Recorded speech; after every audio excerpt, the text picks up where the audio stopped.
standing with this group because, for this press conference. We talk on a daily basis. I talk to Trey and I talk to Mama Lisa via text probably more than I talk to my loved ones at home. It's because we have to make resolve. We know, and the Colonel for State Patrol will talk a little bit, we know we need to do better. What happened the last few days wasn't something we wanted. But we had to act to keep the city safe. We had to act to keep the community safe. And I will never back down from anybody when it comes to keeping this county safe. I have partners to help me through this. But again, this community needs to start to heal. After this is all said and done, we're not going to stop meeting with this group. We're not going to stop meeting with other groups. We're going to come together and we're going to heal because we have to heal because this community needs it. And one person I do want to thank is Ambrose from the Inner Hero. He's been my lifeline as well. He calls me every night to check on me and check on my people. And again, we'll get through this together. Our mission is simply to get this trial to go through so we can start the healing process. Again, thank you for your time. Thank you, Sheriff Hutchinson. I'd like to bring up Colonel Langer of the Minnesota State Patrol. Good afternoon, everyone. My name is Matt Langer, and I have the honor and privilege of serving as Chief of the Minnesota State Patrol. And I have to say that I standing back here kind of letting this moment kind of sink in. And the thing that I'm thinking about now is I hope today's a new day. I hope today's a level set moment because we stand on the brink of an historic week in our state and in our country, and certainly for the policing profession, and certainly standing with community. And when we went through that chaotic Friday night and had that late news conference, I stood there and I said, we need help. We can do this, and I can tell everyone that we're going to arrest you, and this is the law, and this is what you can and you can't do. But that only goes so far, and we need help. And so when I walked into that room today and saw all these people, this is what I meant by we need help. And when I talk to the troopers that are out there every day and I look at the officers and the deputies, they said, thanks for saying we need help, because it's the truth. Not just tonight and not just tomorrow, but for our future we need help. And this week, when I talked to PA, when this was unfolding, he was trying to help. He was helping me figure out what we do to make the best decisions possible. And when I met with our mobile field force commanders on Saturday, they said, Colonel, we don't know who those freedom fighters are, but they're good at what they do. Yeah, say that. Because our troopers are from all over this state. They've never met the freedom fighters because they work hours away from here. And they said those freedom fighters are good at what they do. And when some of our troopers ran into some of the Mother's Love folks out there working, Sarge's people working, they said these people are helping. Say it. They're helping us. We thank you. I thank you.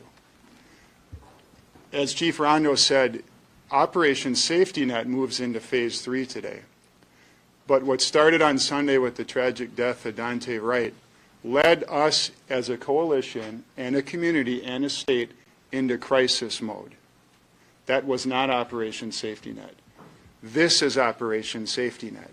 And so what we have done is gotten together as a leadership and thought through what happened over the past week, because just like everybody else who has been traumatized and demoralized and exhausted and wiped out and sleep deprived and stressed out, so are we.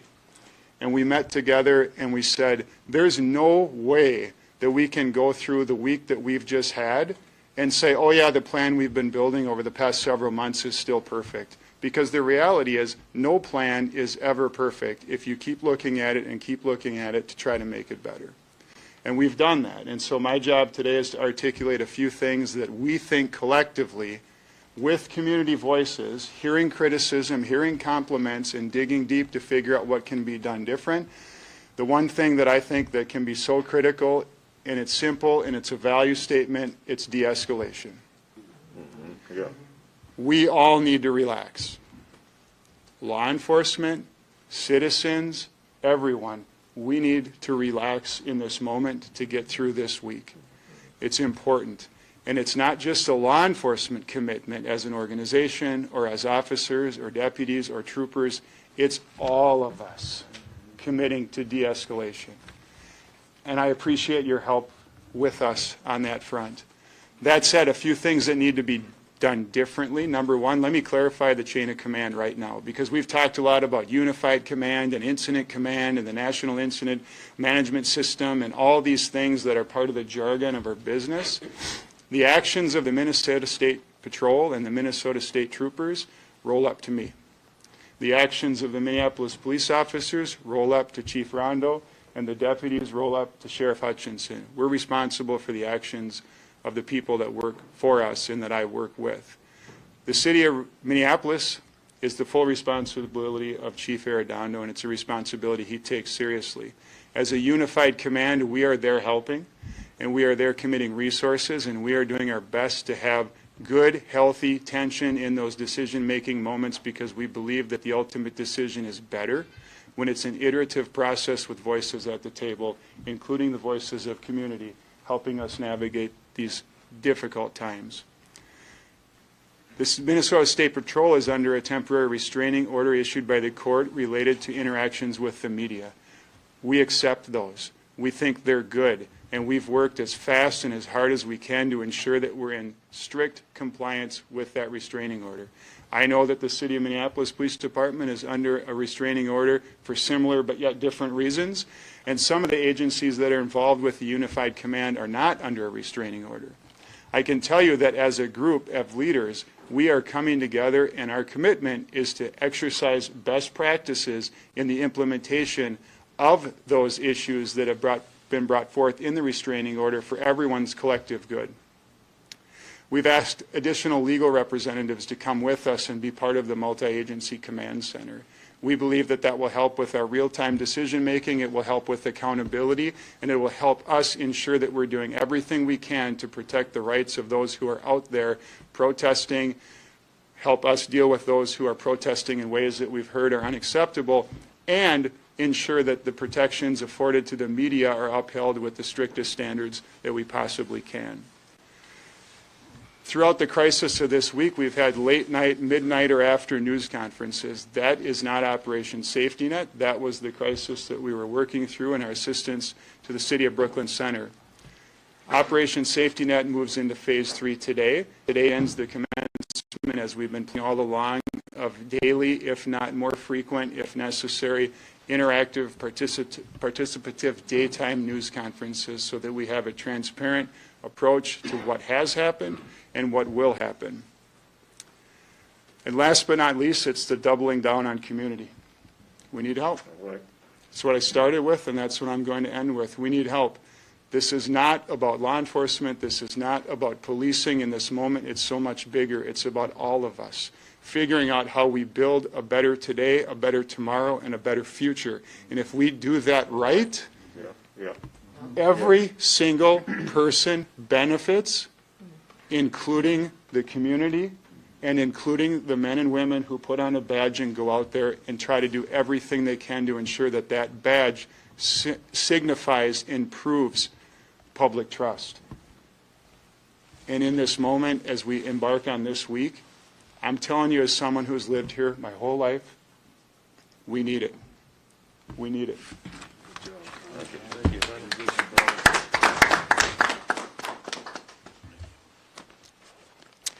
Thank you, Colonel Langer.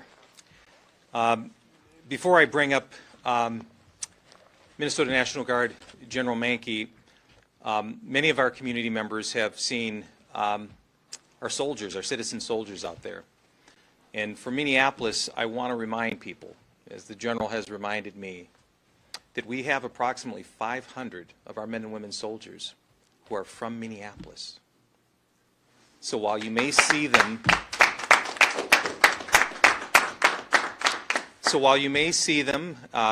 adorned in their uniform, their gear, remember, those young men and women, they live here. They work here. Their children go to school here. And so we owe them a debt of gratitude for trying to keep our city and our community safe. When the call came up to help us with Operation Safety Net, General Mankey just first at the table to say, how can we help to keep our communities safe? And so I appreciate his leadership. General Mankey. Thanks, Chief. I'm General Mankey, the Adjutant General for the Minnesota National Guard. And as Chief said, we were asked to be here from the mayors of both Minneapolis and St. Paul. And Governor Wallace has approved us to do this mission. And if we don't learn from history, we are foolish. And if we look at the history of May and June, we had some challenges with our public safety, our emergency services, whether it be response to 911 calls, being able to medically get to people with a medical emergency in response to fire. So that is why we're here. And you have seen us in your communities already. We've got more than 3,000 soldiers and airmen supporting this mission. And they are here to protect critical infrastructure and property, as well as preserve First Amendment rights and then prevent damage to property. As the Chief said, we're part of your community, and that's probably most importantly. Now, the majority of our soldiers are from the Twin Cities metro area, but there's over 500 that live in the zip codes most affected by the civil unrest from last May and June. They're teachers, they're carpenters, electricians, and other workers in your community. I'm extremely proud of the performance and professionalism of our soldiers and airmen.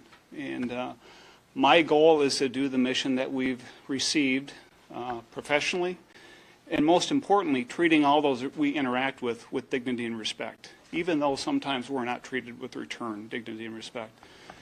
We're professional soldiers, and we're here to support the community and free up resources so law enforcement can respond in other ways, as well as get the emergency services, whether it be fire or ambulance service, where it's needed. I want to thank those that support us, appreciate it, and I'll turn it back over to the Chief. Thank you.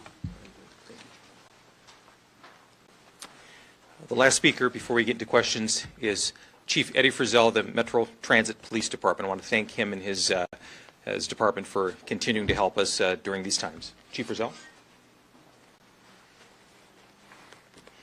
Good afternoon. I'll be brief. What's been said thus far is absolutely a positive message that's gone through for my nearly 3 decades in law enforcement. I've been mentored by not only the business leaders here, faith-based leaders, and prominent community members to show me the way. And I owe much of my success to each and every one of them along that path. I have a very unique law enforcement job in Operation Safety Net, but it also takes place on a daily basis. 49% plus of the communities in which we live in depend on Metro Transit to get to work, to get to school, to get to the doctor or the grocery store. And I take that responsibility extremely serious. So with that being said, in these times of unknown, I want to make sure that they can depend on one thing. They can get to where they need to get, when they need to get there, and they can do it safely and with the security provided not only by my partners and team members here, by the members of the Metro Transit Police Department. And I'll also put out there that our operators are just as responsible for that safety and security because they're operating the systems that, again, nearly half of our community members depend on a daily basis. So I will say, even in the times of unrest or in the face of the unknown, we'll all rely on each other to provide for a basic necessity that each and every one in our community depends on. Thank you.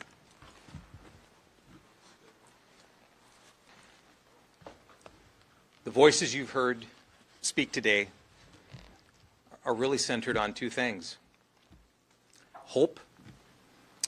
Hope for our city, hope for our county, hope for our state, hope for our country. But also hope for our children. Our children are watching us in this moment right now. And we have to ask ourselves, how are we going to respond? Are we going to leave them in despair? Are we going to leave them feeling a sense of hopelessness, negativity, that they have no chance, that they can't rise from challenges and trials and tribulations? Or are we going to say to them that this does not have to be your tomorrow? And so we are about being a resilient community. a resilient city, a resilient county, a resilient state. And we're hoping that we can shed that light, that beacon of light, not only here in Minneapolis, but across our country over the next several days. And so with that, we can stand for some questions right now. Chief, can you talk a little bit about what kind of adjustments you had to make after the past week in Brooklyn Center as you approach this week with a possible verdict? Yeah, the question was being, what sorts of adjustments did we have to make with the situation that occurred in Chief Grunig, who, by the way, is here, and I want to thank him for being here. And a lot of it was really leaning on the chief in terms of, again, Operation Safety Net. We did not anticipate the situation happening Sunday night. We had to redeploy certain aspects, but as Colonel Langer said, we were responding to a crisis. That wasn't built into the recipe, so to speak, of Operation Safety Net. But the key piece, and I'll go back to this again, it was community. While I'm certainly very familiar with Minneapolis and our community leaders here and the way our city operates, I don't have a whole lot of history with Chief Grunig's Brooklyn Center. So it required a mother's love. We push for peace, and others to be up there, Mr. P.J. Hill. So that was a key component. I think the other key piece that we've all talked about was the de-escalation. We pulled back. If you may recall, the last couple of nights up in Chief Grunig's. All right, guys, and what we're going to do is go to Minneapolis Live with Governor Tim Walz now stepping up to the podium. Minnesota. I'll be joined today by Minneapolis Mayor Jacob Fry and by St. Paul Mayor Melvin Carter. We're going to take a little bit of time to try and describe what the intentions are for this week as the trial of Derek Chauvin is now in the hands of the jury. And as importantly, talk a little bit about what are the next steps in that. It's become kind of cliche to mention this last year has been incredibly difficult, and that is true across the country, particularly true here in Minnesota. Our pain and our trauma were videotaped and displayed for the world. The world watched George Floyd die with a knee on his neck for nearly 9 minutes.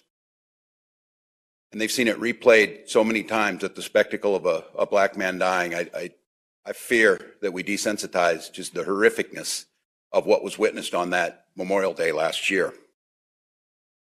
And we're here this week because of that act, plain and simple. At the end point, where we watched a man's humanity be taken, and then we watched his life be taken.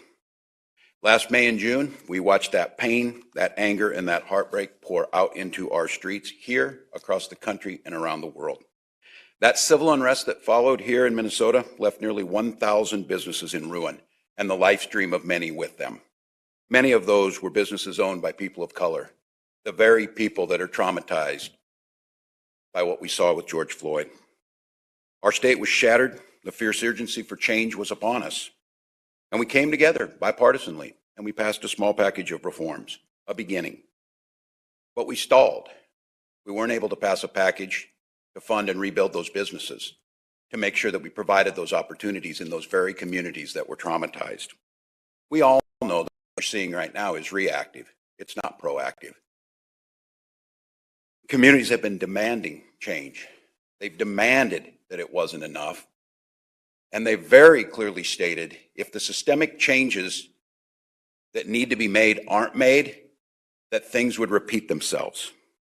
And when I say things, I mean the horrific deaths of young black men over and over, and a systemic feeling in this state that not everyone gets the same opportunities. And just a week ago on Sunday afternoon, we in the world watched again as Daunte Wright's humanity was taken from him, and then his life.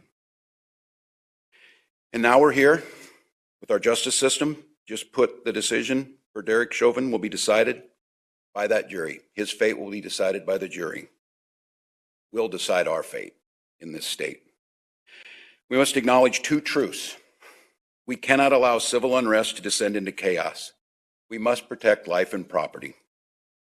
But we also must understand very clearly, if we don't listen to those communities in pain and those people on the streets, many of whom were arrested for speaking a fundamental truth, that we must change or we will be right back here again.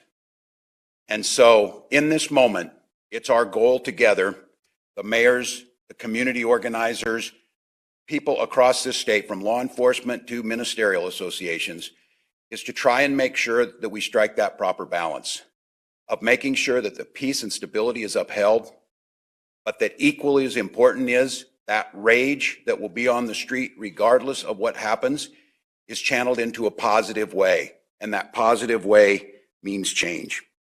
We have to have that change. We can't live like this. We cannot continue to live like this. Systemic and fundamental changes will need to be made. It needs to be started with systemic public safety reforms. Some very simple truths that I think we can all agree on, and let's work from there. No one should die for a simple traffic violation. There's enough smart people out there and enough agreement around that we should be able to find some answers.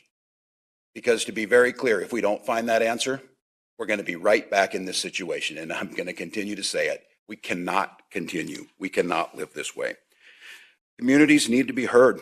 They're frustrated, not just out on the streets and say, why are you doing that? Because they're not being heard.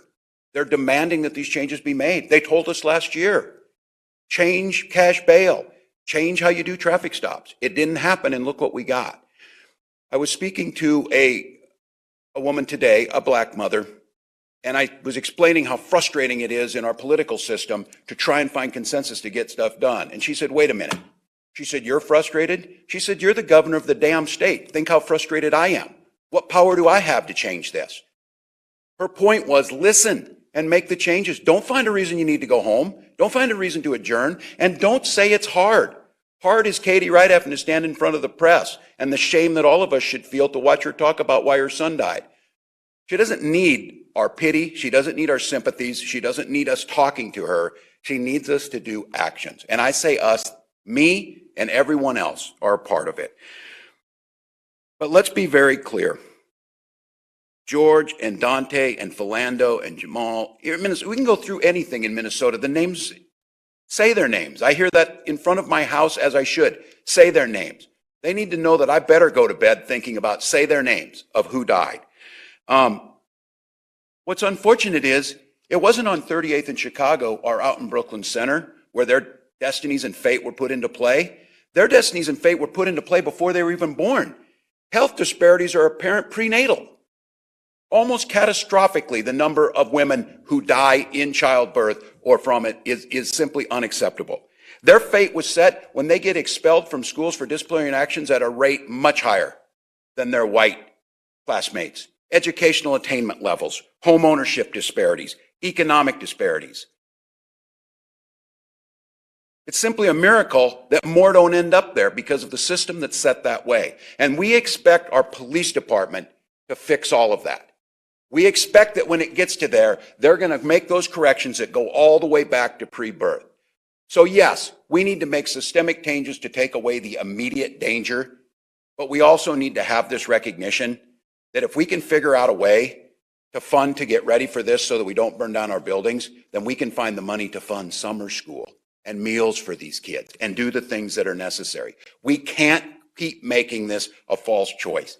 And we can't keep expecting that through more training and things like that, we're going to fix it all. We can remove a lot of the threats, but these will continue to manifest themselves unless we tackle that piece of it. The things that we need to do on systemic racism, I said, we're a proud state, but we're a state that needs to come to grips with our own history. We're a state that needs to have that conversation. We're a nation that needs to have that conversation. I pledge to do all I can. I think about that I'm hearing people say how stressed they are this week. Again, I had a mother say, that's how I feel every time my son gets in the car to drive to soccer practice, every single day. And the rest of us are waiting, tension, what's going to happen? Where is this going to come back? That's how people live their lives. We can't live that way. We can't allow our neighbors to live that way. Or young black youth. They apparently all know about it. There's a Siri app that the minute you're pulled over, you hey Siri, so it notifies your parents where you're at and starts recording right away. My kids don't have to do that. They don't have to think about that. What a diminishment of life if that's the first thing that's on your mind. You might have actually been 5 miles over the speed limit. Well, that's not the end of the world. We have to enforce our laws, but we have to have a sense of reasonableness here. And those are the things that are out there. So I pledge to do what we can do. And I want to say, I hear those concerns who fear for their businesses and their homes. We need to provide the security, and we're prepared to do so. but I also at the same hand want to hear, I hear those decrying their inability to protest and what they believe is heavy and too much that's out there. We need to strike that balance. I'll be the first to tell you, this is not the way to live. We need to fix those other things so we don't have to end up with National Guard on our streets. But I cannot allow those businesses to burn. I cannot have people's livelihood or their safety put at play, but I will recognize what they're saying. You will continue to have to do that if you don't listen to what's being said and the changes that need to be made. And I'd like to take a moment and express this concern around our press concerns. I just want to say this. We don't need apologies when it becomes closing down press. It's easy here to give press access. And I want people to understand this is such a fundamental concern that it actually shakes at the heart of our democracy. We have seen press and press freedoms around the world under threat. We've seen journalists attacked and killed. We've seen those that diminish and say things like fake news and try and diminish. It's not fake news just because you don't agree with it. It's not fake news because it criticizes you. It's trying to get the truth out so that people can be informed on the decisions we make. And I know that there are situations, and our law enforcement tries to do the best they can, but this is truly a zero-sum proposition. We have got to get this right. And I'm asking, and we're hearing and trying to make changes in real time, but I think we need a national discussion about this, because the thing that always comes up, that it's easy to give press access unless it's chaotic. Unless it's chaotic, like you're seeing on the streets, unless something's happening. What we need to change our perception, we being those in elected office and Americans, we are not here to manage the press. The press does not need to be managed. We need to figure out at that time of most chaos, that's the time it's most important for press freedom. And we're not getting that right. And we're not getting it right out of malice. We're not getting it right because we don't believe this or our law enforcement doesn't believe it. We are apparently not using the tools necessary to make sure that full freedom of movement so the story's told. And that's the story of how the police are responding. It's the story of how protesters are responding. It's the story that someone else can tell, not the story we want to tell or they want to tell. It's the story that's out there. So again, we have more work to do there. We will do the best in Minnesota to try and set the standard around that. We have failed this week. It's especially egregious to me when I hear stories of a black reporter having to be verified by a white reporter before someone will believe them, or an Asian journalist being asked if she speaks English. It's unacceptable.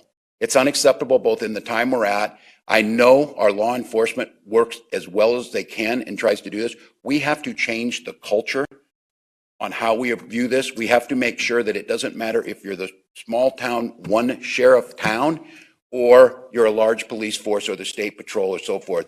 We all have to agree. And I know that's the core values, but we have to have results. So my commitment and ask of all of you is this is our moment, Minnesota, to draw around our common humanity. The jury will decide that fate. I don't know what will come back. But what I do know is that we're going to be shaped by the response, both in the coming days and in the months and years to come. So that commitment to protect your right to protest, we'll continue to do it and do even better. We will protect your life and property, and we will do so within the limits of the law. And we'll work to make sure, as we said, that these changes that have to happen will happen. With that, I'd like to introduce Mayor of Minneapolis, Jacob Frey.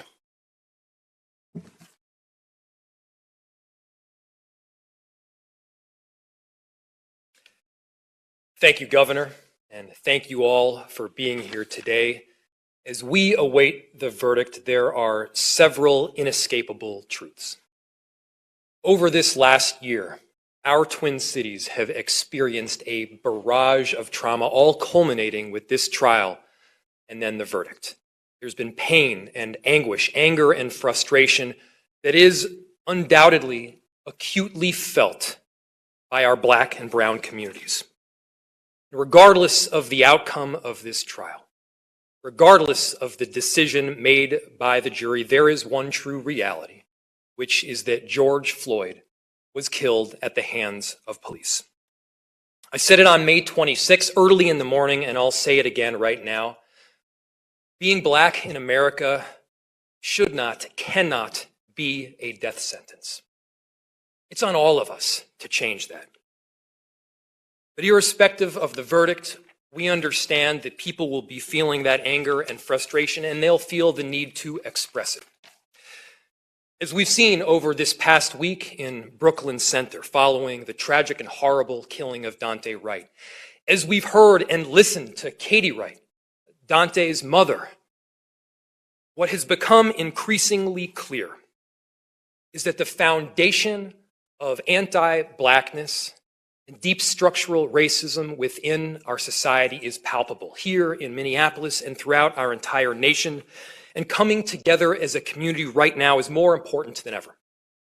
None of this is straightforward, but we view that we as government have so many obligations. We've invested time, energy, resources, and money to make sure that people that want to peacefully protest, that want to express their First Amendment rights, are able to do so. That right, as the governor mentioned, also includes freedom of the press, a time-honored and storied tradition, indeed a constitutional right, and we must make sure that, especially over these next several days, that right is unvarnished. The bad, the good, everything in between. We want people to see the truth in our city and in our region. Additionally, while law enforcement may be the most visible component as part of a comprehensive plan, it is indeed part of a comprehensive plan that is built around ensuring the security and safety of every single person throughout our city and in our communities. Earlier this week, our Office of Violence Prevention, led by our director, Sasha Cotton, instituted 7 community-oriented contracts that are all built around ensuring a two-way stream of communication, making sure that we can disseminate important intelligence and also receive important information on a timely basis. That's in addition to the formalized agreements that we have worked out with neighborhood associations, community leaders, and block captains. Those relationships, those formalized agreements will be all the more important over the coming days. This planning has indeed been undertaken to safeguard residents, our communities, and all of our visitors. It's also been made to ensure that those that seek to come into our city to cause chaos and destruction are stopped. We cannot have people that seek to use peaceful protesters as cover to cause destruction in our city. That will not be tolerated. So the planning that we've done and that will be instituted over these coming days has indeed been done to avoid confrontations. Chief Arredondo and I have made sure to center de-escalation in both policy and practice, and it'll be a very much a guiding principle over the coming days. And for those that are feeling great discomfort due to the increased presence of law enforcement and National Guard in our city, we hear you. We hear you. And please know that the present state within our twin cities, it is temporary. And we will get through this together. So for some, the grief that took hold at the onset of this pandemic, it was felt drop by drop. A dull, in some cases, unrelenting sense of uncertainty. And for too many, incalculable loss and solitude. But for our Black neighbors in particular, I know that the effects have been torrential.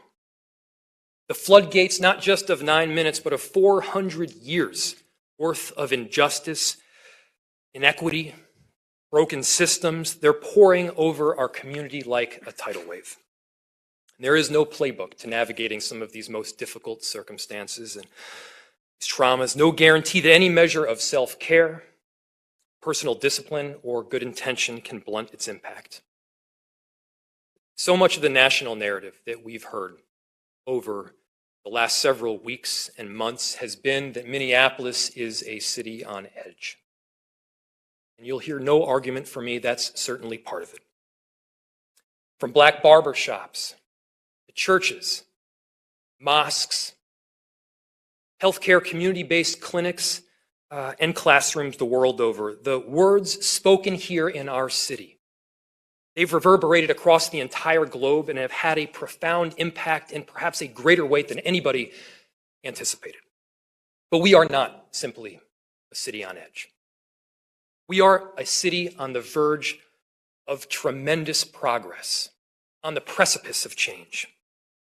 Long after the blinking light of cable news is gone, long after the headlines have been run and the media has gone home and the month of April has been chronicled in Minneapolis history, we will still be here. We will still be here in the city that we love. As Governor Walz mentioned, the importance of legislation at the city and local level and at the state level is more critical right now than ever. And right now, there are so many past and overdue changes that have eluded transformational-minded lawmakers for decades. We have an opportunity right now. We have an opportunity right now to take a scalpel to carve out the necessary arbitration reforms that will make police departments more accountable. We have before us the necessary hammer to make sure that we're doing away with some of the legislation that has propped up union contracts for decades. Our actions need to be as serious as the words we are providing. We need to make sure that the precision of our solutions matches the precision of the harm that was initially inflicted, and that harm was precise. I met earlier today with some of the heads of the NAACP. They are clear-eyed and clear-minded with respect to the changes that we need to see ahead, both in Minneapolis and throughout the United States. At the same time, we recognize that the sustained success of our cherished businesses, community-based institutions, clinics, places of worship, they will in no part determine our ability to make that very essential change. I spent so much the last week on West Broadway and East Lake Street, downtown, talking to a number of businesses and residents and community leaders. A constant refrain from community was that we cannot see our livelihoods in the Twin Cities torn down. All that, as the governor mentioned, we've tried to bolster up over this last year, all that we've done and all of the work that our neighbors and local businesses have done and poured in their sweat and blood and tears to make sure that they have a successful and community-oriented business or organization, that must be retained. So we ask, not for acquiescence or assent, but for peace. And peace, let me be clear, it does not mean that we're forgetting why we're here right now. The kind of peace that we seek here in the coming days, it must propel us forward to a better version of our city, to a better version of ourselves. White supremacy is no longer some abstract construct in our city or in Minnesota. White supremacy is the physical structure that is guiding so many of the institutions and has held back the necessary policy reforms for decades. The last year has undoubtedly reshaped the very facet of our society. We're very much at the epicenter of a centuries in the making reckoning around racial justice, a reimagining of how we approach these systems that need to be changed. Our community has indeed stepped forward courageously in the moment, and we will be here alongside them, working to chart a better path forward. And with that, I'll introduce the Mayor of St. Paul, Mayor Melvin Carter.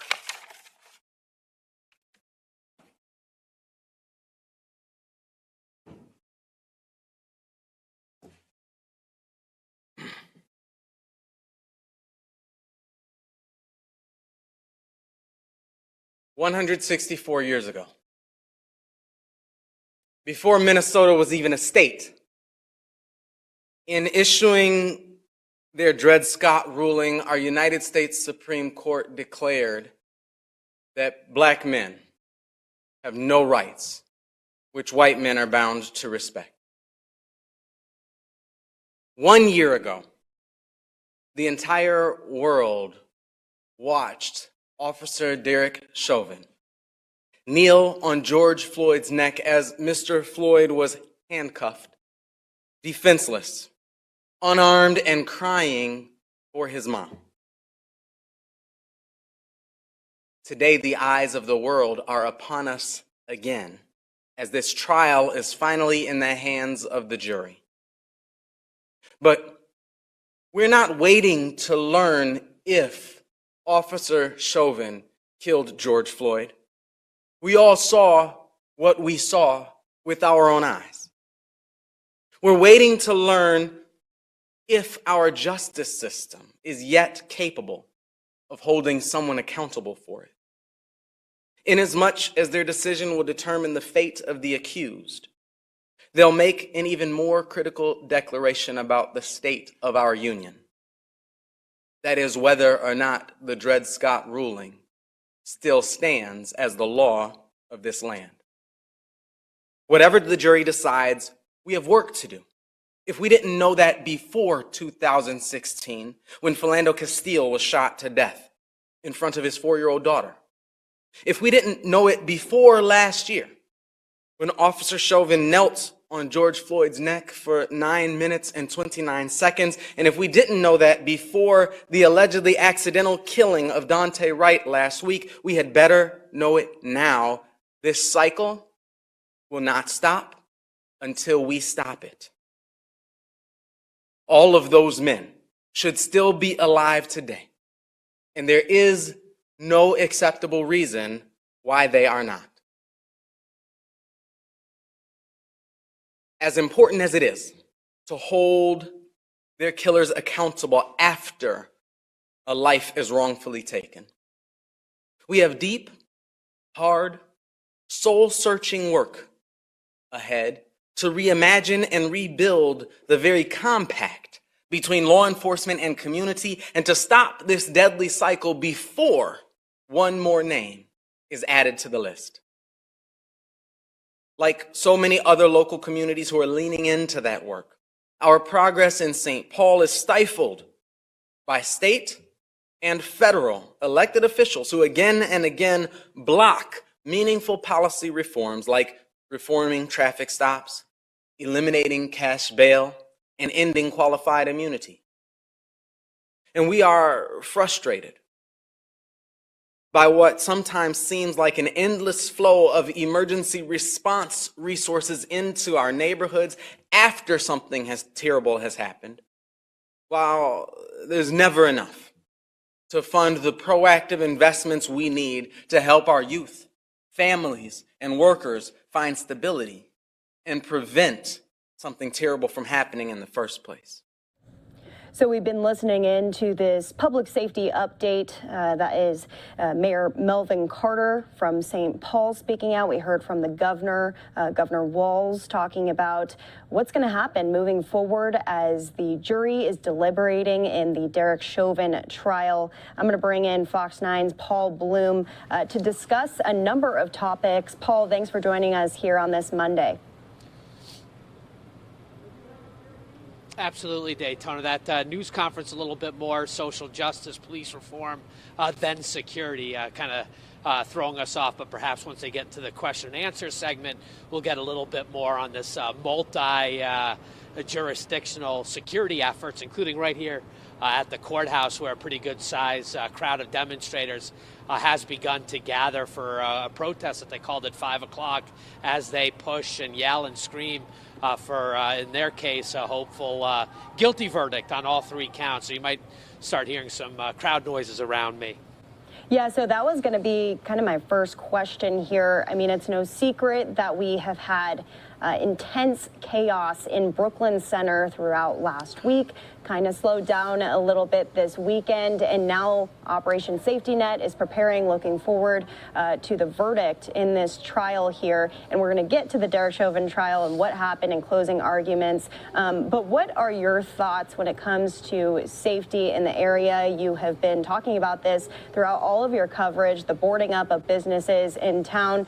What do you feel like the atmosphere is like right now? Is that definitely a focus as we await, obviously, the ending decision on all this?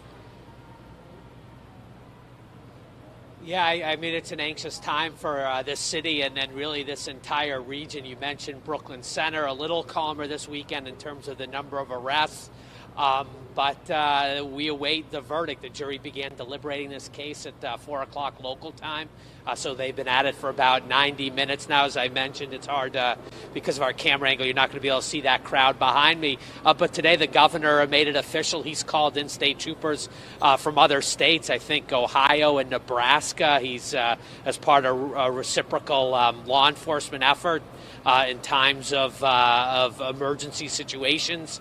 The Midwest governors sort of team up.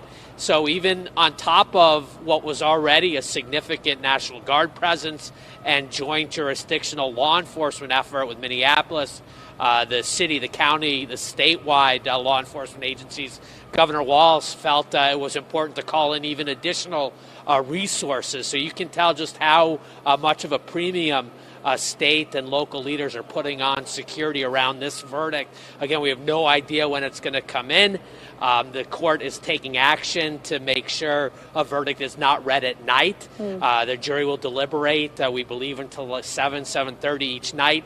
And even if they reach a verdict at that point, it is our understanding that the court might sit on the reading of that verdict till the following morning because they don't want a verdict read during evening hours for fear of potential unrest.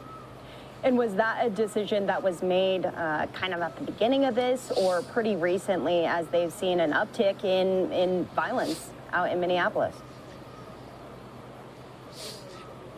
As they've talked about court logistics, Daytona, they had spoken about not reading the verdict in the evening hours at darkness. So that has been on the table throughout, but obviously now with the Brooklyn Center situation. In fact, I know you're watching the courtroom proceedings closely, but at the very end of this day, because of what's going on in Brooklyn Center and U.S. Representative Maxine Waters, some of the comments she made at the Brooklyn Center scene this weekend, basically demanding that this jury come back with guilty verdicts on the 3 counts against Derek Chauvin. Derek Chauvin's defense attorney moved for a mistrial in this case, saying that elected officials continue to talk about this case and it will influence the jury, that it's got to get into this juror's room, is basically what Nelson said. Now, the Judge Cahill dismissed his motion for a mistrial in this case, but said, frankly, it might give you a point of appeal moving forward. So you'll have to watch that issue. But it was obvious that this story, this situation, has exploded beyond this trial itself to Brooklyn Center. And Eric Nelson even pointing out it's not just the massive amount of media coverage, but the situation, the case itself, has also found its way into Saturday Night Live skits and entertainment programs where this jury has been told to avoid all news coverage. But you can't guarantee a juror's not sitting at home at 10:30 at night Central Time watching Saturday Night Live and comes across the skit, the sketch on Saturday Night Live spoofing, the trial and news coverage of it. So Nelson moved for a mistrial. The judge dismissed it, but obviously probably not the last we'll have heard about how much influence the outside world has had on this case, and the jury in particular. Right, and going into what was said and done today for closing arguments, let's talk about Eric Nelson, who is, of course, defending Derek Chauvin. He spoke for 3 hours today in those closing arguments and said a lot of things, mostly focusing, though, on that 9 minutes and 29 seconds and the fact that that's what prosecution was focusing on today. But he was saying that's not the totality of the circumstances. Can you talk a little bit as to what was laid out by Nelson? Yeah, Daytona, it was interesting. You mentioned just shy of 3 hours he spoke. In fact, at one point, Judge Cahill actually cut him off. I know Cahill did not want to do that, but basically at 2.5 hours, he wanted to give the jury a 30-minute lunch break, so he kind of cut off Nelson right in the middle. But you're right, he did talk about, let's get beyond this 9:29, 9:29, 9:29. He said it 3 times quickly. Obviously, the states talked about the 9 minutes, 29 seconds that they've calculated. Derek Chauvin had his knee to George Floyd's neck and back. He wants this jury to look at the totality of the situation, basically from the 911 call on the counterfeit bill at Cup Foods all the way through the 9 minutes and 29 seconds. So he contends there's about 16 minutes, almost 17 full minutes, once that call originates to Derek Chauvin straight through the 9.5-minute restraint. And basically he's saying, as it comes in from dispatch, counterfeit bill, perhaps, a black suspect, 6 foot, maybe upwards of 6.5 feet tall, under the influence. He arrives, he sees George Floyd actively resisting, was how Eric Nelson described it. At that point, when Derek Chauvin arrives, he's dealing with 2 rookie cops. He's got this guy who's actively resisting arrest. His strength is pushing himself through the squad, fighting off being handcuffed, again, Eric Nelson's language. Derek Chauvin has a decision to make, and in that moment, Minneapolis Police Department guidelines for use of force would basically say he could use a fist to punch him, elbows, taser. We talked about the taser at one point, that he would have been authorized to use a taser at that point. Instead, they went to the ground, they held him there, and Nelson argues for the rest of the time, they were waiting on EMS. They had called EMS. They were waiting for emergency services to arrive. Derek Chauvin was thinking that's what they were waiting for to get medical care for George Floyd, and he's not trained on the specifics of medical conditions like a heart attack or a brain aneurysm or some of the things that have been alluded to that maybe Floyd was suffering from. So he just wants this jury to take a look at the whole entirety of the picture. Now, the state quickly would rebut that, basically saying he's got to realize underneath him is a dying man, and it's up to police to do emergency medical intervention and to help the guy get into a recovery position, at least start CPR once he realizes there's no pulse. So obviously, we don't know what the jury will believe or defend. The state says it's a matter of just watching the video. The video tells it all. Don't let your eyes be deceived by any arguments you might hear from the defense. But absolutely, Nelson wants this jury to consider the whole entirety of basically the 16 minutes from start to finish. And speaking of the rebuttal, you've called this a mic drop moment. Prosecutor Jerry Blackwell talking about the size of George Floyd's heart. He's referenced that from what the defense is saying. That was obviously alluding to a lot of the medical examinations of his medical history, George Floyd's history. But he said something really interesting. He said it's not about George Floyd's heart. It's about Derek Chauvin's heart. Really, really emotional statement there. What were your thoughts on that? Yeah, Blackwell has a way in court, doesn't he, with his words, his language. He really seems to connect well with the jury, even at this time of COVID, and there's the plexiglass in front of him, and the attorneys can't move. But you could imagine Jerry Blackwell being a pretty effective prosecutor with free reign through the courtroom. But basically, yeah, we've heard over and over George Floyd's enlarged heart, the heart disease, it contributed to his death. And all of a sudden, Blackwell on rebuttal, if you didn't watch, basically both sides get a closing argument, and then the state gets a final rebuttal. Blackwell speaking for about 45 minutes at the very end, the last voice the jury would hear from beyond Judge Cahill. And he said, this is not about George Floyd's heart, not about his heart condition, not about his enlarged heart, too big of a heart. This is all about Mr. Chauvin and how small Derek Chauvin's heart was that day. And basically ended it there. And Judge Cahill went right into jury instructions. I thought it was a really powerful moment that I would imagine jurors sort of were like, wow, that's quite an ending there. And then the judge gave his final jury instructions.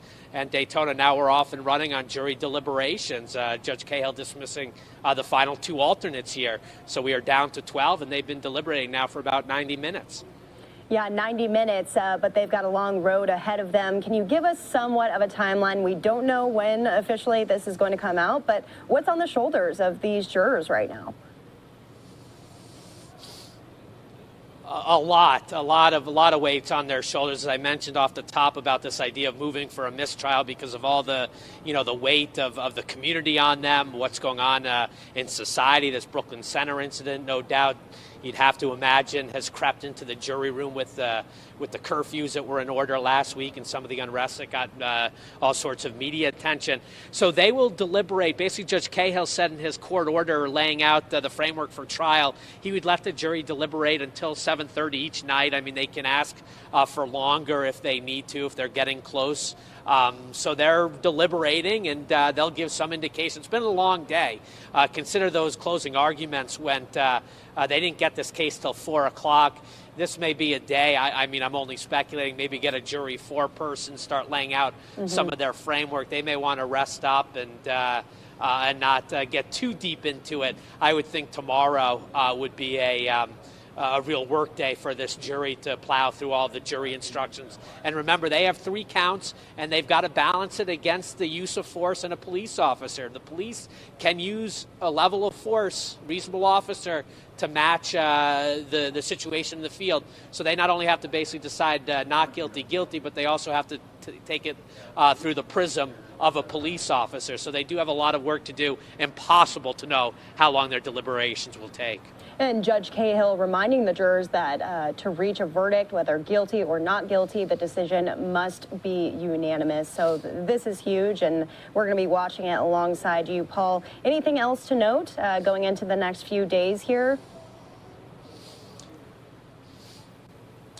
I would point out again late today, beyond the mistrial, getting shot down, it was interesting if Derek Chauvin is convicted on any of those 3 counts, murder 2, murder 3, manslaughter 2. In Minnesota, we have sentencing guidelines around what type of penalty a defendant might be looking at. You may have noticed or heard at the end, the state has said they are going to seek an aggravated prison term if there is a conviction. And late today, Derek Chauvin made the decision that the aggravating factors would be decided by Judge Cahill. He would have had the option to let the jury answer some questions about whether, if he's convicted, whether or not aggravating factors apply. Instead, he'll allow Judge Cahill to make that decision. So again, if there is a guilty verdict at some point, that would be something to watch for down the road. Definitely something to note. Again, Fox 9's Paul Bloom, thank you so much for your reporting every single day here. We definitely appreciate you on News Now. Thanks, Daytona. And we're actually going to send everyone back out to that press conference. We still have local and state leaders in Minnesota speaking about safety concerns, but also just general societal concerns about this case here. I want to recap a few of the things that were said by the governor and by local mayors. They were talking about the fact that Governor Walz saying the fate of Derek Chauvin is going to be decided by this jury. He says that he wants to listen to the community right now, so they are open to these peaceful protests and gatherings, but saying that the rage should be channeled into a positive way, saying that change would ultimately be that positive way. So I'm going to send everyone back into that press conference here. I'm seeing Governor Walz still taking reporter questions, so I'm sure there's going to be a series of questions talking about police reform and what to expect moving forward as the jury is deliberating as we speak right now. A year ago, watched Officer Derek Chauvin kneel on George Floyd's neck as Mr. Floyd was handcuffed, defenseless, unarmed, and crying for his mom. Today, the eyes of the world are upon us again, as this trial is finally in the hands of the jury. But we're not waiting to learn if Officer Chauvin killed George Floyd.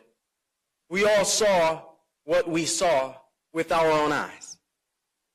We're waiting to learn if our justice system is yet capable of holding someone accountable for it. Inasmuch as their decision will determine the fate of the accused, they'll make an even more critical declaration about the state of our union. That is, whether or not the Dred Scott ruling still stands as the law of this land. Whatever the jury decides, we have work to do. If we didn't know that before 2016, when Philando Castile was shot to death in front of his 4-year-old daughter, if we didn't know it before last year, when Officer Chauvin knelt on George Floyd's neck for 9 minutes and 29 seconds. And if we didn't know that before the allegedly accidental killing of Dante Wright last week, we had better know it now. This cycle will not stop until we stop it. All of those men should still be alive today. And there is no acceptable reason why they are not. As important as it is to hold their killers accountable after a life is wrongfully taken, we have deep, hard, soul-searching work ahead to reimagine and rebuild the very compact between law enforcement and community, and to stop this deadly cycle before one more name is added to the list.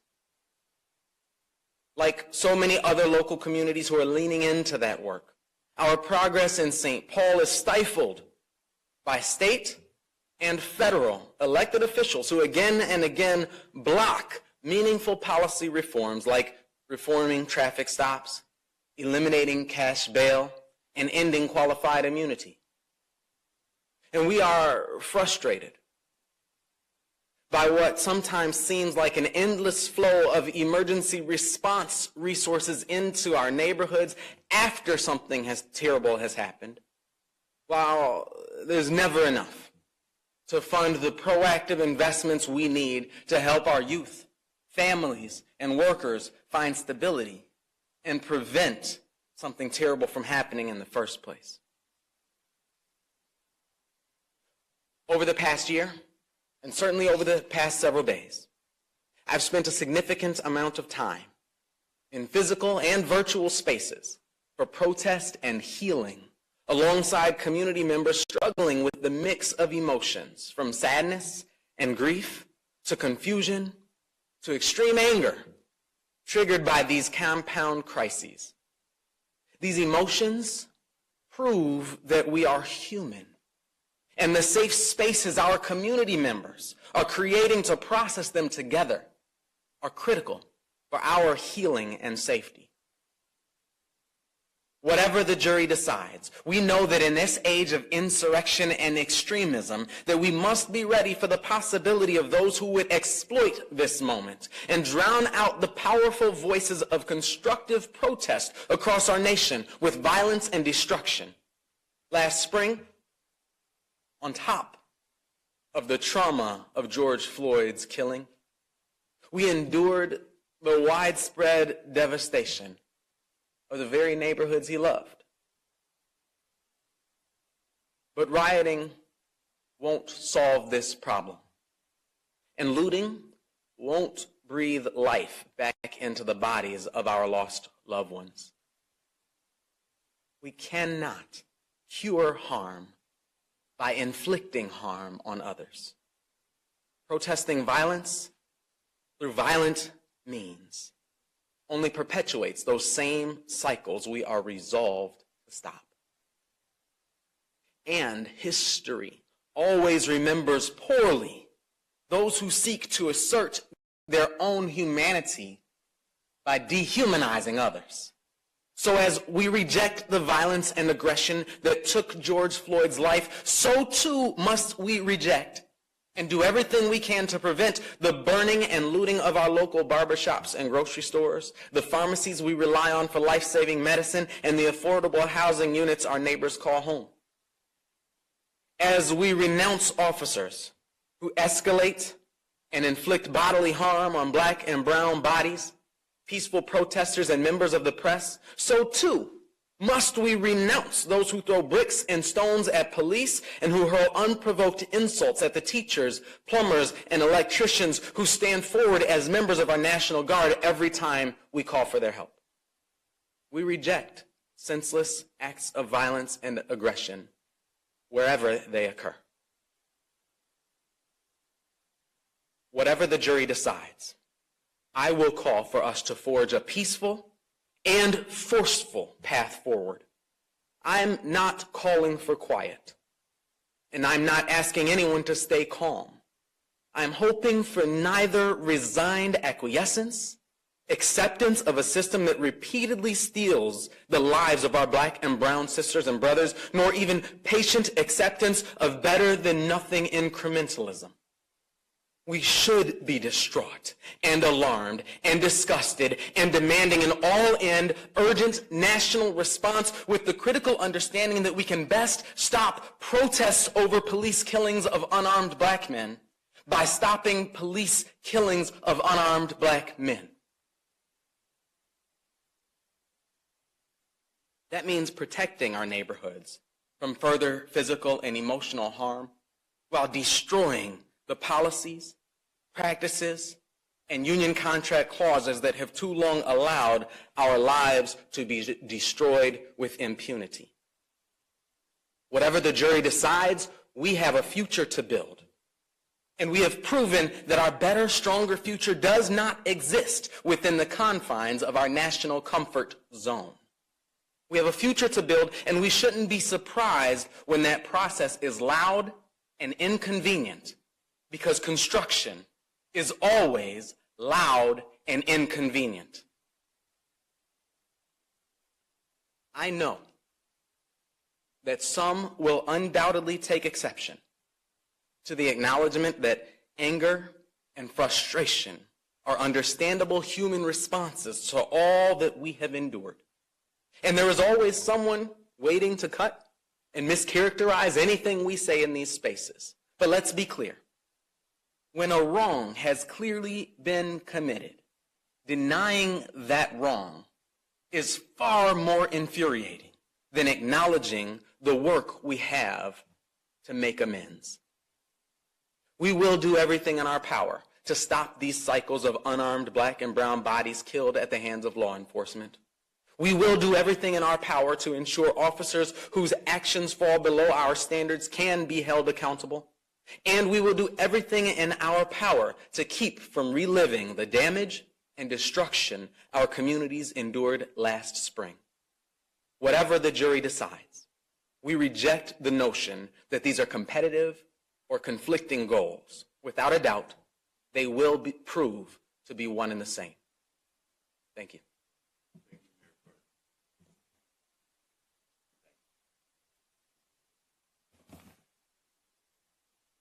We'll be glad to take any questions. Governor, and it's for the two mayors as well, are any of the three of you going to call a curfew preemptively this week?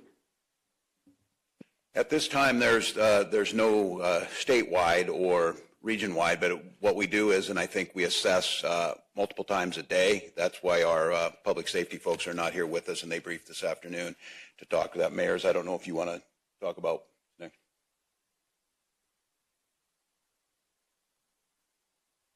As the governor stated, we don't have a curfew right now, either on the regional or statewide level, nor do we have it at the city level, but it's certainly one of the tools that we will have available if necessary. But as of right now, none is called. Governor, the Senate just passed $9 million for law enforcement. Is that the best estimate of the total cost? And can you give us more detail on exactly how that will be spent? Yeah, it is, and I know they're working on this, and I just want to acknowledge it's very difficult right now. You heard Mayor Carter talk about it, and I mentioned it. For communities that are struggling, and they've been asking for us to pass some legislation to allow summer school for students who have been set back, and then they see more law enforcement money being passed. But I think the responsible thing in this time, as we said, we have to create the space that we don't see the chaos that we saw in the civil disobedience. And that's, I think, the estimate of where it is. It's expensive. It's obviously, you can see that. It's multi-jurisdictional. It's heavy on the cities, the counties, and then, of course, the state. And our partners in the legislature are trying to help and move that. So I think that's our best estimate in the near future. We're certainly grateful for that because statutorily we can't run in debt. And we have to fund these agencies, and we're coming to the end of the fiscal year. I have a question. Do you believe that the law enforcement response escalated tensions with demonstrators? And if so, I'm curious, what is how is the strategy different? Can you give specifics on a different strategy for dealing with demonstrations? Yeah, de-escalation is always the goal, and we do the best we can. We train in each of ours, whether it's the City Police Department, State Patrol, DNR, and National Guard that is under my authority. I think this is a bit of a chicken and an egg. I think it starts to feed on itself. We try to use those measures. Again, there's different tools. Some of them, a curfew, the fencing, the double fencing, and then, of course, ones that are very controversial now, the use of chemical munitions to disperse. And I think what is, again, as I would say, is the vast majority of those people that are out there expressing anger and telling us, if you don't fix this, you're going to have continuously people out there. I think, Mayor Carter, if I got that right, if you don't want to see people demonstrating about black men being killed, then figure out how to not get black men killed. And that's what they're telling us. So I do think, and I will certainly acknowledge that there are times, and I witnessed it at times this week, where it seems that did make the crowd a little bit. Then we also see the provocation of folks throwing things, and of course the very serious nature of having our National Guard and law enforcement shot at and being injured in that. So none of this is good. We have to figure out a way, and it's responsible on all of us. And I want to thank those protesters and some of the community groups that were out there to lower that down. There were folks that were peacefully protesting, were telling others who appeared like they were going to veer into dangerous territory to stop that. It wasn't the police who told them. That was very effective. So I will acknowledge that we always have to reassess. We always want to bring those things down. Again, I think the three of us and all of you, having witnessed last May and June how very quickly things can go, and the terror that went, especially with the arsons, once we saw those start to take off, that there is that. And for those critics out there who say, by putting these out there, you're creating a self-fulfilling prophecy and a sense of fear, I acknowledge them, that we can't live like this. We simply can't. But we can't have thousands of businesses burned and people put at risk. So I will acknowledge that we all have work to do on this. I always think it's a little of both, and it's a very challenging thing, but our goal is de-escalation and non-confrontation at all chances. And those I've got to trust the folks who are out there to make that judgment to not escalate and to balance that of when they think we have a serious situation. And I think you saw this last week. There was a concern that facility in Brooklyn Center would be lost. Governor, have you spoken with the president in recent days? Apparently he's considering whether to address the nation after a verdict is read. Do you think that would be a good idea? I have not spoken directly, but we have spoken with the White House. There's federal aid that is helping some of the protective services that come with the FBI and the other services in Minnesota. Those are part of some of these joint things that we do together. So some of those things have been being discussed. I again, would not be presumption enough to give the President of the United States advice, but I think it would be helpful. I don't pretend, and folks who are out there listening, this is in every state. We'll own our stuff here, but it's happening in every state. It will, we saw it in Chicago. I think nationally, the deep, painful, hard, uncomfortable conversation around race is out there. We can't careen from crisis to crisis. So I would hope that the President would use the authority of the White House and the compassion we've seen in President Biden to address us all and to ask for calm. Governor, I'm wondering if there has been any action taken by law enforcement for those officers who mistreated protesters or journalists? Yeah, the question about what actions, and again, I want to just be very clear about this. These agencies work incredibly hard at this, whether it's each of our agencies work at this.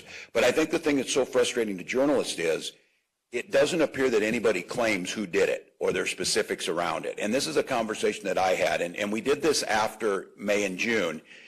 Minnesota State Patrol changed their uniforms to have the big white Minnesota State Patrol on the front so that people could clearly identify them. Each of the agencies look a little different. And so I think right now we're asking them to do the research and the investigation of what needs to be done to find out what the situation was and to see where it comes from there. I can't give you any specifics about it right now, but I think the press has every right to demand that. I think we need to know. And for me, again, I'll go back to this. It's just so incredibly frustrating that so many of these folks do it right, but you can't have it happen once. You cannot have it happen once, and this has happened repeatedly. And acknowledgement, certainly the larger the unrest and the larger the confrontation, there's more opportunity for it, but it can't be a pattern. So what I'll do is we'll follow up, we'll see if anything's on that. It's my expectation, and we're having this conversation now.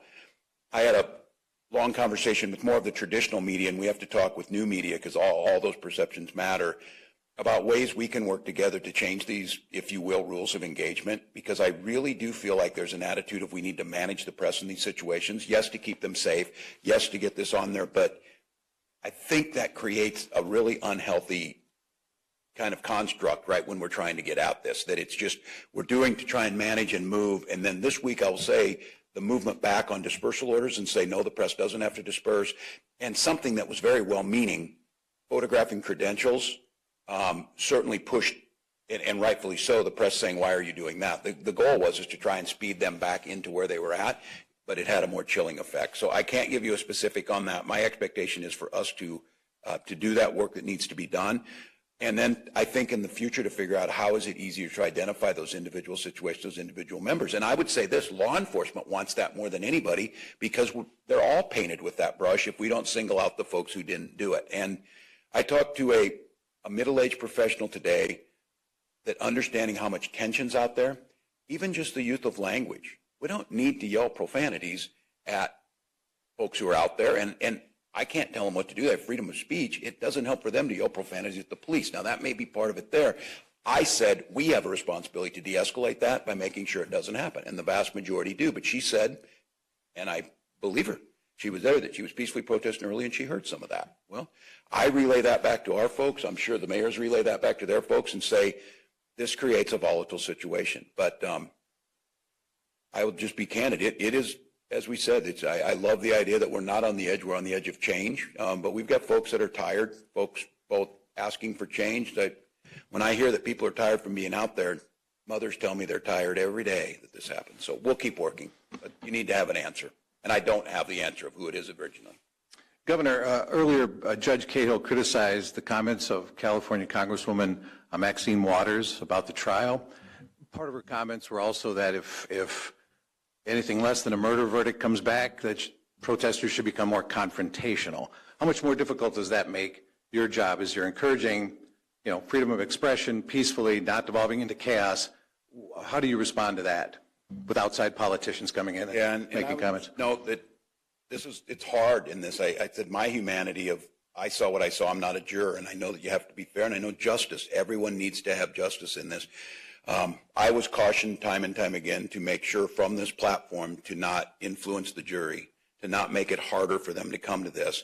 I think, as the mayor said, I'm not going to tell people to be calm or not to be angry. I am going to tell them not to create violence and not to make a situation there. So I think all of us have to choose our words. I certainly, of someone with Congresswoman Waters, who I served with, who has passionately fought for civil rights, certainly understandable that once she sees black men killed time and time again, that she would feel a sense of, I think, a fierce sense of urgency to change this. I would just ask all of us to just make sure we're speaking our hearts and speaking our humanity, but in this really kind of critical time to be careful where we're at. But I'm just going to say this.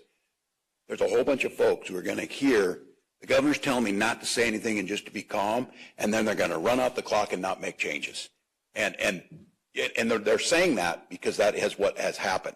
So that's why I'm stressing on this. If you don't want some of those things to happen, I think we better start hearing about bills on the schedule ready to move. We better start seeing things ready to move. And I will acknowledge there's a necessary and a fiscal responsibility that goes into this, but I want to be very clear. What they saw was a bill to fund police move. Governor, on that note, what specific reforms are you most focused on passing this session, and do you believe any of those should be tied to that $9 million?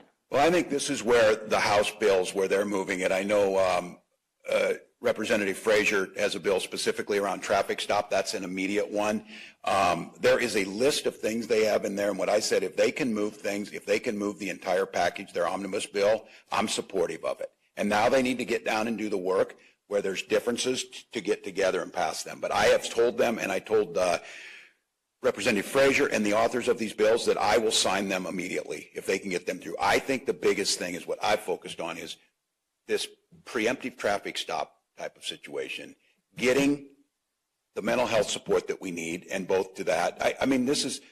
I have mothers who've lost their children in these shootings. We don't provide anything, and in many cases, it's very difficult for them to get health insurance, let alone mental health care.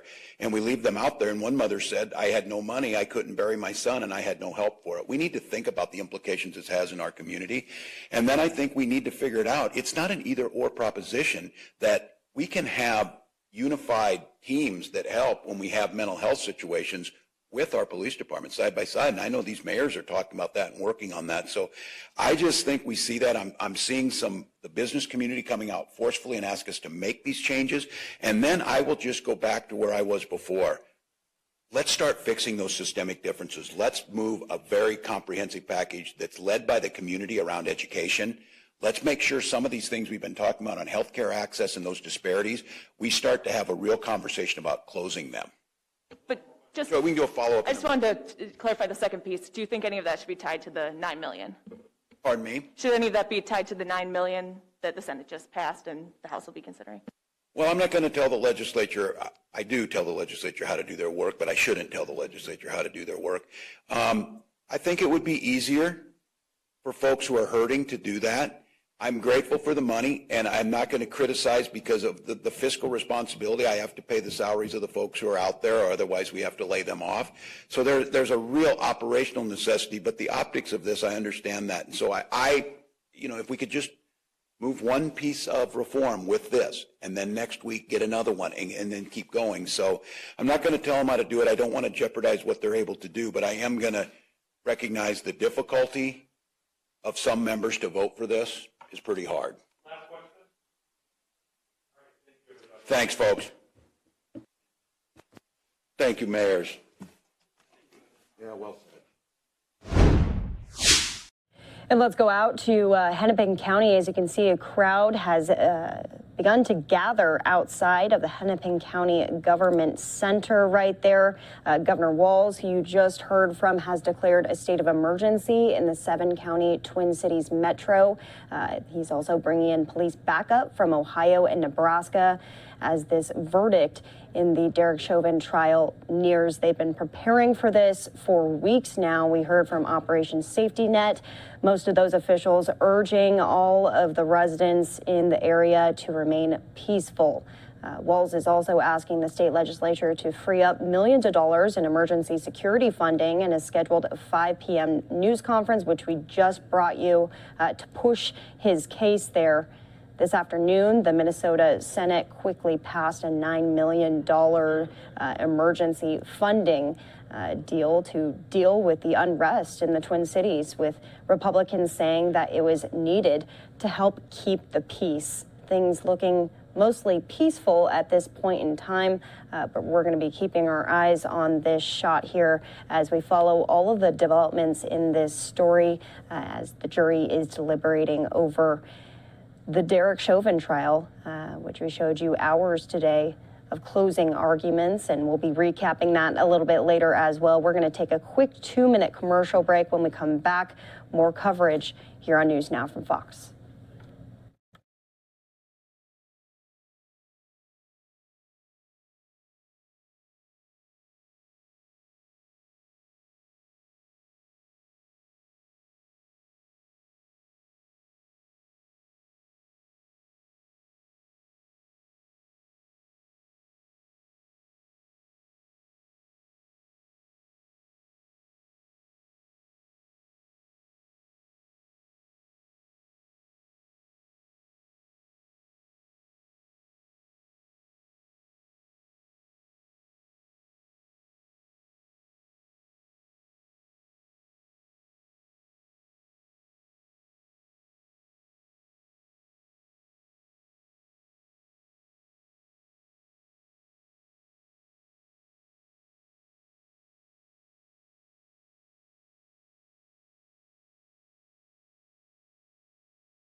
All right, welcome back here to News Now from Fox. You can see there a large crowd gathering right outside the Hennepin County Government Center in Minneapolis, Minnesota,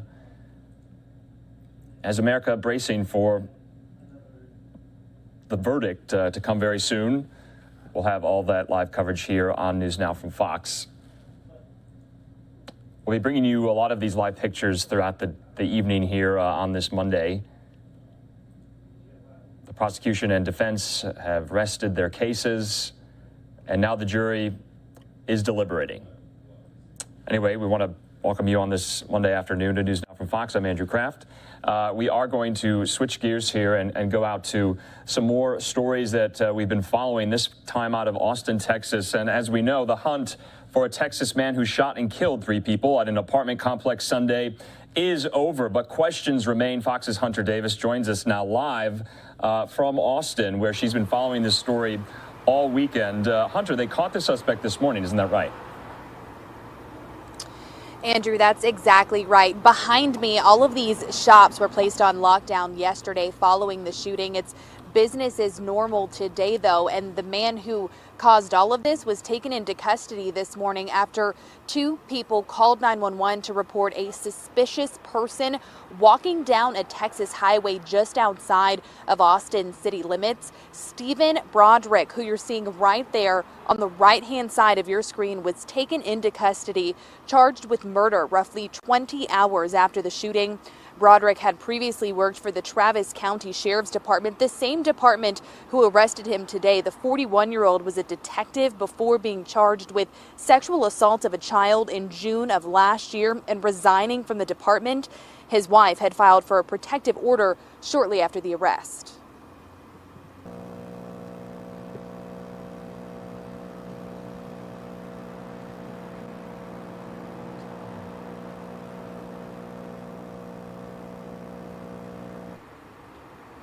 Hunter, we don't have that audio at the moment. Could you just describe what was said there at the police press conference?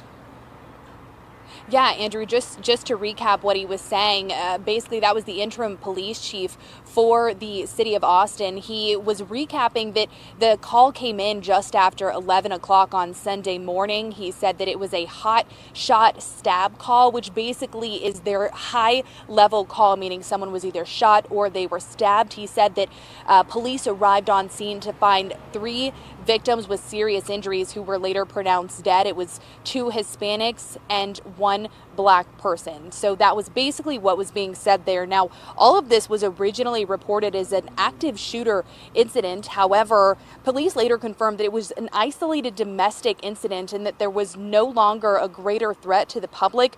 A local school district confirming today that 2 of those victims were students at Elgin High School. Travis County District Attorney Jose Garza also releasing a statement saying Broderick was released from jail 16 days after that June arrest on a bond of $50,000. He says on Sunday they looked to revoke that bond. Andrew? And Hunter, I was kind of curious as well. You are in Austin. You've been talking to residents and community leaders there. What was their reaction, especially over the weekend, where officials were telling them to remain vigilant and remain cautious? Yeah, I mean, unfortunately, it's the same thing we say every time there is a super sad situation like this, and it's that you don't expect it to happen here. People are running, people are jogging, they're walking their dogs, they're going to these shops here behind me, and yesterday none of that was possible as police swarmed this area, unsure of what they were walking into. It's also just extremely sad. 2 of those people that passed away yesterday were teenagers, and they're teenagers that will no longer get to live their lives. One of them was Willie Simons. He was the high school football captain over at Elgin High School. He had just signed a letter of intent to play at the University of North Texas. His girlfriend, Alyssa Broderick, she left Elgin last year. She was a guard on the basketball team, and then Alyssa's mother was Amanda Broderick, the ex-wife of that victim, all of these family members that have identified these suspects, or these victims rather, say that Amanda was a loving mother. Now, grief counselors have been available, though, especially for those students over at Elgin High School and in the rest of the district that are dealing with the grief of losing 2 classmates. There's also been a GoFundMe that has been set up for the funeral arrangements for this family. Hunter, just lastly for you, when should we expect Broderick in court? Of course, details that we're working to get, Andrew, the arrest just happened this morning, so officials have yet to even, come out and make any sort of public statements aside from just releasing that he was taken into custody today. So hopefully that's a development that we'll get later on this week. All right, Hunter Davis there, live for us in Austin, following this story breaking over the weekend. Hunter, thanks for bringing that to us here on News Now. Thanks, Andrew. All right, and we are going to go out now just to some more news regarding the verdict that we are awaiting in the Derek Chauvin trial. Lots of major metropolitan areas around the country are gearing up, are preparing their law enforcement agencies in the case of any protests there. So we're going to go out now to Atlanta. The police department there, police chief was briefing the public just on their plans in case any civil unrest or the like, any reaction to that verdict is imminent. So let's play that out for you right now.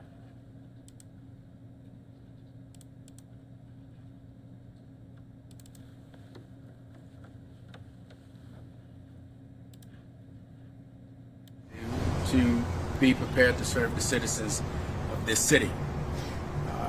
Right now, there's no indication that we have any perceived threats or serious concerns as it relates to the trial, but in preparation, what we will do is stand up our JOC, where we are better able to manage any type of incidences that may occur within the city.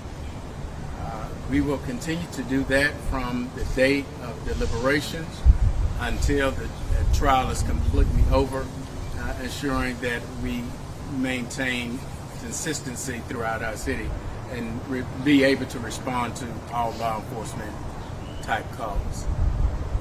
That's where we will be for the remainder, unless you have some questions for me. What does that mean for officers who have called off? Will they be called back in to be on standby for this? So our stance will generally be a 12-hour shift, making sure that we have adequate resources to address any issues or incidences that may occur within the city. Chief, we've noticed the orange barricades around City Hall. Is that done because of this in anticipation, or is that something else entirely? Something else entirely, I understand. What lessons did you learn from last year's protest that may change how you do things this year? I think the situation we had last year was there was not as we didn't collaborate with our federal, state, and partners as quickly as we are in this time, and utilizing the intelligence to be able to monitor the situation a little bit better. Are you expecting? If there is an acquittal in this case, are you expecting? Some big problems. I would imagine there would be some outcries if the case go in either direction, and so we're preparing for whatever may happen. Chief, can you talk about APD as a history of handling demonstrations very peacefully, allowing peaceful demonstrations to continue? Can you talk about the philosophy of APD, how it differs from other departments around the country? Great question. So in the city of Atlanta, one of the things we pride ourselves on is we support people having the right to demonstrate, and we deal with some form of demonstration or protest in this city almost every day. And many of them go along very peacefully. And so we anticipate and we will continue to support peaceful protests inside the city of Atlanta. But we do also recognize that there are times that there becomes a level of civil unrest, and we are prepared for that as well. What are you telling your officers about the demonstrators are going to be demonstrated just in case there's a acquittal? I'm sorry, I can barely hear you. I said, what are you telling your officers just in case there is an acquittal? So one of the things that we began doing last week is having conversations throughout the ranks in preparation for anything that may occur, so that officers can have some understanding. What that conversation would be is what our stance would be, how long we anticipate being in that position, and how quickly we can get them out of it. You know, over the summer, there were these college students who were pulled out of their vehicle by APD officers. What can you tell us about, you know, how to avoid that this round if protests do happen? Like what preparations have been taken? One of the things that we recognize that we will continue to do is to communicate as much as we possibly can, getting information out, not just to the citizen, but to you all as well, so we can get as much information out to the public as quickly as we possibly can. Another thing that we're doing internally is making sure that we have adequate resources out on the streets and making sure that we are able to give officers, take them offline when we recognize that there may be something else that needs to be addressed.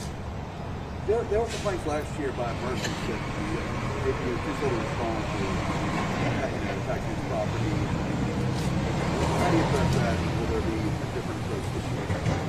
Again, I think that we will have more resources utilizing our state and federal partners, utilizing Fulton County Sheriff's Office, and so with that level of additional resources on the front end, I think that gives us the ability to respond adequately to whatever calls may arise. Will sheriff's deputies be helping this week?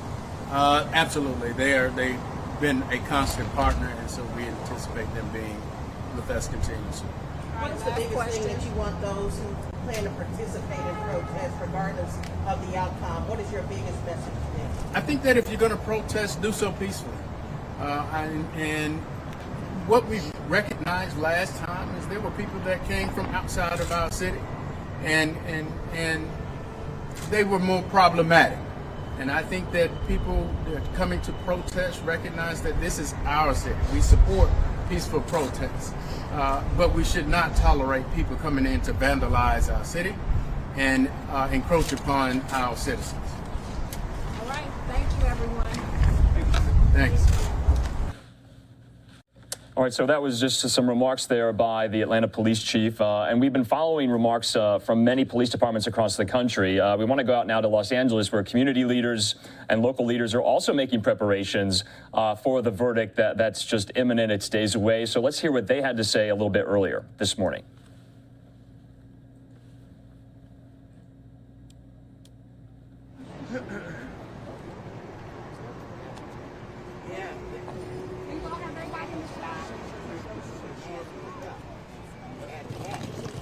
Everybody is seeing one of them a little bit, or spread out a little bit. All right.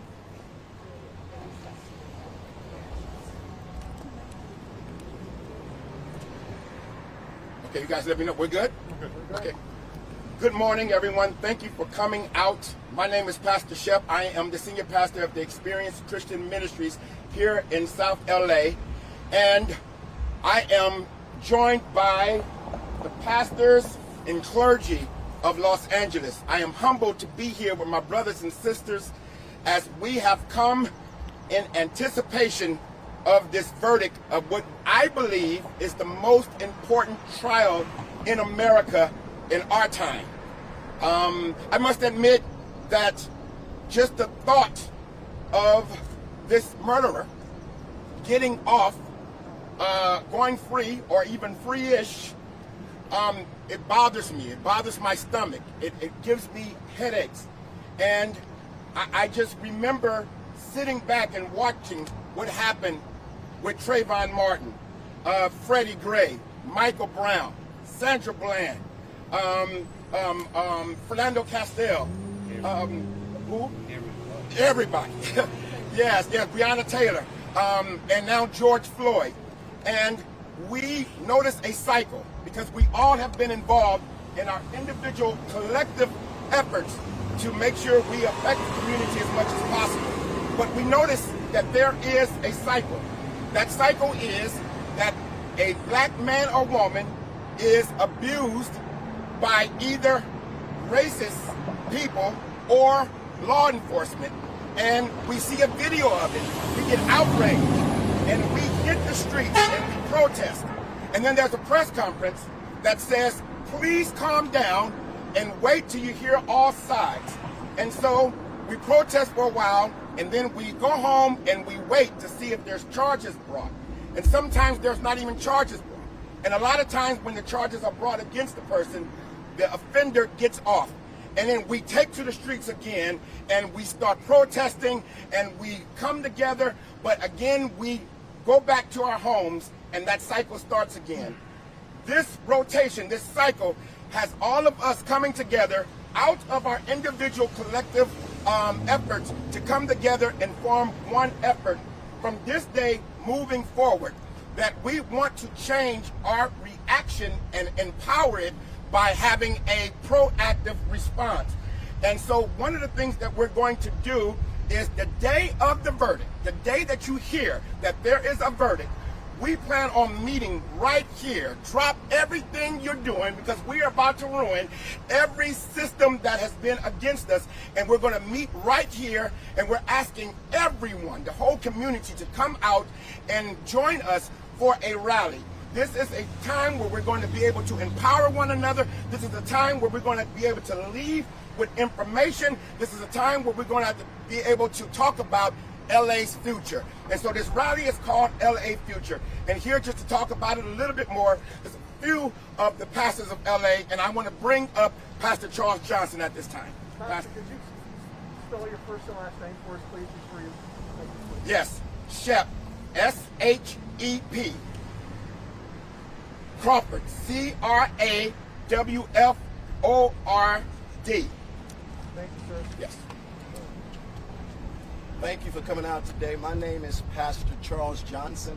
I'm the senior pastor of the Cochran Avenue Baptist Church, representing our social justice ministry. I'm also the founder and organizer for Miracle Mile for Justice. But we are here united today for several purposes. First and foremost, we're really here fighting for the soul of this city.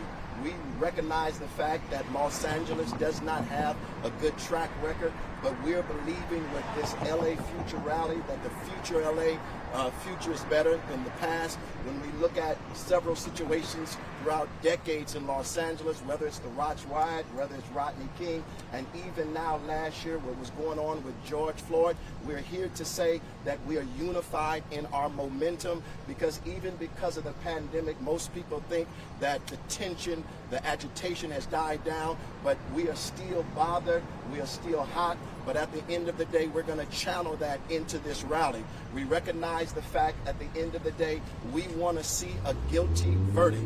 We recognize the fact that every time that a black man or a brown man is brought up on charges or executed in the streets, we see it, and somehow they automatically get off. With what we've seen with this trial, we just are believing a guilty verdict should come back. And not just guilty and let them off with a job or let them off with probation. They need to do the time because they have done the crime. So we are here to say our momentum is unified, and we're here to say our message is unified.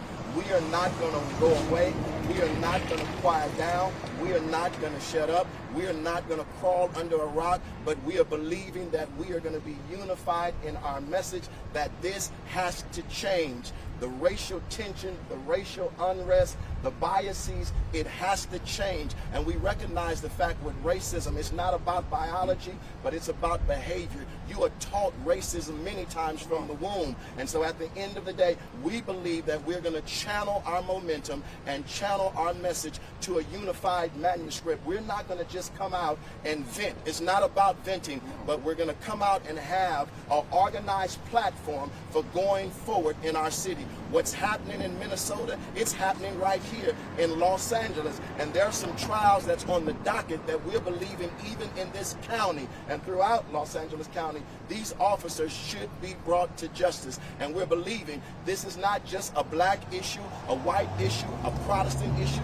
a Catholic issue, a Jewish issue, a Muslim issue, an Asian issue. This is a moral issue. And right now, not just Minnesota, but the whole country is on trial. And we believe believing that we will be victorious. We are believing we will overcome. We are believing that at the end of this process, you will not see many of us, because we have been identified as black folk as just angry and mad. No, we have intellect, we have intelligence, and we're going to channel. We don't have to tear up and throw up and burn. We don't have to do that, because many times our communities are not rebuilt. And so we are saying we're going to channel this energy. We're going to channel everything that we're doing, that we will have a unified manuscript that we're going to take to power in this city and say enough is enough and things have to change. Period. And with that in mind, I'm going to turn it over to my colleague, this is Pastor Smith. Good morning, everyone. I'm Pastor Najuma Smith-Pollard, pastor of Word of Encouragement Church here in Los Angeles. I'm also a daughter of Cecil L. Chip Murray from Fame Church when he was the pastor there. And in 1992, I recall that he did something similar when we were waiting for the verdict of the Rodney King trial. He called together the faith leaders, pastors, rabbis, imams, city officials. And he said, we will come together on the day of the verdict and we will lead the change and transition in Los Angeles. And so here we are almost 30 years later doing the same thing. We are taking a page from Pastor Murray's playbook. Yeah. And we're calling together all of our clergy. Many of them could not be here today, and we know some are watching on live stream, but we know we have the support of hundreds of pastors and clergy from every faith denomination. Yes. I'm going to read off the names of those who are standing with us today, the pastors and city officials. Pastor Elton Johnson, Jeremy Dixon, Patricia Fargus, Nissan Stewart, Ewan Gaddis, Randy Allison, William Charles, Dr. Dolores Turner, Deacon Gordon, Stephanie Butler Adams. From the city, we have Jumana Silian Saba from LA City Human Civil Rights, Capri Maddox, General Manager, LA City Civil Rights, and David Price, LA City Civil Rights. We also know we have the support of many officials, but we're calling everyone together. And on the moment we hear the verdict, that if the verdict is going to be read, we want everyone to come back to this spot. We're going to take over this whole area, and we're going to stand together in unity and talk about the future of Los Angeles. So thank you for being here today. Thank you for watching. Yeah, I knew that was going to be tricky. Najuma. N-A-J-U-M-A Smith-Pollard. P-O-L-L-A-R-D. Thank you. Thank you. Good morning. Good morning. My name is Pastor Michael Fisher, M-I-C-H-A-E-L F-I-S-H-E-R. I pastor Greater Zion Church Family in Compton, California. I'm also the president of the Pastors for Compton and also the lead organizer for a movement called Push 100. And I'm here with all of our clergy with one spirit, one mind, one focus. And I know we're clergy, but we come in the spirit of Jesus when he was turning over tables and whipping out the thieves. And the system is broken.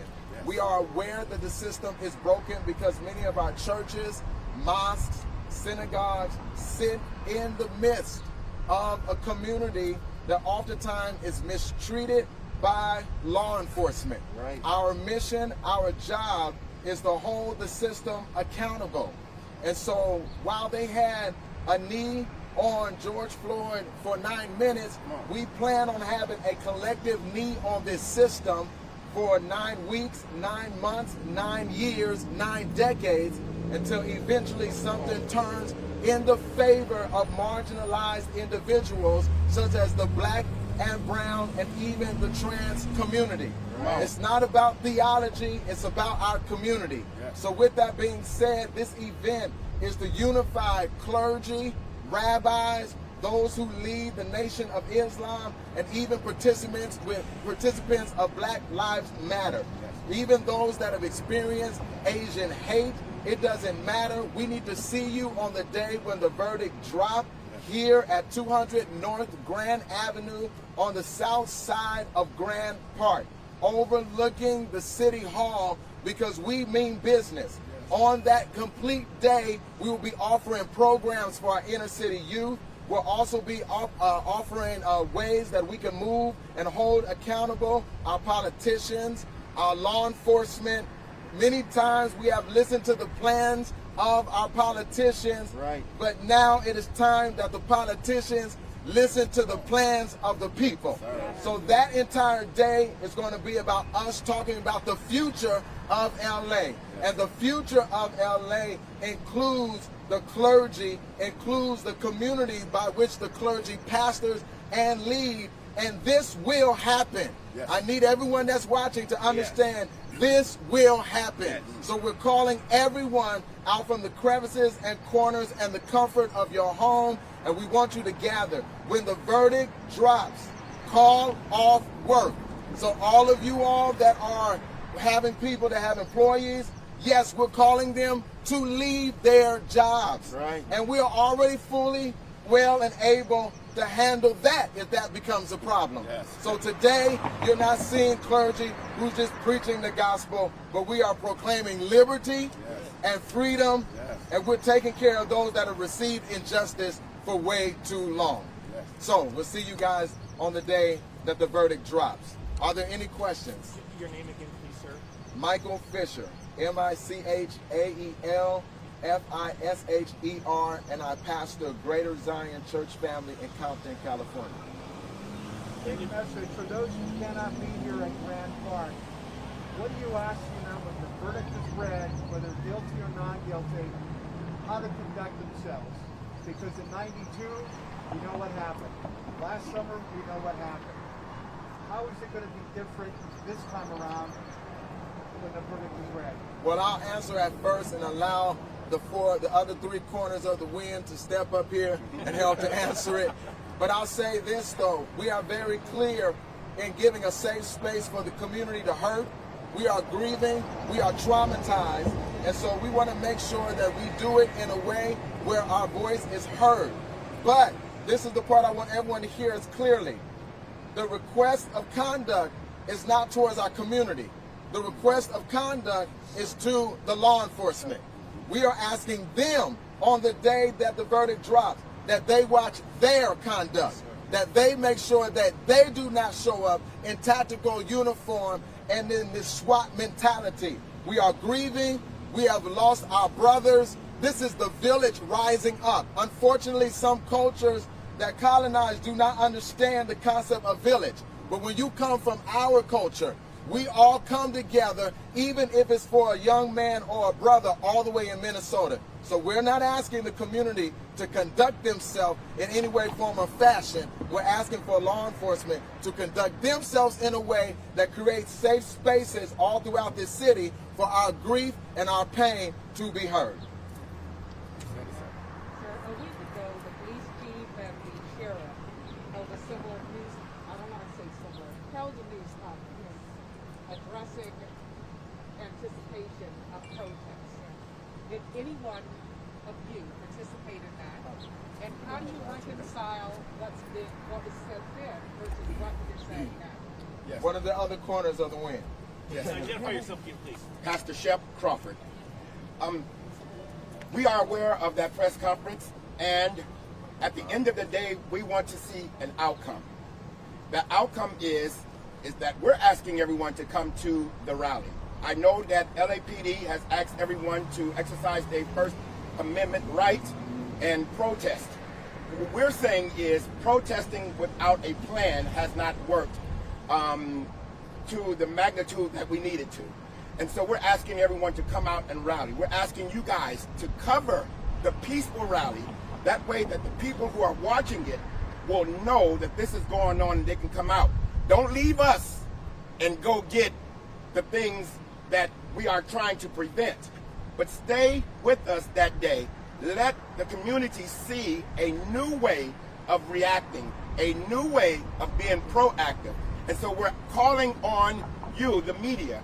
We will be here. We're hoping you will be here as well, too, that we may change the tone in LA and make sure that we have a progression that we can measure very soon here.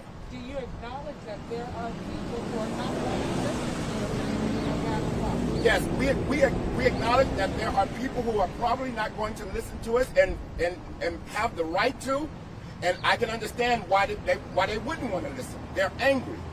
We know that we can't control people. All we can do is come out with the love as peacemakers, as ambassadors of Christ, and present love and peace, and make sure we also are fighting for the community. So this may be a progression that takes a minute. We might, have a disruption on that day, but the next time, maybe people are coming together and understanding there's a new way. And so we want to encourage our brothers and sisters to stay progressive, to stay productive, and may God bless them all. Can you touch on that point a little bit more? You mentioned that when there's unrest in the Black community, oftentimes businesses, whatever, are not rebuilt.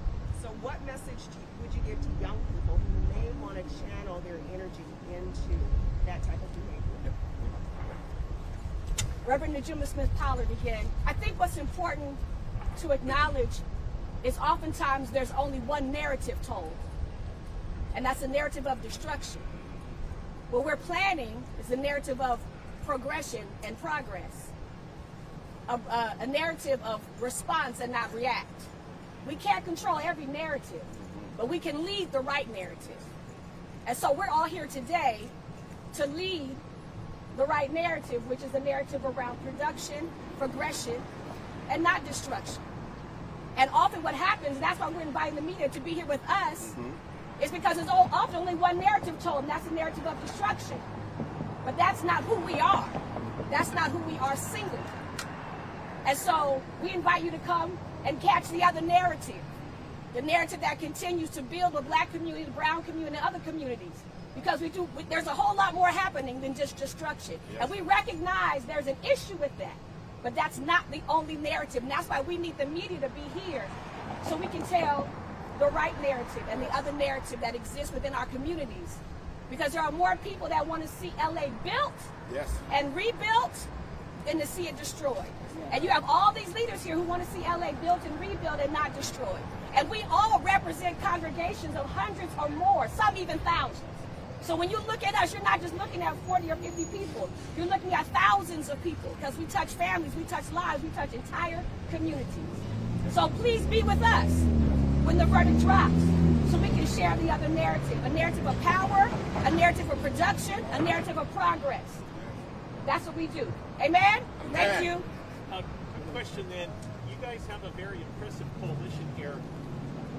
Do you have a seat at the table with our leaders, our electeds? That's a great question. Absolutely. So we actually meet all the time with the mayor, Chief Moore. We have the Civil Rights Commission with us. So we're always in conversation. Before this happened, we were in deep conversation with Chief Moore, with Chief Labrada, with the mayor, with the council persons. Most of us have all their phone numbers in our cell phone. Can you characterize then how those talks are going? Do you feel like there's a move forward? They are progressing positively. Yep. Thank you. Yep. And they support what we're doing. Great. Out the other corner of the wind. And I just want to touch on one thing that was said. What we're out here, and yes, there is another narrative, and this narrative really is a seamless narrative, and we're believing it's the narrative of love. We're out here because we love Los Angeles. Yes. We love California. We love the United States of America.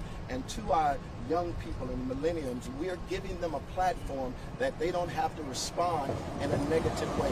But we actually believe, even with the civil rights movement in the 60s and 50s, there still was this theme of love. We love Los Angeles, and we are saying we hope Los Angeles love us just the way we love Los Angeles. And what is love? It is the compassion where you are concerned about the well-being of your brother.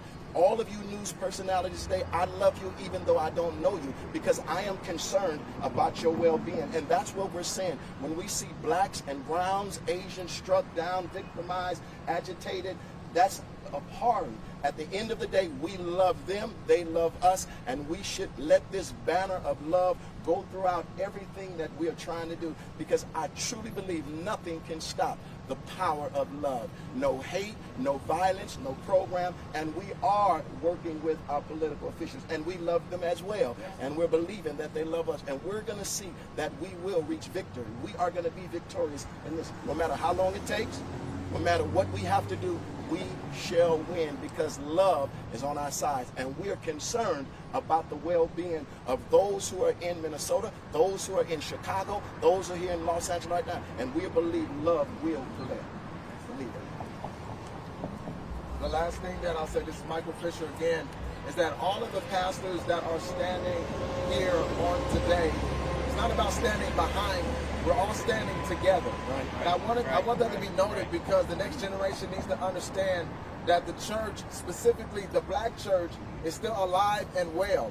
And many of the pastors and clergy will be there that night, that day, to offer resources and connections for many of you all that need jobs and opportunities. There's many of my friends and brothers and sisters here that run programs out of their churches, CDCs. We're going to talk about how funding needs to start coming through those CDCs. We're really going to come up with a practical solution on how the churches can be at the epicenter of moving Los Angeles forward. Right. And lastly, we're speaking today, but all of these clergy will be speaking on that day and on that night. And again, right here, right now, you're seeing a representation of at least close to 100,000 constituents all throughout this city, and individuals like a Dr. Gaddis who represent constituents all throughout this state. So this is not a joke. We are serious, and we even have what we call the OGs with us. The Dr. Cecil Chip Murrays, the Dr. Melvin Von Wades. We have the OGs that are covering us, so we're doing this together. I received a call from Rabbi Vogel, who is also the head of the Orthodox Jewish organization. He will be standing with us on that day as well. So we want everyone to be here, news included. You'll be tempted to cover all the other stuff, but we need you all here so we can talk about the future of Los Angeles. Thank you so very much for coming out. Thank you so very much for your time.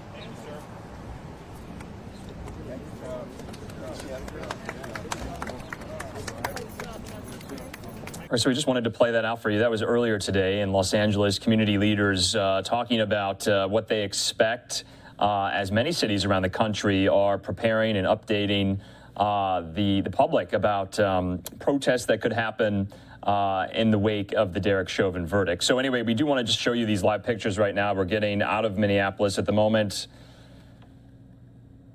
You can see some of the protesters who are making their way down the street there. But earlier today, we showed you a little bit of Operation Safety Net, that update there. That's a joint effort with Minneapolis Police Department, the Hennepin County Sheriff's Office, and the state of Minnesota in preparation of this week. And as you know, Governor Tim Walz today declared a state of emergency in the Twin Cities metro area. He's bringing police backup in from Ohio, Nebraska, and Illinois. So we're going to play out some of that update from earlier of Operation Safety Net. We all have a great respect for Chief Arredondo, and we see him as one of our own. And when he asks multiple organizations to be able to come to the table and have a co-creation model and to have community-based solutions and to lead us through this next phase as we start to go into uncharted territory, you know, I was grateful and honored to be able to come to the table and represent the community. We stand behind Chief Arredondo. We want to bridge the gap between the community and law enforcement. We believe that it's going to take all of us from a creation model and an accountability model to keep our city safe. So we want people to express themselves, but in a positive manner and in a safe manner. And I'm here today saying the NAACP and the community that I serve and come from is in support, and we're going to be at the table representing. So thank you, Chief. Next, I'd like to bring up one of our just courageous and really just empathetic leaders out there who've been doing some great work under a wonderful model in terms of a labor of love service, and that's Miss Lisa Clemens from A Mother's Love. Thank you, Chief Arredondo. I stand before you not as an extension of law enforcement, but as an extension of our community. A Mother's Love initiative are mothers and fathers from the community who are standing in the gap with the police department and with our communities to pray for justice for the George Floyd family and for our community. A mother's love is also, I'm sorry, I'm just losing my train of thought here. I've been on the other side during unrest wearing a blue uniform. And it was the community members in our black community, my elders at the time, who stood in the gap for me.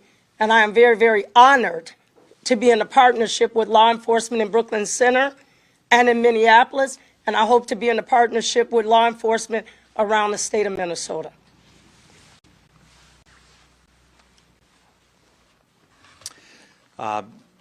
Even before last summer's civil unrest, but certainly during that time, an individual, Mr. Trey Pollard, was out there with his team. We pushed for peace, and he continues to be out there. They've been out there certainly more recently in Brooklyn Center, but they're certainly still activated here in Minneapolis. So, Mr. Pollard. Thank you, Chief. It is an honor to stand before this media team with you. You know how much I love you and Sheriff Hutchinson, Chief Frizzell. You guys mean a great deal to me because I know what community means to you, right? And that's why I stand with you, because community means everything to me. And so we push it for peace initiative is simple. We protest with you, but we want to do that in a peaceful manner. We just don't want to be destructive, because what it does is it enhances the problem. Breaking into those businesses and things to that magnitude, that's not peaceful protesting. And I also want to say this. It is our job as a community to, when we see that, to be a part of that changing. Say something to the organizations that's out there. Myself, A Mother's Love, Sailor Mink, Reverend McAfee and those guys, Jamil Jackson and those guys from Freedom Fighters. Those guys is out there for you. For you. Say that there. The peaceful protesters are in the front. The ones in the back are the ones that's doing the agitating. But the ones that's feeling the pain from that is the ones that's actually there peacefully. That's right. So, again, if you see something, don't be afraid to say something. And also, we are out there as a resource. A lot of our community is dealing with trauma and hurt and pain and frustration. It's important that we figure out another way to channel those emotions versus being destructive. The last community leader that I want to introduce is someone who has truly, when I say has been at the table, and not just through communication, not just through talk, but through action, has been Reverend Ian Bethel. Reverend Ian Bethel, in terms of his work with certainly the Minneapolis Police Department, goes back at least 20 years. And he has been a part of a Unity community team that has dedicated 5 years of their lives to helping to transform and make positive transformation change to the Minneapolis Police Department. So I'd like to, and I'm honored to bring up Reverend Ian Bethel. Thank you, Chief. We're at a difficult time here. And all of us are having emotions and anxieties and stress that most of us have not been able yet to express in a proper way. But let me make this clear. One way you do not express whatever you got tied up in you is through violence. Frozen bottles against law enforcement does not represent us. And what law enforcement is going to do, Operation Safety Net, let's be clear. They're going to respond. Now, we don't too much like the rubber bullets and all that spray, but if you throwing your stuff and running, and then those who are peacefully protesting are getting caught up in that, you're going to be dealt with by law enforcement. We've been at the table for over 10 years, and we established a memorandum of agreement with the Department of Justice, the Minneapolis Police Department, and since last June, we've been at the table again with our chief, amending that. The difference we have this time is that we have a young people's task force, looking just like you young people from 10 to 28, from our streets, diverse, Latinos, Native Americans, Somalis, whites, blacks at the table with us and with the chief. And we're not amending it. Don't you hurt what we're doing at the table. The Minneapolis Police Department 10 years ago fought not to be at the table. But here we are at the table for our community with our community in mind. Please stop this violence. Don't tear up our city any longer, because we, all of these, the boots on the ground, and these people were working and giving up their lives. Some haven't slept but 2 hours in the last 2 weeks because we believe in our community. Don't tear up our community. We stand with law enforcement to make sure that as we have accountability, transformation, consequences, and reform, with law enforcement, we expect the same from our community. Transformation. We expect us to understand that there will be consequences. So let's reform ourselves and hold ourselves as a community responsible also, so we can work this out together, because we have a whole year to go through watching with this system we have. Sometimes it does work better for whites than it works for blacks, but we're in here together, working this out together. Please, let's stop this violence that's going on in our community. This is our community, and as King said, let's keep it a beloved community. Thank you. Thank you so much, Reverend Bethel. So for our media who's here today, the reason why it was so important to have you see and hear the voices of our community leaders. While Operation Safety Net from our Operation Safety Net partners, we embarked upon this planning more than 8 months ago, we knew that in order for it to be successful, and again, based on 2 pillars, the protection of everyone's First Amendment constitutional rights to peacefully demonstrate and assemble, but also to protect people and property, we knew that we would certainly need our resources from the National Guard, General Mankey's soldiers. We knew that we would need Sheriff Hutch deputies. We knew that we'd need Chief Frizzell's Metro Transit officers and our Colonel Langer State Patrols. But we would never be successful if it were not for community. And so we rely upon them. We take feedback, insight, guidance, and instruction from them, and we will continue to do that. And so that is why we are here. We talked about Phase 3 of Operation Safety Net, and actually the events in Brooklyn Center that really stepped that up sooner than we had expected.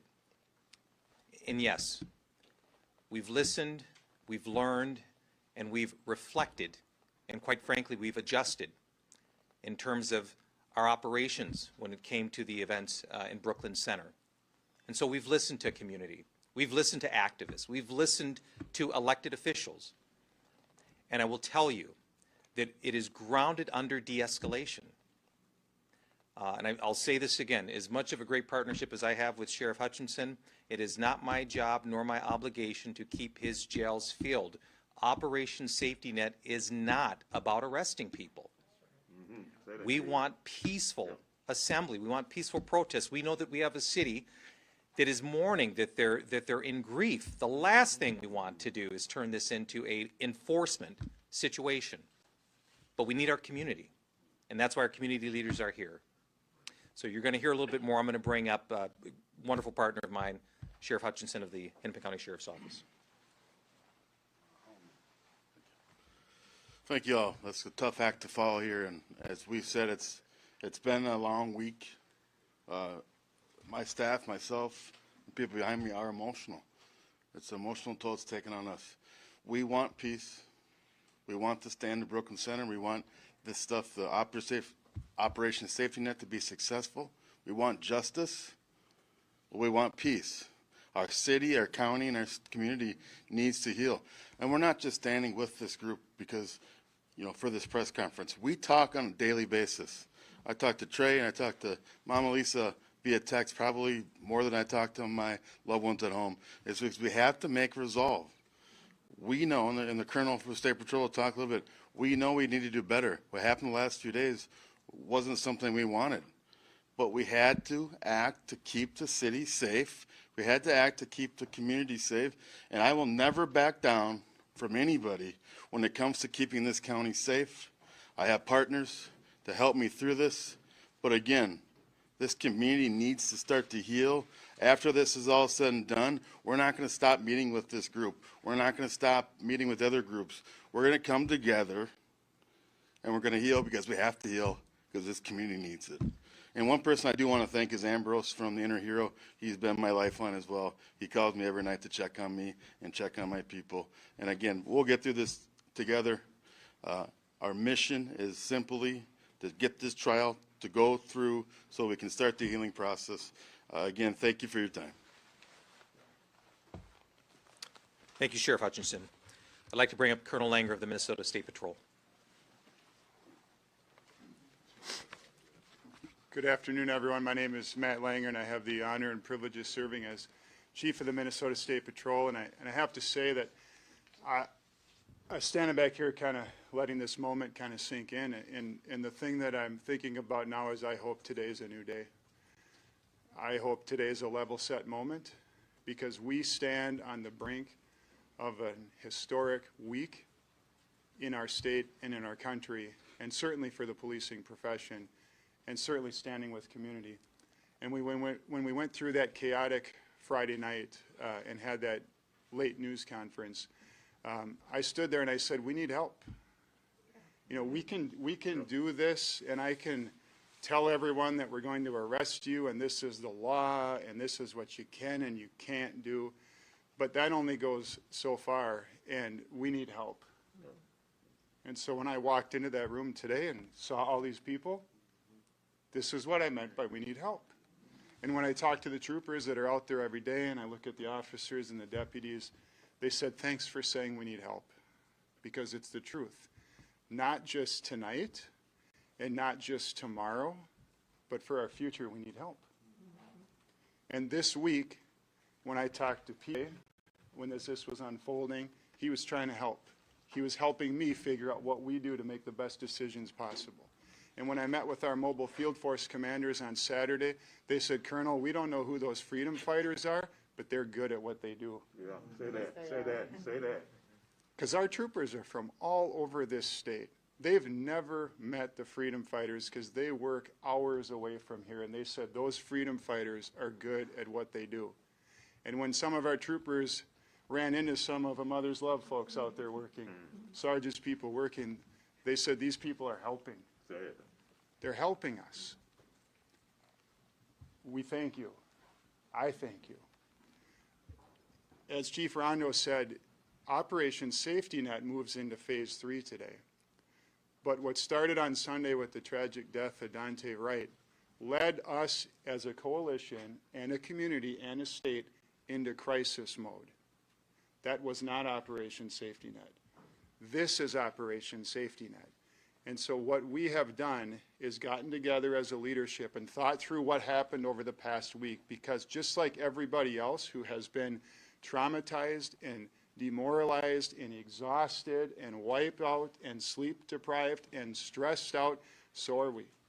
And we met together and we said, there's no way that we can go through the week that we've just had and say, oh yeah, the plan we've been building over the past several months is still perfect. Because the reality is no plan is ever perfect if you keep looking at it and keep looking at it to try to make it better. And we've done that. And so my job today is to articulate a few things that we think collectively, with community voices, hearing criticism, hearing compliments, and digging deep to figure out what can be done different. The one thing that I think that can be so critical, and it's simple, and it's a value statement, it's de-escalation. Yeah. We all need to relax.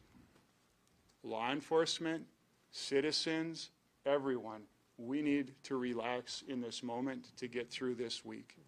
It's important. And it's not just a law enforcement commitment as an organization or as officers or deputies or troopers. It's all of us committing to de-escalation. And I appreciate your help with us on that front. That said, a few things that need to be done differently. Number one, let me clarify the chain of command right now, because we've talked a lot about unified command and incident command and the National Incident Management System and all these things that are part of the jargon of our business. The actions of the Minnesota State Patrol and the Minnesota State Troopers roll up to me. The actions of the Minneapolis police officers roll up to Chief Rondo, and the deputies roll up to Sheriff Hutchinson. We're responsible for the actions of the people that work for us and that I work with. The city of Minneapolis is the full responsibility of Chief Arredondo, and it's a responsibility he takes seriously. As a unified command, we are there helping, and we are there committing resources, and we are doing our best to have good, healthy tension in those decision-making moments, because we believe that the ultimate decision is better when it's an iterative process with voices at the table, including the voices of community, helping us navigate these difficult times. The Minnesota State Patrol is under a temporary restraining order issued by the court related to interactions with the media. We accept those. We think they're good, and we've worked as fast and as hard as we can to ensure that we're in strict compliance with that restraining order. I know that the City of Minneapolis Police Department is under a restraining order for similar but yet different reasons, and some of the agencies that are involved with the Unified Command are not under a restraining order. I can tell you that as a group of leaders, we are coming together, and our commitment is to exercise best practices in the implementation of those issues that have been brought forth in the restraining order for everyone's collective good. We've asked additional legal representatives to come with us and be part of the multi-agency command center. We believe that that will help with our real-time decision-making, it will help with accountability, and it will help us ensure that we're doing everything we can to protect the rights of those who are out there protesting, help us deal with those who are protesting in ways that we've heard are unacceptable, and ensure that the protections afforded to the media are upheld with the strictest standards that we possibly can. Throughout the crisis of this week, we've had late night, midnight, or after news conferences. That is not Operation Safety Net. That was the crisis that we were working through in our assistance to the City of Brooklyn Center. Operation Safety Net moves into phase 3 today. Today ends the commencement, as we've been doing all along, of daily, if not more frequent, if necessary, interactive, participative daytime news conferences, so that we have a transparent approach to what has happened and what will happen. And last but not least, it's the doubling down on community. We need help. That's what I started with, and that's what I'm going to end with. We need help. This is not about law enforcement. This is not about policing in this moment. It's so much bigger. It's about all of us figuring out how we build a better today, a better tomorrow, and a better future. And if we do that right, every single person benefits, including the community and including the men and women who put on a badge and go out there and try to do everything they can to ensure that that badge signifies and proves public trust. And in this moment, as we embark on this week, I'm telling you, as someone who's lived here my whole life, we need it. We need it.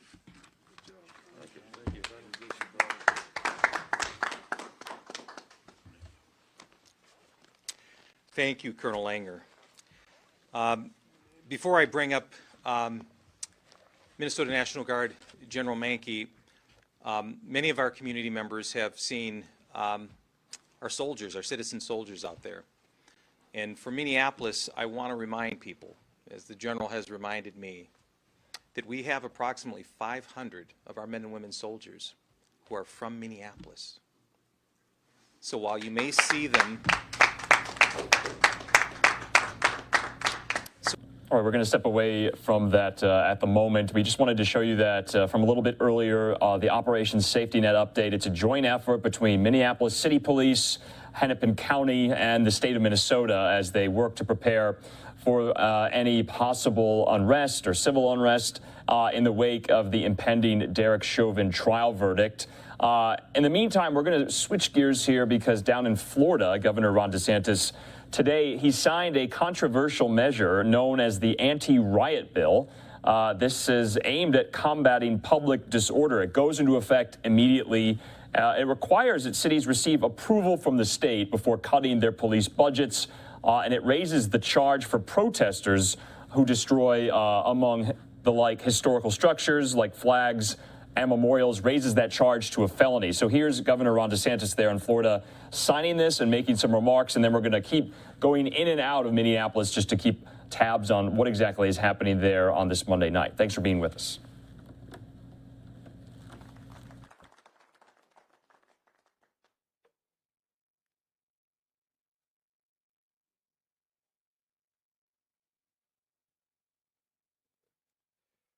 Well, good morning. I think it was in September we were here with Sheriff Judd hosting us, and we put out a vision for the state to maintain being a law and order state. We saw really unprecedented disorder and rioting throughout the summer of 2020, and we said that's not going to happen here in the state of Florida, and we wanted to make sure that we were able to protect the people of our great state, people's businesses and property, against any type of mob activity or violent assemblies. And so we had a bold vision. We worked with President Wilton Simpson and Speaker Chris Sprowls to get it done. They were able to successfully do it, and so we're here today being prepared now to sign that bill into law. I think it's really remarkable if you look at the breadth of this particular piece of legislation. It is the strongest anti-rioting, pro-law enforcement piece of legislation in the country. And there's just nothing even close. The bill does a number of things. One, it tackles head-on this idea that we've seen last summer and then we still see today, that there should be a movement to defund law enforcement. Now, obviously, the state of Florida, we're not going to do that under my leadership, but if a local government were to do that, that would be catastrophic and have terrible consequences for their citizens. And so this bill actually prevents against local governments defunding law enforcement. We'll be able to stop it at the state level. And if you look at some of these places that have done this, they've already seen crime go up, even just diverting some of the funding to this. And so it's an insane theory. It's not going to be allowed to ever carry the day in the state of Florida, and this bill gives us the tools to make sure that that doesn't happen. It also holds local governments accountable if they fail. If we saw last summer, some of the local governments are actually telling, not necessarily in Florida, but throughout the country, basically telling these folks to stand down, telling police to stand down while cities burnt, while businesses were burnt, while people were being harmed. That's a dereliction of duty. And so what our bill says that I'll sign into law today is that if you're derelict in your duty as a local government, if you tell law enforcement to stand down, then you're responsible for the damage that ensues. And if someone's been harmed or their property has been destroyed, then they can sue you for compensation. We also have penalties for people that commandeer highways, which we saw in other parts of the country. Just think about it. You're driving home from work, and all of a sudden you have people out there shutting down a highway. And we worked hard to make sure that didn't happen in Florida. They start to do that. There needs to be swift penalties, and that's something that just cannot happen. We also saw around the country people toppling monuments of people like George Washington. This bill protects all monuments in Florida. You have no right to go in and take down monuments. We're not going to let the mob win the day with that. Bill also includes liability for mob intimidation. And if you think about it, we saw images of people just sitting outside, eating at a restaurant, and then you have this crazed mob circle around them and start screaming and really intimidating. I'm sorry, that's unacceptable. You're going to be held accountable. Mind your own business and leave people alone if they're not bothering you. And then finally, and probably maybe most importantly, if you riot, if you loot, if you harm others, particularly if you harm a law enforcement officer during one of these violent assemblies, you're going to jail.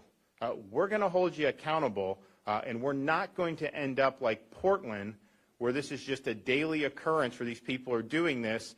They get arrested, they have their mugshot taken, and then they get put right back on the street to do it again. So I think this bill that I'll sign into law shows the state of Florida takes public safety very seriously. We believe in making sure that our streets are safe. We want to make sure that our cities are prosperous. We want to make sure folks are protected. And there should be no doubt, the minute I sign this bill into law, anybody who wears the uniform in service of protecting the public, this bill will make very clear the state of Florida stands with you. So I'm going to sign the bill into law. Then we have so many great people who help make this happen, and we're going to allow them to come up and say a few things as well. So right here.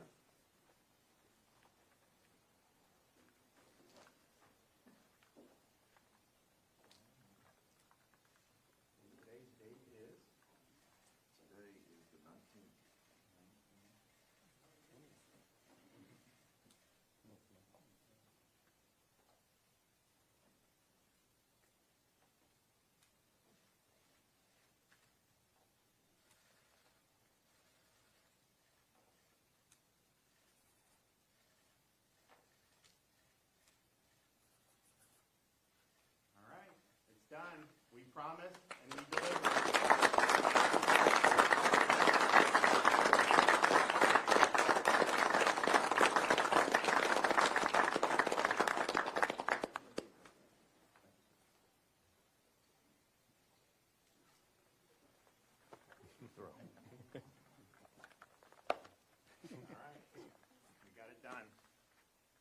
So we had a lot of great folks that were with us from day one.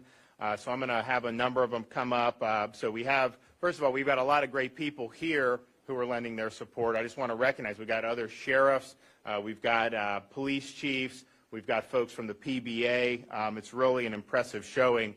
Some of the folks will say a few things here. We have Senate President Wilton Simpson, Speaker Chris Sprowls, Attorney General Ashley Moody, Jimmy Petronis, our CFO, Sheriff Grady Judd, of course, here in Polk County, Wayne Ivey, Sheriff of Brevard County, and then we have the two sponsors, Senator Danny Burgess and Representative Juan Fernandez Barquin. So I want to thank them for all their support.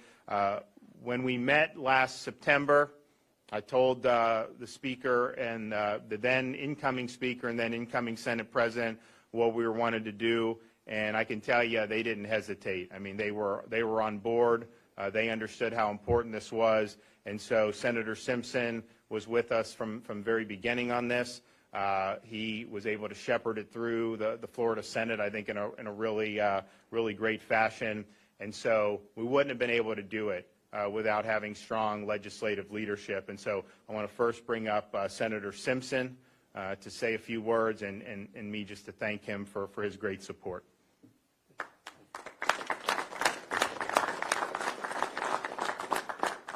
Thank you, and thank you, Governor, for your support and law enforcement. We heard for so many law enforcement, and I said this earlier, but somehow this became a political hot issue. And I don't know how it's political to say we're going to protect law enforcement, right? We're going to protect people's property, and there's going to be rules of engagement if you decide to riot, not protest. You can peacefully protest every day and should peacefully protest if you feel like that's necessary. But if you cross the line and you start damaging property, you start threatening law enforcement, then this law is going to have the enhanced penalties that exists here, and I appreciate all the assistance we had from law enforcement, from the Attorney General's office, and from the Governor's office to make sure we were able to shepherd this through the process. And I want to thank Speaker Sprowls for his steadfastness in this process also, and thank you, Governor. Great, thank you. And the Speaker, Chris Sprowls, was also instrumental, very supportive from day one. Chris has a background as a prosecutor. He understands law enforcement, very strong supporter of the folks that wear the uniform, and they did a really good job in the House getting this through. So, Chris.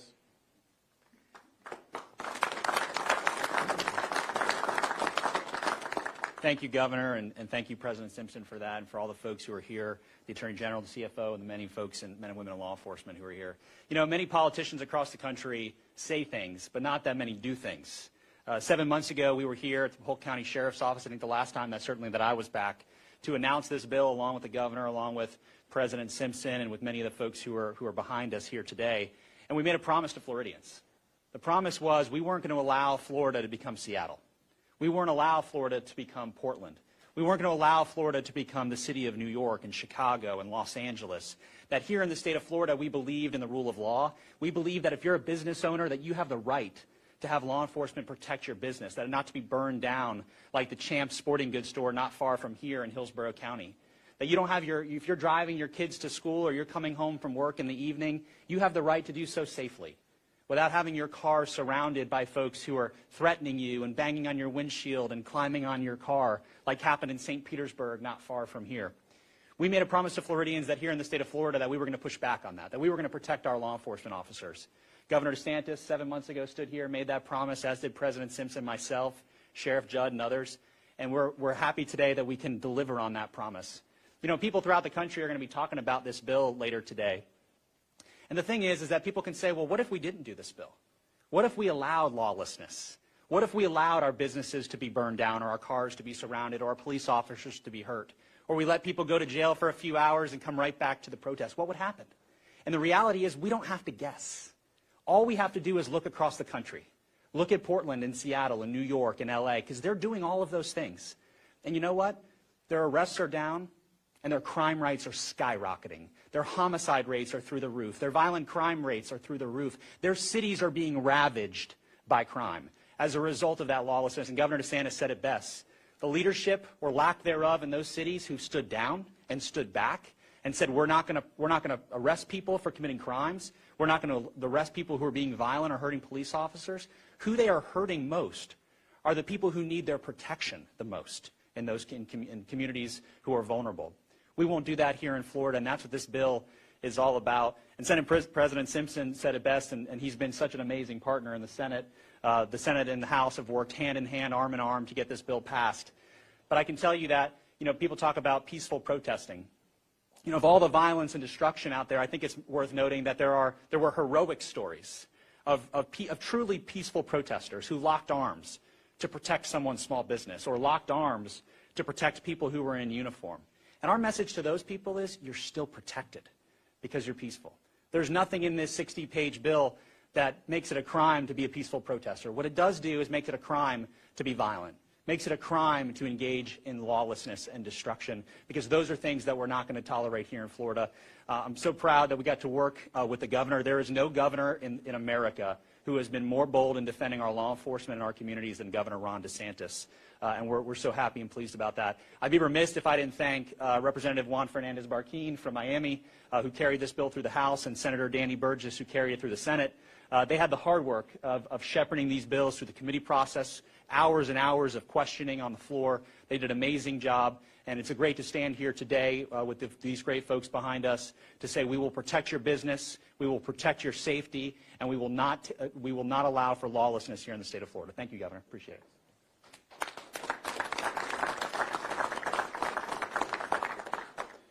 And I think you're looking, as the speaker said, these areas that defunded part of law enforcement or that just turn their backs on law enforcement, they are paying the bill. You look at the crime in these areas, I mean, it's a total disaster what's been going on. And, you know, this bill, obviously, this law protects Floridians from having that happen. But, you know, you also look to see what's going on. Just the other day, you know, you have politicians like Maxine Waters demanding people be confrontational in the streets. And that is totally, totally unacceptable. She says if we don't get a certain verdict in this George Floyd officer trial, that they're then going to do stuff. And first of all, part of the reason I think there may be some people disappointed. I don't know what's going to happen, but I can tell you that case was bungled by the Attorney General there in Minnesota. They didn't handle it properly, and so there may be people disappointed. I don't know. We'll see. But there's a reason for that, and it goes back to some of the missteps that were made early on. Fortunately, we have an Attorney General here who understands how to handle these things, is a very strong supporter of law enforcement, and I think really serves as a model about how you go about doing the job. So, you know, I'm proud to call her a friend, and I really appreciate her watching the fort for the people of Florida as our Attorney General, Ashley Moody. Thank you so much, and thank you to all who attended today to give attention to this important piece of legislation. Thank you, President Simpson and Speaker Sprouse, for your leadership. Governor DeSantis, let me just say, there are self-proclaimed leaders out there across the nation that purport to lead when in fact they work against the safety and security of their communities and do nothing but twiddle their thumbs as their citizens sit in violence and crime. And I thank you for actually leading, not calling yourself a leader, but leading. And all of us in this room believe that. Thank you so much.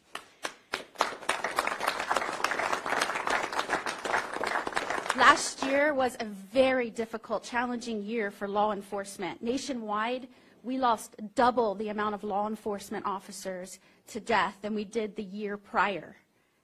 And as protests erupted in Florida, those sometimes turned very violent towards law enforcement. And I sat on the phone with some of our leaders as they said, what are we supposed to do in these crowds when our officers are trapped in a car? What are we supposed to do when our law enforcement officers have projectiles thrown at them, bricks, glass, you name it? And they turned to the leadership in Florida and asked, please help us.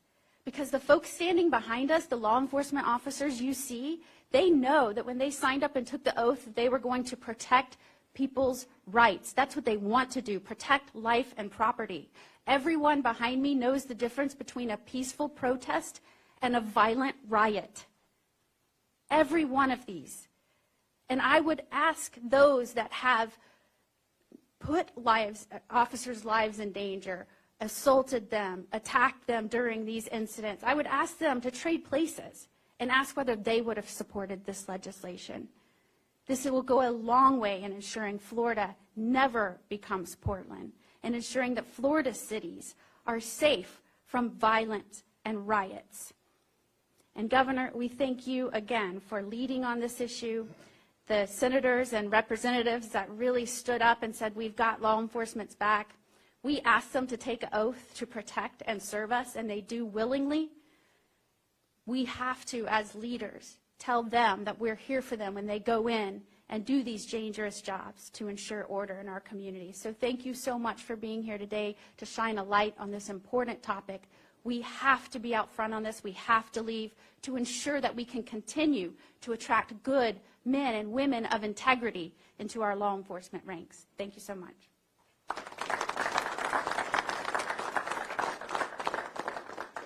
Well, thanks, Ashley. And we're also here doing this bill, signing this into law, very important, standing by law enforcement. We're also working to shepherd through $1,000 bonuses for our law enforcement, first responders, fire, because it has been a very difficult year in more ways than one. So we're looking forward to hopefully getting that done as well. And I know one of the folks who's big leader in for our firemen is our CFO, Jimmy Petronas. So I want to bring him up. Thanks, Governor. Folks, Governor DeSantis has done it again. As businesses and citizens flee states like Oregon and Chicago and Illinois and New York, they come to Florida to the tune of over 900 every single day. But we'll make sure and make it loud and clear that we will put the citizens' safety in Florida first. We watch cities like Portland and New York and Seattle burn to the ground because politicians turn their backs on law enforcement. Luckily, we have a different approach here in Florida. From the Portlands of the world to the Chicagos of the world, we love and appreciate our law enforcement community. Unfortunately, anti-law enforcement sentiments in certain portions of our nation are breaking out. Florida is going to make sure we make it loud and clear that our laws are keeping up with the times and that we do everything possible to make sure that we back our law enforcement. You know, I tell people all the time, as Florida's got such an amazing economy, there's an element to it that we don't talk about enough, and that's the safety net that works 24/7, 365 in every single one of our communities. Businesses will not relocate to an area that they don't feel like their investment will be safe. They will not relocate to an area where their employees aren't safe. Families will not move their families to go to communities unless those communities are safe. Law enforcement and our first responders play an integral part in ensuring that the economy of the state of Florida is as robust and as strong as it is. It's time that we stepped up. Governor, thank you for signing this law into effect. But let's make it clear, this law makes civil protests are okay, but this law makes violent protests illegal in the state of Florida. I want to thank Governor DeSantis, Speaker Sprouse, and President Simpson for their leadership on this. And gentlemen and ladies, thank you so much for what you do every single day as you take time away from your families to keep this state safe. God bless.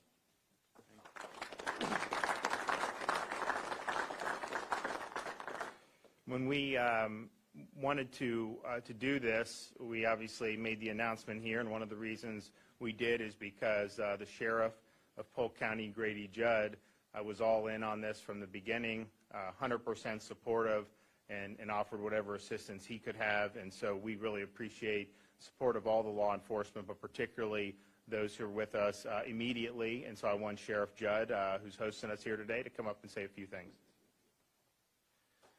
Thank you, Governor. Ladies and gentlemen, I've had the privilege of being in law enforcement my entire adult life, and I've worked with the legislature for a majority of my law enforcement career in my adult life. Never have I seen the leadership that I see with Governor DeSantis, with Speaker Sprouse, and with President Simpson. They're making a positive difference, not for government, but for the people of the state of Florida. Florida is a unique place and a special place. It's where we work, where we live, but it's also where the world comes to play, to bring their children. And their children have a right to be safe. And that's guaranteed under the leadership of our governor, our speaker, our president, and the way we do business in Florida. You can compare and contrast. Look at Seattle, Portland, Minneapolis. That's no way to treat the community. That's no way to treat those that have put their entire life into building their business. We saw folks' businesses burn around this nation who literally had worked their entire life and had every penny of their life savings involved. And what our governor said is, that's not happening here. And we're going to be proactive, and we're going to make sure people are safe. Well, it might come as a surprise to you, Governor. I got some. There you go. I want to make sure everybody knows this is a peaceful protest. We encourage it. It's the foundation of our country, and we want people to peacefully protest when they feel the need. This is a riot, and this will get you locked up before quick in the state of Florida. Pay attention. We've got new law, and we're going to use it if you make us. We're going to protect the people. No longer will people walk up and surround you as a citizen of Florida or a visitor of Florida, surround you while you're eating dinner at an outdoor cafe in a big mob without there being immediate consequences and arrest. It's not acceptable.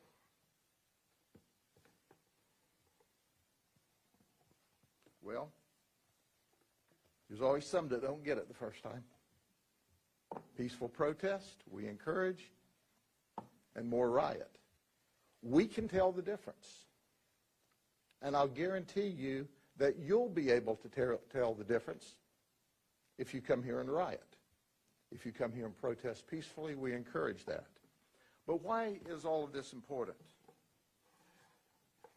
I'll tell you why. I've got something I want you to see. This is what we enjoy in Florida.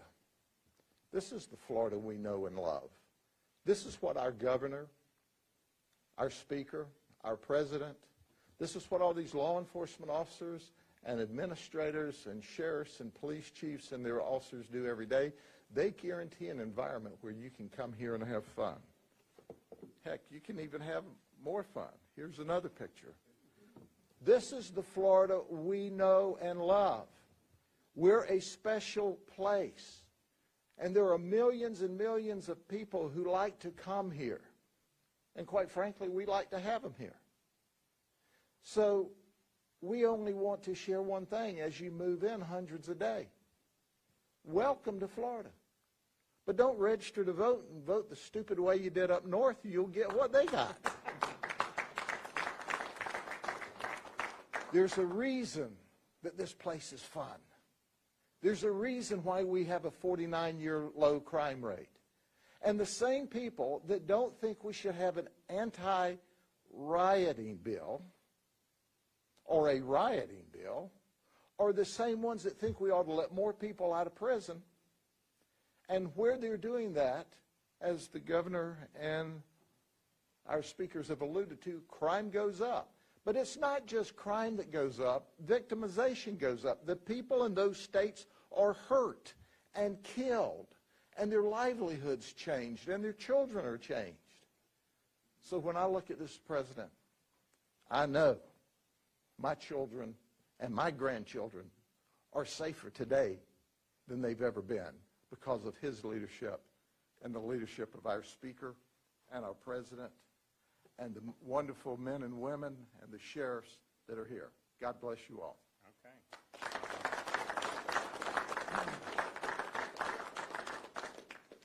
Well, it wouldn't be a Grady Judd press conference without some visual aids. So, also want to recognize the Brevard Sheriff Wayne Ivey. He was with us on this from the very beginning. He's also been working very closely with us, dealing with other public safety issues, such as the new administration's decision to be releasing convicted criminal aliens. We believe they should be removed once they serve their prison sentence, and so we're working hard to mitigate any damage from that, and Wayne Ivey's been there with us every step of the way. So, Sheriff? Good morning. Much like Sheriff Judd, I've spent my entire adult life in uniform as a law enforcement officer. Certainly not as long, but I've done it just since my adult life started. And I will tell you that I've learned two things along the way. One, that crime will rise to the level the community will tolerate. And two, government's one and only responsibility is to protect its citizens. And that's exactly what this law does. Since day one, Governor DeSantis has stood beside law enforcement officers in our mission to protect the state of Florida, to protect the visitors, the citizens, and everything that we are blessed to have in this great state. He and his team have made sure that we have the resources we need, and today he takes another step further in that commitment to protect the state of Florida by giving us another tool in our toolbox, structured to make sure that it protects free speech and the right to peaceful and respectful marches. It also gives law enforcement the teeth they need to hold those accountable that commit violence, destruction, mayhem on those here in our state of Florida. And I will tell you that having had a chance to work with Governor DeSantis, this has been his mission since the very beginning, to protect our citizens, our cops, and our Constitution. And he has been unwavering in that stance. This bill is exactly what we need to guarantee the safety of all who stand in Florida. This bill is actually a model. Other states right now ought to be running around trying to get a copy of this so they can duplicate it and put it into effect in their state. Because like I said at the very beginning, crime will rise to the level that a community will tolerate. And Governor DeSantis has championed this bill to make sure everybody understands that we do not tolerate crime in the state of Florida. We don't tolerate violence, we don't tolerate looting, and we don't tolerate any type of intimidation. So I want to thank everybody that took a part in this, our legislature, our attorney general, our CFO, all of the law enforcement officers that helped to structure this bill so that it protects everything in our Constitution. I want to thank all of them, and certainly thank Governor DeSantis for his leadership along the way. Thank you, sir. Thank you. All right, well, last but certainly not least, we have our two legislators who helped shepherd this through. So we'll start with Senator Danny Burgess, who did a fantastic job over in the Florida Senate. Good morning, everybody. Couple hard acts to follow, so I should just say what they said. But I think what I'll say, and I'll be brief because there's not a whole lot more that I could add to this, and the importance of signing this legislation is something I've found is it's often never easy at all to do what's right. And there is never an easy day for the men and women in uniform who stand behind us. And so I believe that the state of Florida and I think we would agree that this is the least we could do to have their backs during these challenging times. We certainly saw our share of unrest here in our state, but it was not at the levels that we witnessed across the nation, and that's because we are a state of law and order, that we have the backs of our law enforcement, that we have a governor and a Senate president and a speaker who will always fight for what's right and stand for those in blue. Thank you to our Attorney General. Thank you to our CFO. Thank you to all the sheriffs behind us. And Governor, I'm not surprised at all that you committed to get this done and that you delivered. As your executive director at FDVA, you impressed me time and time again. And when you put your mind to something, you get it done. And so this is just par for the course. And I just can't tell you enough how proud I am to have stood there with you all and had the opportunity to support our law enforcement and to ensure that Florida will not ever devolve into what we witnessed across the nation over the summer. Thank you, and God bless you. We salute you and we appreciate you. Thank you.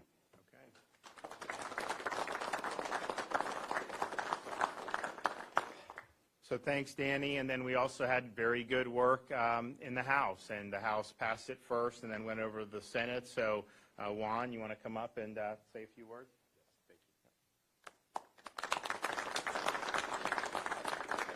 Thank you, Governor. You know, for everybody that says that there wasn't rioting in Florida, there was. There was rioting in Miami, there was rioting in Jacksonville, and there was rioting in Tampa.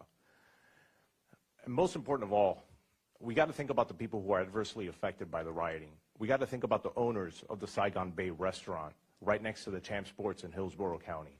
We got to think about the couple who owned that restaurant, the couple who saw the protests happening outside and thought everything was going to be okay.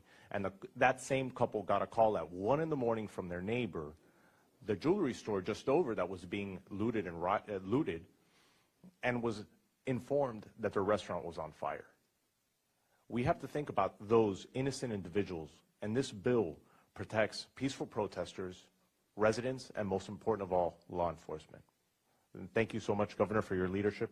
Thank you, President Simpson. Thank you, Speaker Sprouse. And thank you, Senator Burgess. It was a pleasure working with you. Thank you. Great.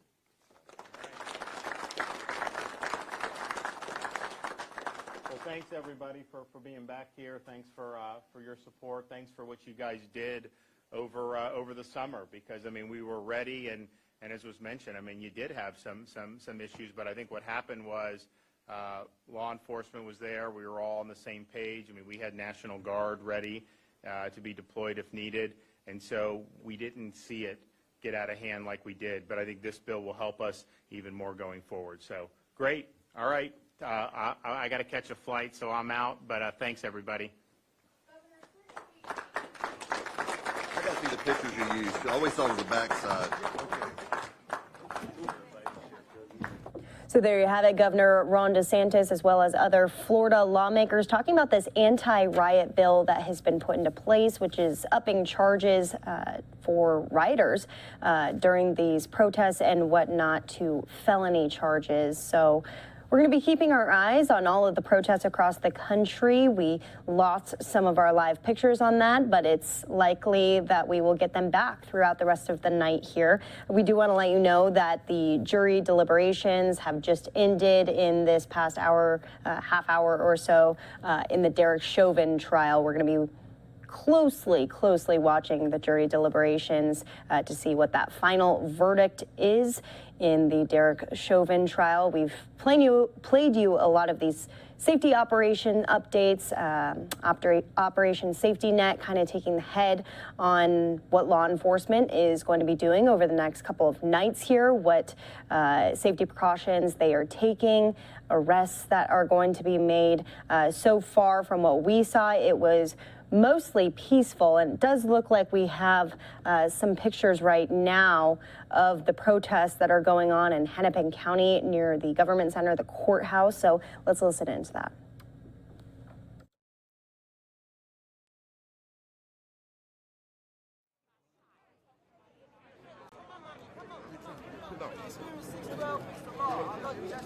Fists in the air in solidarity with Reverend Jesse Jackson. All power to the people. All power to the people. All power to the people. All power to the people. All power to the people. Black lives matter. Black lives matter.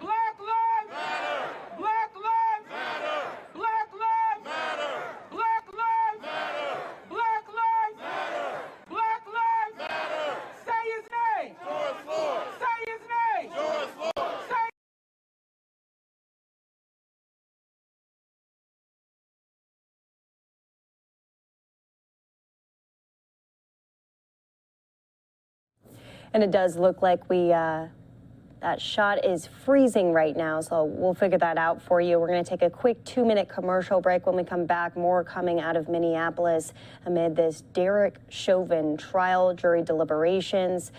Jesse Jackson right there and other community leaders coming out to assist in these Black Lives Matter protests. More coming up here on News Now from Fox. 2 minutes.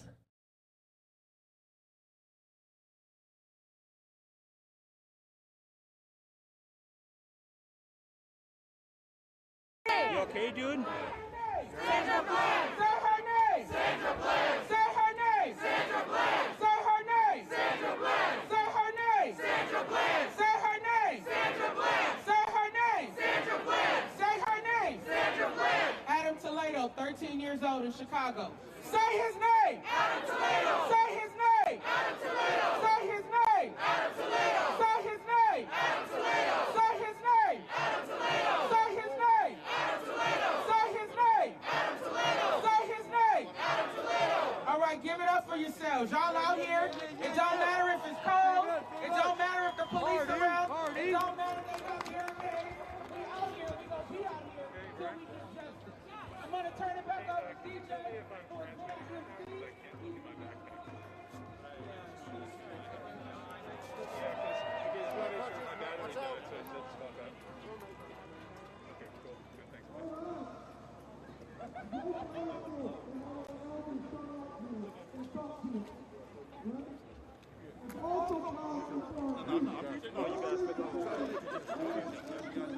Back it up, excuse me.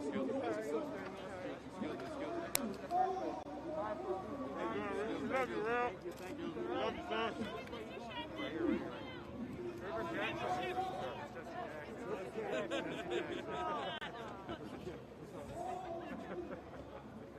Excuse us. Reverend Jackson, I'm the AP. What do you want to see happen this week? I mean, I'm sure it goes without saying, but... Let him go. It's a final moment in American history. I'm sorry? It's a final moment in American history. Emmett Till was one generation. After all that, you've witnessed throughout history, what does this moment mean, you know, in the context of Black history for you? Black and white, fighting back the What does this moment mean in the context of Black history for you? Light and defeat darkness. Same state that killed 2 blacks in the last 2 weeks elected Attorney General Pete Ellison. That's why they're on trial. For example, that's a Marley Omar congressman from Minnesota. This is the state of people Humphrey, Paul Wellstone. So darkness will defeat light. What is it like to see young people out here doing what you did years ago? It's joy to see them come alive. When young people come alive, they change the course of the country. 65 blacks can vote. White women conservative in the South. 18 years can vote by league from the campus. A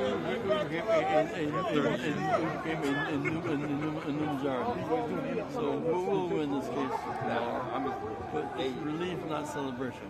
Reverend Jackson, I'll let you go. Thank you so much. Thank you. Young man, want to meet you before we go. No. Wait a minute.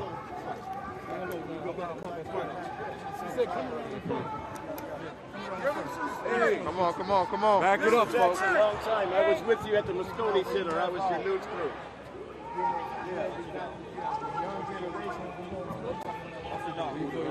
Come on.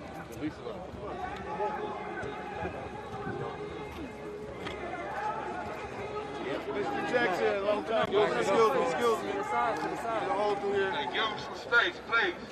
All news people, come over here. Everybody that's on the news, come over this way, please. Come over this way, please. Thank you.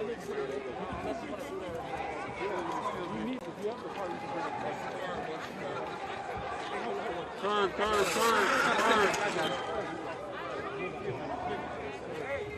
All you guys, just come around. Everybody come around. All news people come around. Space, please. You keep him there. He's fine right there, sir.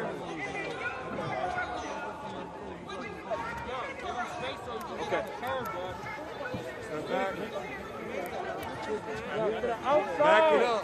To the outside.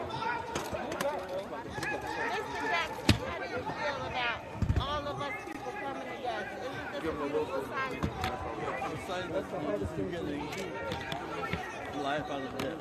Yes, yes. We've been done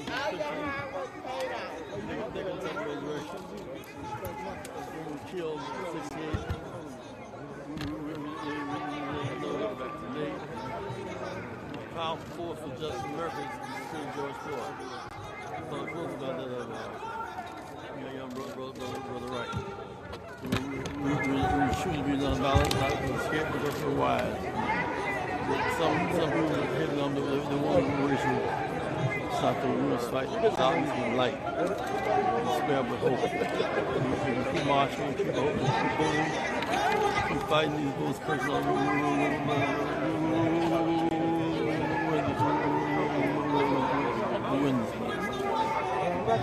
What do you say to the community who feel hopeless that this continues to happen and that it's not going to stop? What do you say to young people of color who just feel hopeless? It will stop. Everything was killed. 45-minute jury came back to the killers were innocent. The lady who said the material was supposed to die, she died. She said he was not guilty. And the blacks on the big vote that time.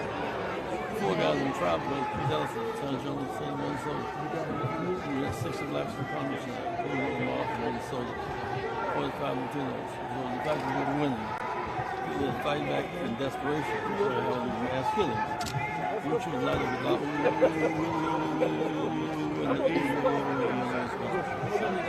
So about this.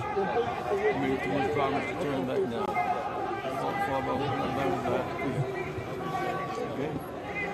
Mr. Jackson, as a black woman, I want to say that I thank you for everything that you've done, that we value you, we appreciate you, and we are grateful for everything that you've done to lead the way.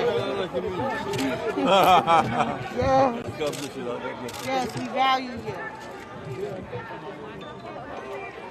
Young brother looking up. All we can do is cherish you in these moments. For stepping out on these streets, it ain't nothing but mad love.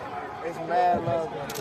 And from these points, from where y'all kept pushing it to, we gonna help take it off from here. I'm 31 years old. In America, we got a long fight in us. And we gonna stand for our people.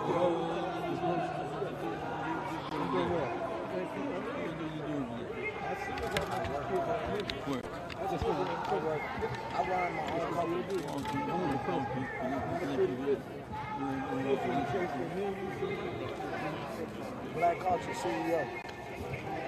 Yeah, it's about owning our home.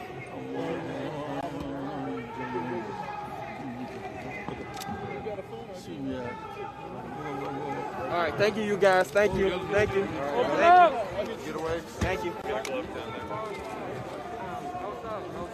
Thank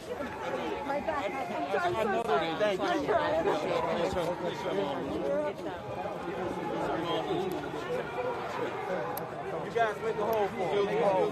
Oh, no. Let them go.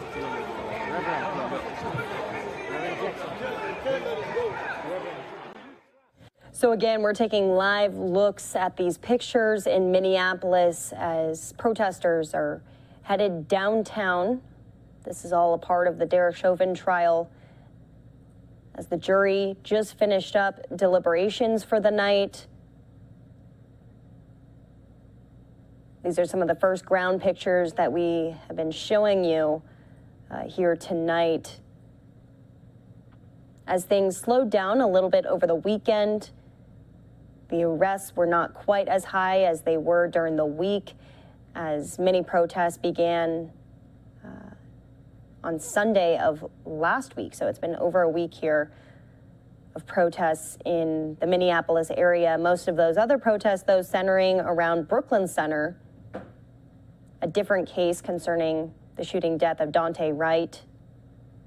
So multiple storylines here, but the main focus will be on the verdict of Derek Chauvin, the former Minneapolis police officer who is being tried for the murder of George Floyd. Like we said, we have many community leaders who are out and about tonight. Jesse Jackson speaking to reporters out in the field, Let's listen in one last time as looks like he's heading off in a car.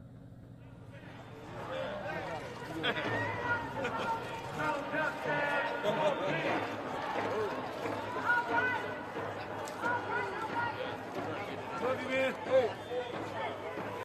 Love you, Rev. What are you saying? If there's a possibility he does something else and you want to be there. You got me? Goddamn right. I can't see you, but I'm back here. Maybe I can see. Do I want to be Jesse? Yes, I do.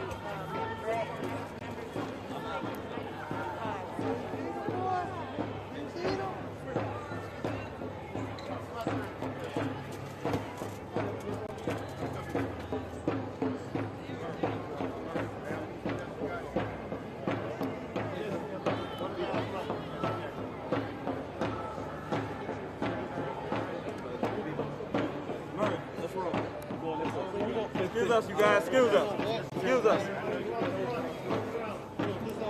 Back up. Back up. Back up.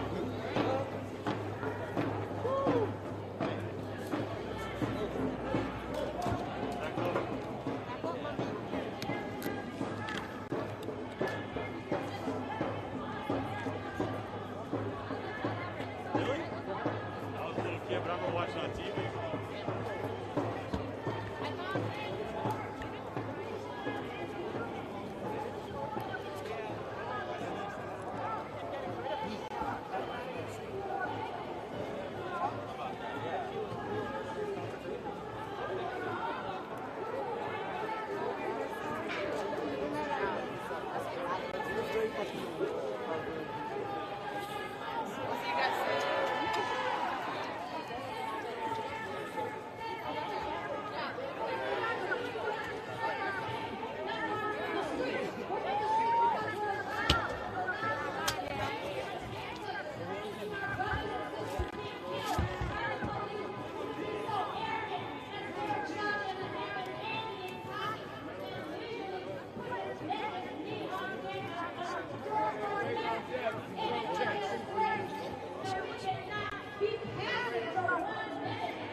So as always here on News Now from Fox, we are live, raw, and unfiltered. You can hear the crowds using profanity, so viewer discretion always advised. We can't control what their signs say or what those chants are, but we do want to show you what's going on around the country as it happens.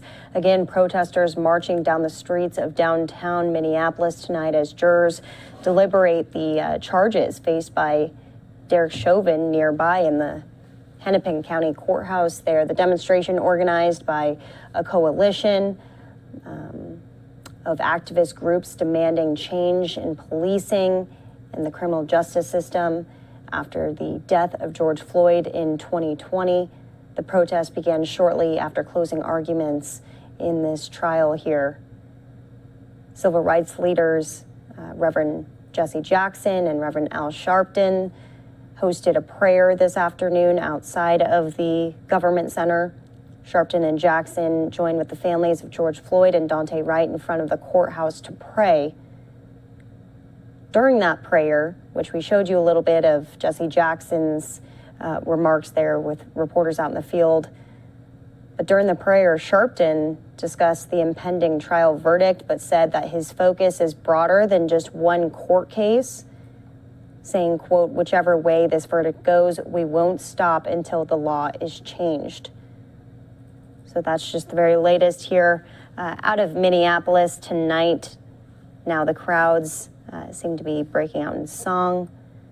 We'll listen in for just a moment here, but of course, we'll head away from this if any more profanity comes out. Thanks for joining us here on News Now from Fox. It's about 6 o'clock here in Phoenix, Arizona, a little after 8 o'clock in Minneapolis.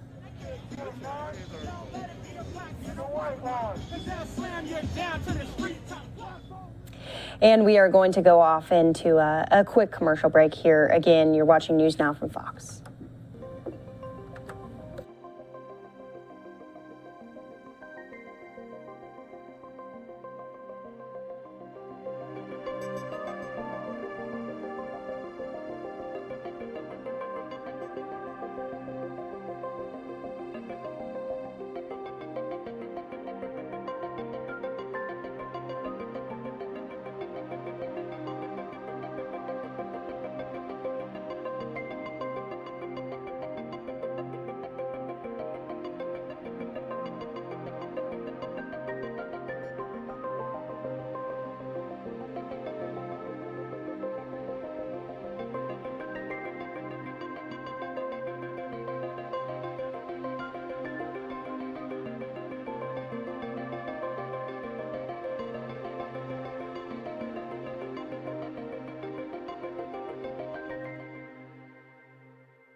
And welcome back to News Now from Fox. We've been following all of these mass shootings from across the country. The latest shooting coming out of Kenosha, Wisconsin. Fox 6's Angelica Sanchez has the very latest on that.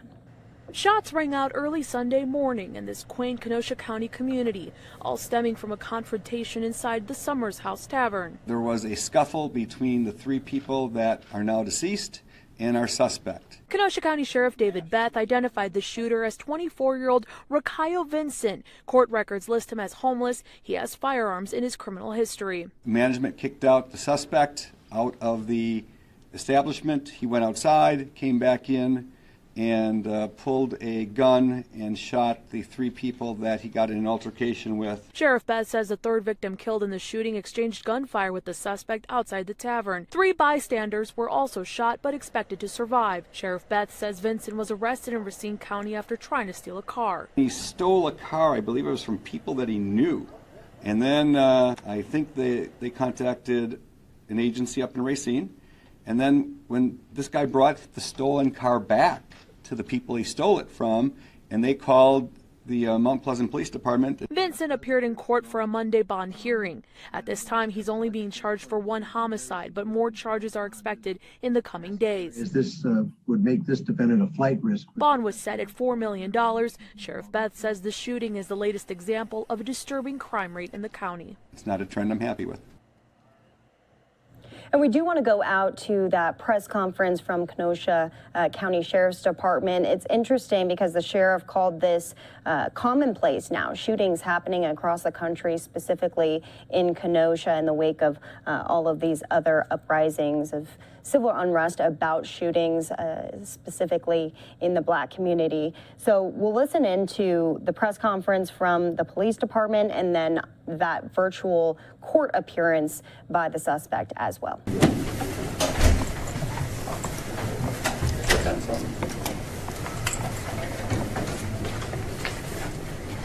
All set? Welcome, everybody. I'm Sergeant Chris Hanna. I'm the acting PIO today for the Sheriff's Department. Sheriff David A. Beth, B-E-T-H, will be speaking today. Standing behind him will be the Lieutenant of the Detective Bureau, Daniel Ruth, R-U-T-H. Sheriff Beth will take a few questions. He does have new information regarding the victims today. I'll provide a copy of the media release in print form to everyone after this with that information, and then I will send out a PDF later. Questions, please remember that that this is an active investigation. Sheriff Beth will not be able to answer a lot of questions about the specifics of everything. Okay? Sheriff Beth.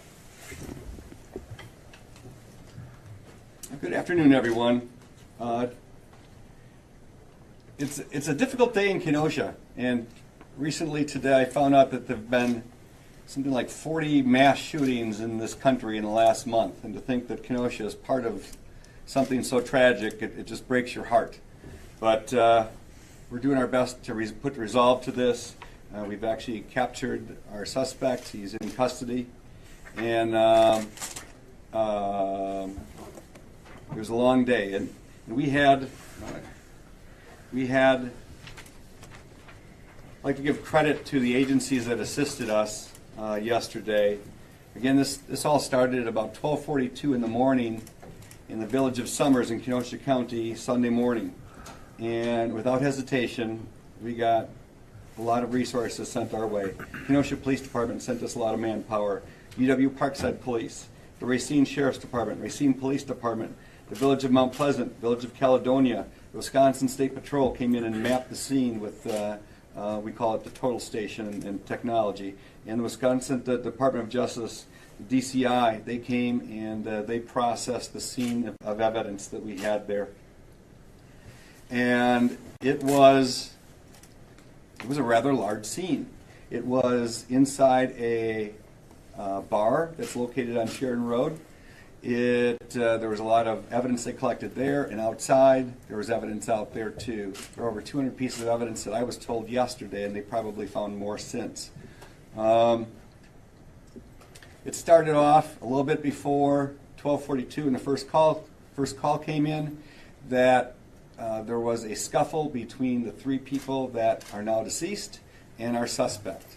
Management kicked out the suspect out of the establishment. He went outside, came back in, and pulled a gun and shot the 3 people that he got in an altercation with, and then the calls started coming in. 3 other people were injured in this incident, and I've been told that we don't believe that these 3 people who were injured were actually intended to be shot. It just, it was part of what occurred as bullets were flying. The first 2 people that passed died inside the bar. The third one was shot in gunfire outside the bar, east of Sheridan Road, across the street, and that subject was fatally shot. Got into a car with other drivers, drove a few blocks, and the drivers of that flagged down law enforcement to help with this person that passed away at that time. Our suspect isn't on this sheet.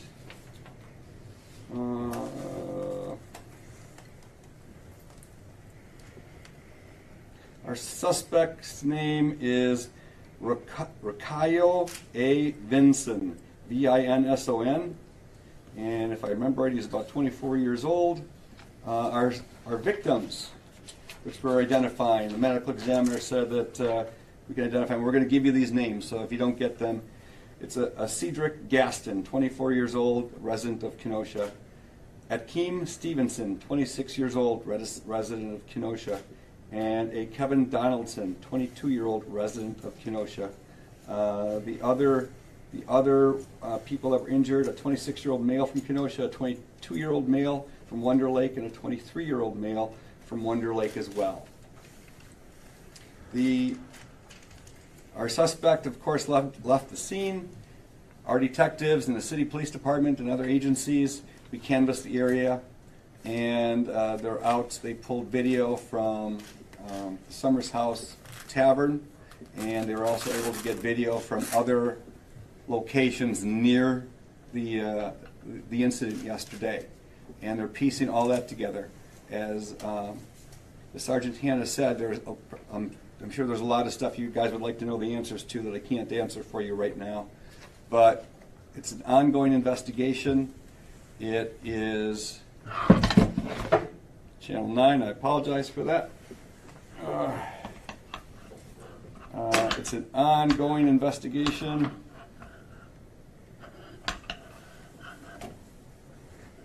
Do the best I can on that one. It's an ongoing investigation, and there are truthfully hundreds of people that have been involved since the very beginning of this. Thank you. Since the beginning of this, that started a day and a half ago. We're very thankful that we had people calling in names, and just in case you have any more information that you can give us, please don't think we have all the pieces. It's a huge puzzle, an absolutely huge puzzle, and we're trying to put all the pieces together so we can put our suspect away for the rest of his life. In case you have any information, you can call Crime Stoppers. Do it anonymously at 262-656-7333, or our non-emergency number here at the Sheriff's Department, 262-605-5100. But we're piecing all the information that we have, that we were given, and evidence has already been shipped to the crime lab. Some of the information we're already getting results back, trying to do our best to tie in our suspect into the homicides that occurred here. What questions can I answer for you guys? Sheriff, can you clarify, was there an exchange of gunfire outside the tavern before law enforcement arrived? Yes. The suspect came inside the building, shot what is believed at this time 2 of our suspects, killed them. One fell immediately, another one staggered outside into the parking lot, and the third victim, we believe, at least from what I'm being told, he may have exchanged gunfire with that suspect across the street where they found casings. Can you tell us, the 3 victims, they were friends, they were there together, is that right? So did the suspect, Vincent, have any prior, did he know them at all? Or was this totally, the only reason they were targeted was because of the confrontation? It's a really good question, and to be honest, I can't even give you that answer. Even if I was told not to say it, I really don't even know that answer. I don't have all the pieces. And if you can just picture the dozens of people that are looking into this, some of the stuff I just don't know. Sheriff, what are your thoughts? In the past couple of years, we've had a shooting in Twin Lakes. We've had a shooting that caused tragedy for our community with the Judah family, and now we have this. And it seems like the shooters are becoming younger and younger. What are your thoughts on this trend in our county? When I started as a deputy sheriff in 1982, if we had one homicide every other year, that was huge. That was, I remember, gosh, it's got to be 25, 30 years ago, we had an ice cream place on Sheridan Road that one of the employees, a young employee, was shot there. And that crippled our city. Everyone talked about it. Everyone was up in arms. Everyone wanted that to be resolved quickly. And today, and I don't know all the reasons why. Today we can handle a shooting and we can brush it off. It doesn't. As sad as this is, a lot of people in Kenosha aren't even aware it went on, probably. So things are different now than it was for me when I first started as a deputy. And we're not Mayberry anymore. Even not too long ago, I would describe our community as an island inside of Zion and Waukegan to our south, and Chicago and Milwaukee, and even Racine to our north. And I thought we had a pretty good handle on, we have a great police department and gang unit and drug unit, and the schools are fantastic. And I thought we had a pretty good handle on trying to deal with issues that were out there that we could handle before they got bad. And it seems like we're becoming more of like the northern suburb of Chicago. A lot of those problems are moving up here. A couple of years ago, we had a triple homicide, and the victims and also the suspects were all out of Joliet and Chicago. So a lot of the issues, they're coming to Kenosha, and it's not a trend I'm happy with. Sheriff, can you tell us about the suspect's weapon in this case? What you do know about It's a handgun.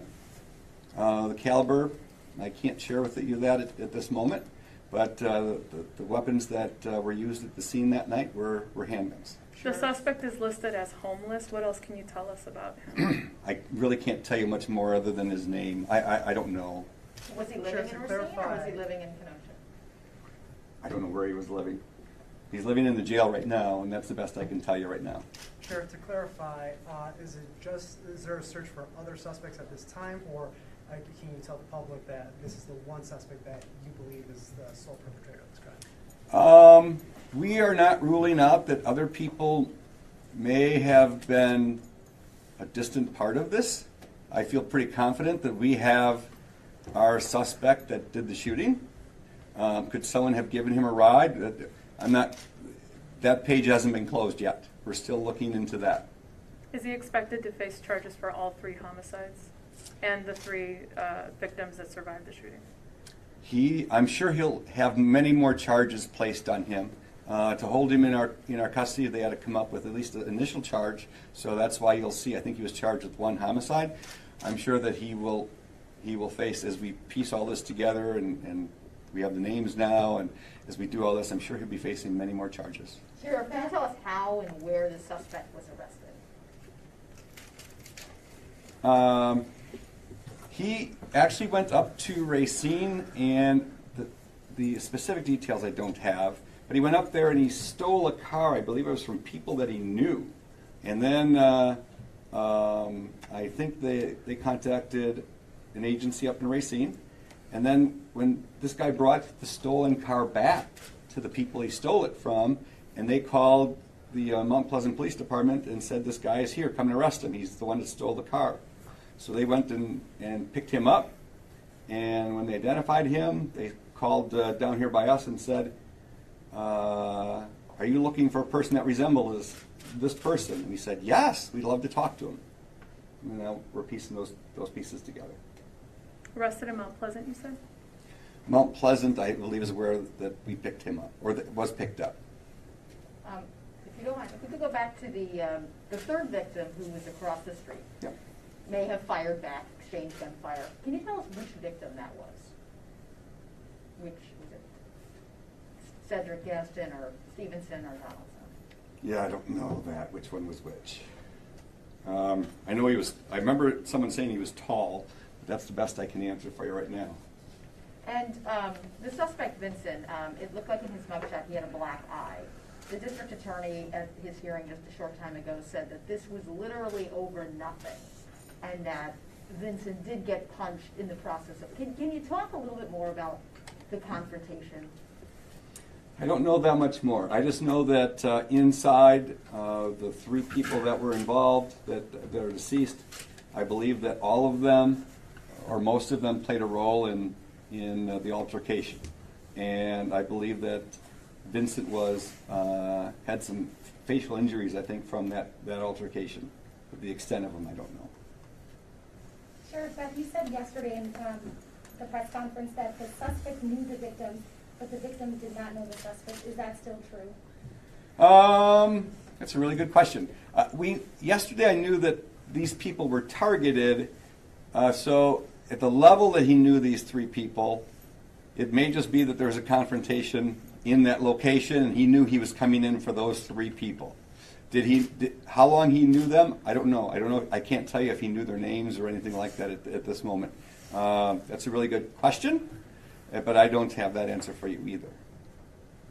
But yesterday, what I wanted to convey, I guess, is he went in there for these three people. It wasn't a random act. How long will that crime scene be taped off? Until our district attorney says that we can clear the crime scene. We're going to hold it just in case we need to do any more investigation, if there's any more questions. It could be as early as today. It could be a few more days. Family I spoke with Gaston say that they're not happy that one suspect is in custody because they believe there's another suspect out there that did the shooting. What would you say to them about that? I'm going by what my staff and the hundreds of officers that were out there, and I'll go by what they tell me. Any information about how Vincent left the scene? No, that's a really good question too, and at this point, I don't have that answer. I don't know if that's where he was able to drive away or something, or someone picked him up. I don't have that answer for you right now. I'm sure that'll come out. Is that on video, you think? I haven't heard that it's on video. I've not been briefed. The only thing I know is he was there, and he was up then in Racine basically stealing a car. How he got between the two, I don't have that answer for you yet. I'd like to know that one too. So he stole the car from Racine but was taken into custody in Mount Pleasant? Mount Pleasant's in Racine. Okay, gotcha. Racine County. Have you identified anybody else you may be looking for, an accomplice of sorts? Not yet. All right. Thank you, everyone. Thank you, Sheriff. You guys will get, if you haven't yet, you'll get the names and the spellings of all the people involved here.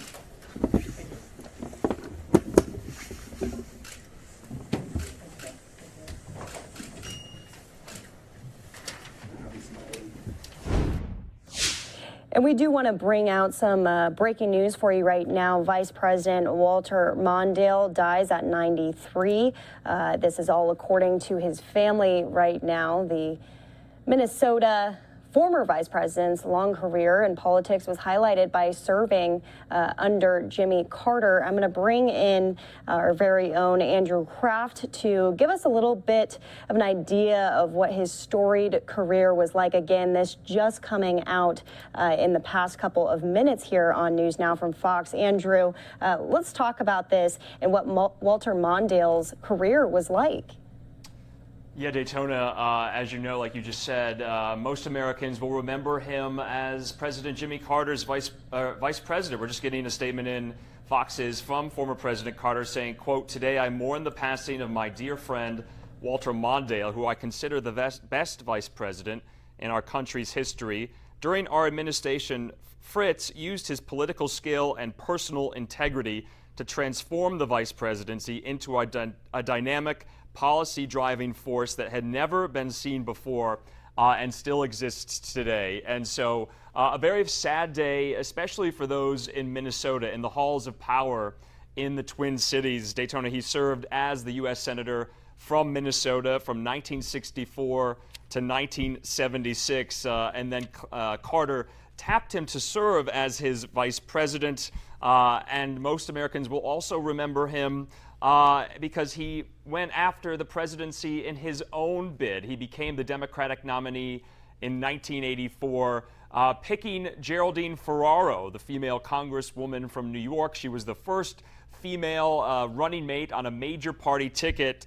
But as you know, many Americans will remember that famously and historically, the Mondale-Ferraro ticket lost to then-President Reagan in a historic landslide there in '84. Mondale only won his home state, Daytona, Minnesota, and the District of Columbia. Reagan took the rest, so it was a historic landslide. He then went on to serve in former President Clinton's administration as the ambassador to Japan. Axios reported today that Mondale just spoke by phone to President Biden just yesterday because, as the family said, this was very, very imminent. And so it's a very sad day, not only in Minnesota, but also in the halls of power in Washington, D.C. He'll be remembered as a liberal stalwart, a progressive icon in the Democratic Party, and former U.S. Vice President to Jimmy Carter, who Jimmy Carter is well into his 90s issuing that statement today. We have a great just look back at Walter Mondale's life from Fox News correspondent Mike Tobin. How many people get a chance to spend all those years in that kind of work serving the greatest democracy in the world?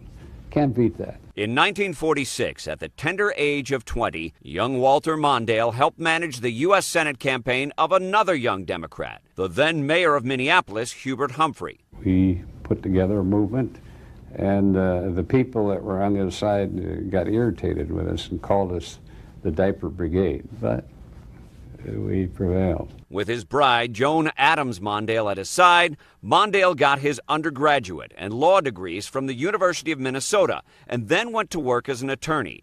In 1960, Mondale was appointed to the vacant job of State Attorney General. 4 years later, Hubert Humphrey left his U.S. Senate seat when he was elected vice president, and Mondale, aged 36, was tapped to fill the void.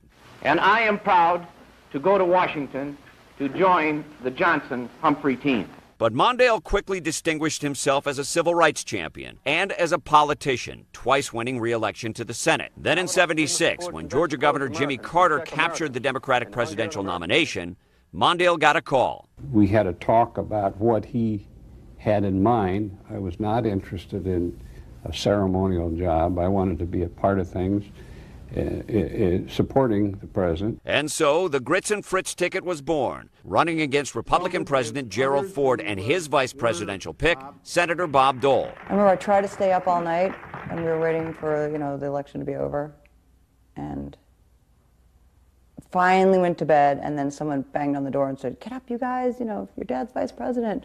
Wow! The Carter-Mondale administration would face 4 extremely difficult years. The Soviets invaded Afghanistan, and the world oil crisis led to soaring gas prices and inflation at home. The tough times paved the way for Republican challenger Ronald Reagan to win the White House in 1980.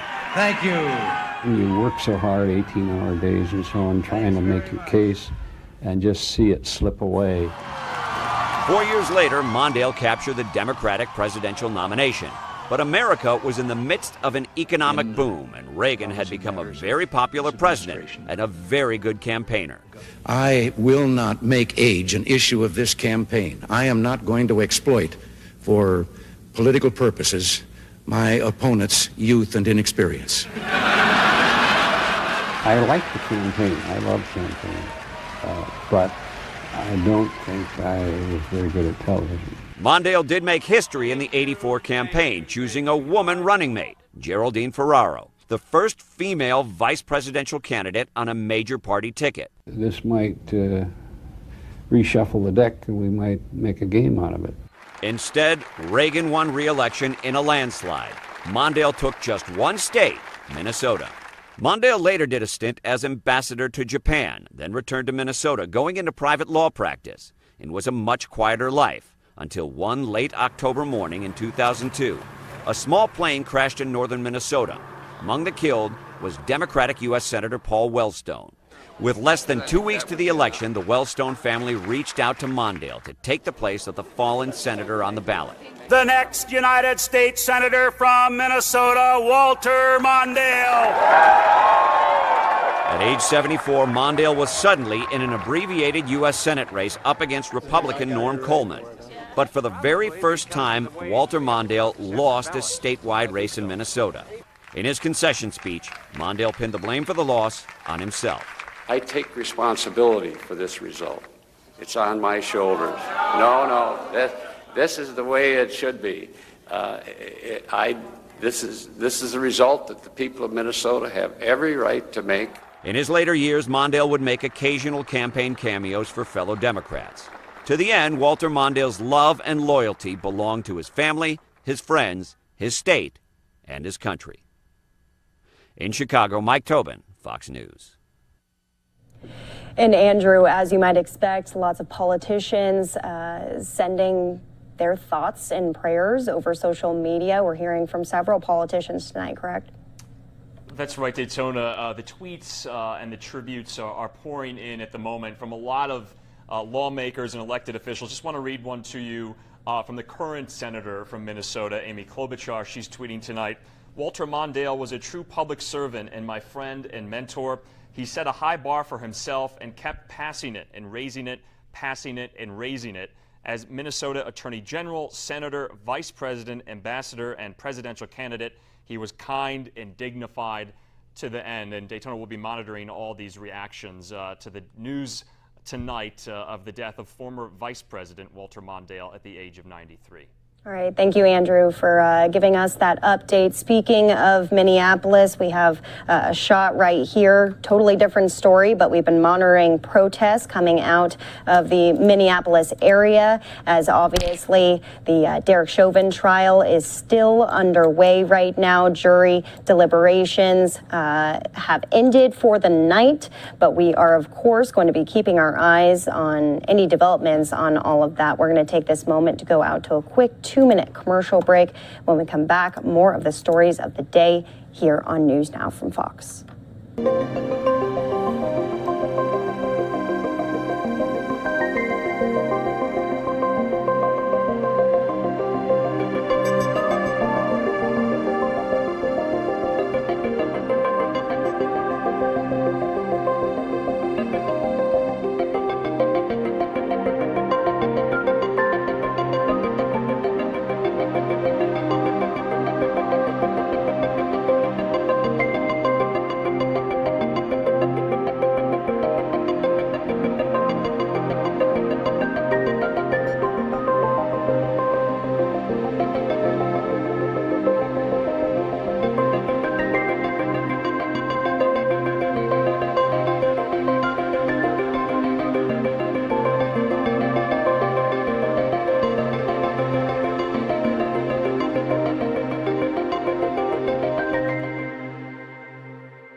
And we're back here on News Now from Fox, a live look of one of the photographers heading around the Hennepin County courthouse there as protests have happened throughout the night here. We're going to keep our eyes on this. It looks like things are pretty calm and quiet, at least in this area for now, but we will obviously monitor the situation. I'm Daytona Everett here with News Now from Fox. It's 6:40 here in Phoenix, Arizona. At the top of the hour, we're going to be getting the very latest from Fox 9 in Minneapolis as they cover these protests and the Derek Chauvin trial in general.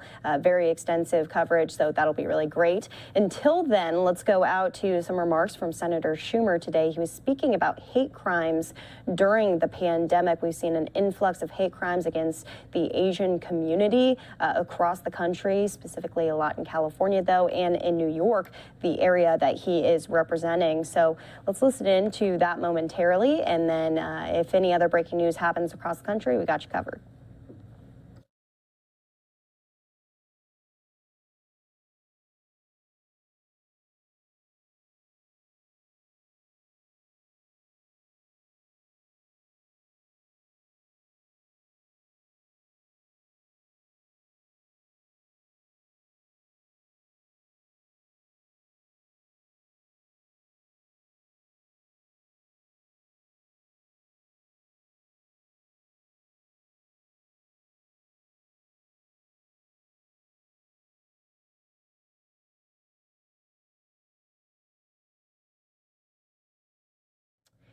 And it looks like there's some audio issues on this clip here, so we're going to figure that out for you, but move on to some of the other stories of the day. One of those coming out of New York. Let's go out to Governor Cuomo for a coronavirus update, and then we'll try to get this clip for you as soon as possible. Seriously, they take a risk. It's still a threat. But you go from 4.7 in Western New York to Southern Tier, 0.8.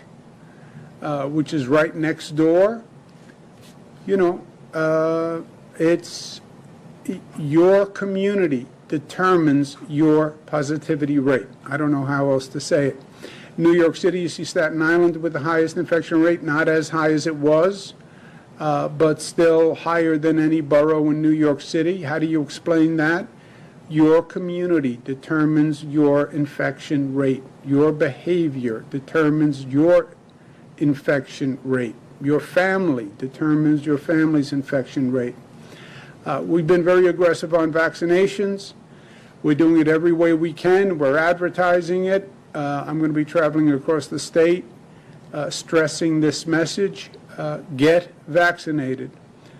Now, this has been a constant adjustment dealing with COVID. This graphic I do because I like it. Nobody else likes it. But it's a prerogative of being governor. But it actually says something. It says watch the dials, watch the gauges, watch the positivity increase, watch the hospitalization increase. And that informs you as to the calibration of economic activity versus protections. So the numbers are stable and going down, right? So we can start to open up more economic activity. Museum and zoo capacity will be raised to 50% starting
do what we should be, and let's build to that standard, right? When I was in the federal government, I dealt with a lot of federal disasters all across the country. You don't replace what was in the home, you build back a better home. You don't replace what was the infrastructure, you build it back, modern, better, newer. COVID showed a lot of ugliness. How do we build back better? And how do we take this moment when everyone has to rebuild? This is a reset for the world. It's a reset for the nation. How do we use this to our advantage? The state, the region that rebuilds best and fastest will have economic opportunity in the future. I believe that. Everyone is going through the process. Post-COVID, what did we learn? How do we rebuild? Whoever does that best has an economic opportunity, and that's where New York has to excel. People ask me all the time, well, what will New York be post-COVID? There is nothing that is predetermined. New York will be what we make it to be. At one point in life, your destiny is in your own hands, and our destiny is in our own hands. It's what we make it. And our goal, our ambition, is to make it better than it ever has been before. And we're not just thinking about it and talking about it. We are already in the action phase. We're in the implementation phase. We have the most aggressive building program in modern history that is going on now. New airports, the new Moynihan Train Hall, which if you have not seen it, you are in for a treat. We're going to rebuild Penn Station. Should have been done decades ago. But we're going to seize this moment to make it a reality. The Newport Authority bus terminal. It's been an eyesore for the west side of Manhattan for a long time. But now is the time. The commute from Long Island, on the Long Island Railroad through Penn Station, which has been a daily torment. Now is the time to put in a new track. The Belmont Arena, I was there the other day.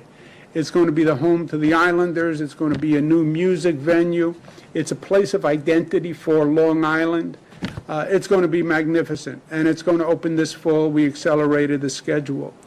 Many cities still suffer from the mistake made in the 50s and 60s where we blocked off the waterfront, and the waterfront is now the attraction, and you want to reconnect with that waterfront, and we're doing that in Buffalo, in Rochester, and in Albany. We just went through remote learning and kids having to learn from school, from home, and we saw the inequality in education.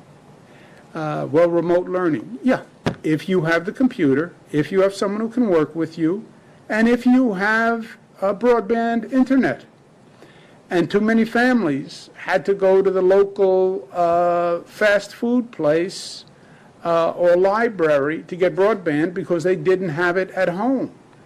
This remote learning discriminated against people, once again, the haves and the have-nots.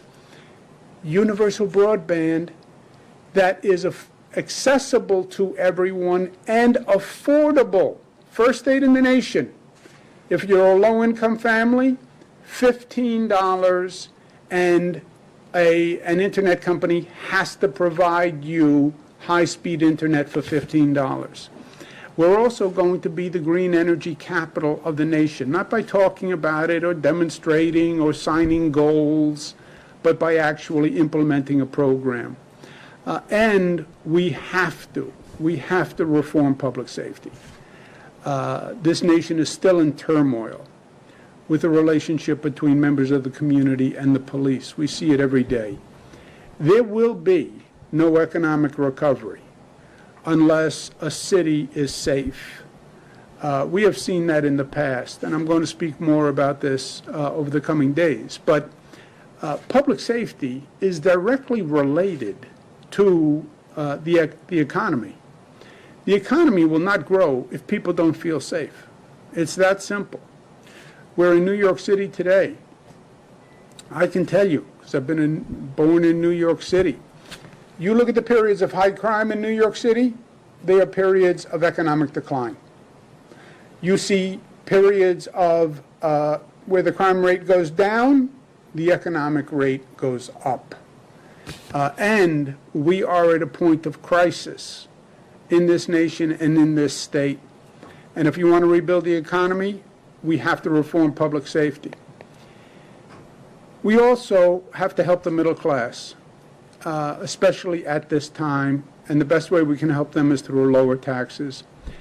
In the budget we just passed, we actually reduce income taxes for the middle class.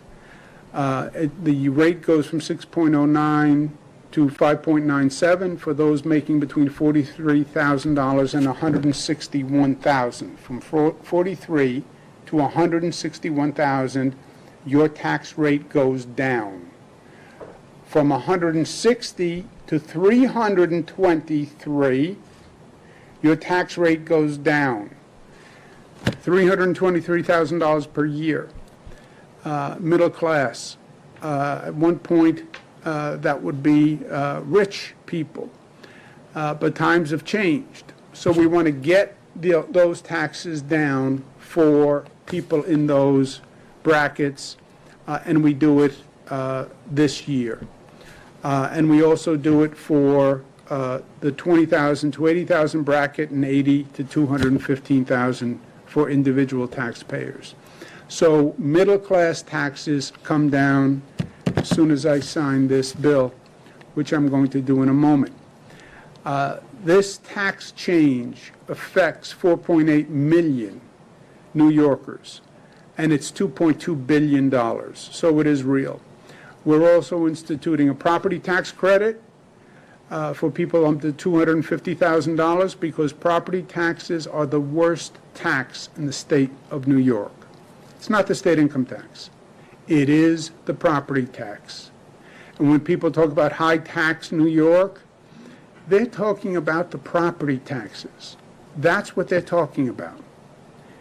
We passed a permanent property tax cap at 2%, first time ever in history. We passed it 9 years ago. It has saved almost $60 billion in 9 years. But there's no doubt that if you want to make a difference from a tax point of view in this state, it's about property taxes. With all we've done, we still have the highest property taxes in the country, right here in the state of New York. In New York State, the average middle-class taxpayer pays more in property taxes than they do in income taxes. So people tend to focus on the state income tax. No, that's not where you're paying the taxes. You're paying the taxes in your property taxes. For example, we're in New York City today, downstate. Most people pay $10,000 in property taxes, $7,000 in income taxes. The problem is property taxes. Property taxes in the Hudson Valley and Long Island are among the highest in the nation. Nassau, Westchester, Rockland, highest property taxes in the nation by dollar amount of how much people pay. Upstate, highest property taxes in the nation as a percentage of your home value. So Nassau, Westchester, Rockland, highest absolute property tax payment. Upstate New York, highest property tax as a percentage of the value of your home. Home values are lower in upstate New York, but the property taxes is higher. This situation has always been a problem. We made major progress when we passed the property tax cap, first time ever. But then what happens in 2017, the federal government actually made it worse. The federal government passed a federal tax reform plan that reduced taxes for the rich, the wealthy, the corporations, but removed the deductibility of state and local taxes, called SALT. They got away with it for two reasons. Number one, it was a little confusing. It was hard to communicate. You no longer can deduct your state and local taxes. You know, what does that mean? And second, it was President Trump and a federal government that was trying to help Republican states, and they took from the Democratic states. That is not a partisan statement. That is mathematics. Money came from the Democratic states under their tax reform, and they transferred it to Republican states. And it was a direct attack on New York, because the federal government was no friend to New York, as we know, for many reasons. It cost New Yorkers $30 billion over the last 3 years. What they did cost New Yorkers an additional $30 billion. I call it the SALT assault. It affected virtually the entire state. It limited deductions to $10,000. Most New Yorkers have deductions twice that level. It cost on average $2,600 per home. And because of SALT in 2017, New York had the largest tax hike of any state in the nation. That's why it was personal, and that's why it was devastating. Make matters worse, New York already paid more into the federal government than any other state and got back less than any other state. So it was already an unfair system, and they actually aggravated the injustice of it. Now, this is 2017. It's Trump. It's a Republican Senate, Democratic House. All the New York officials, federal officials, condemned what the federal government did. Well, we just wanted to show you a portion of that. Governor Cuomo speaking about vaccinations and taxes when it comes to federal taxes. We're going to be showing you some of the events from throughout the day today. The White House press briefing with Jen Psaki, American Jobs Plan updates from the Vice President in a little bit here. But I want to stay on coronavirus, specifically out of Michigan, where cases are rising, hospitalizations rising, and this is definitely an issue that state officials are trying to figure out in real time. Our Fox 2 Detroit team put together a series of stories about the rising issue in the middle of this pandemic, as other states are seeing better numbers right now. When I first came in, it was like a war zone. I couldn't believe the amount of people that were everywhere and needed help and were in the hallways and just the overrun. 1 week in, admitted to the COVID unit at Beaumont Hospital Dearborn, 55-year-old John English, one of more than 800 patients admitted among their 8 hospitals. The biggest concern was probably, I guess I have a blood clot in my lung, which we just found out a couple days ago. Besides that, I lose breath when I get up and try to walk around a little bit. I guess I'll be going home on oxygen. John was scheduling his vaccine appointments when he got sick 2 weeks ago. It's clear staffing at the hospital is stretched. Beaumont is pulling from the outside to backfill. Everyone's been great, very compassionate, very understanding, more than helpful, considering everything going on.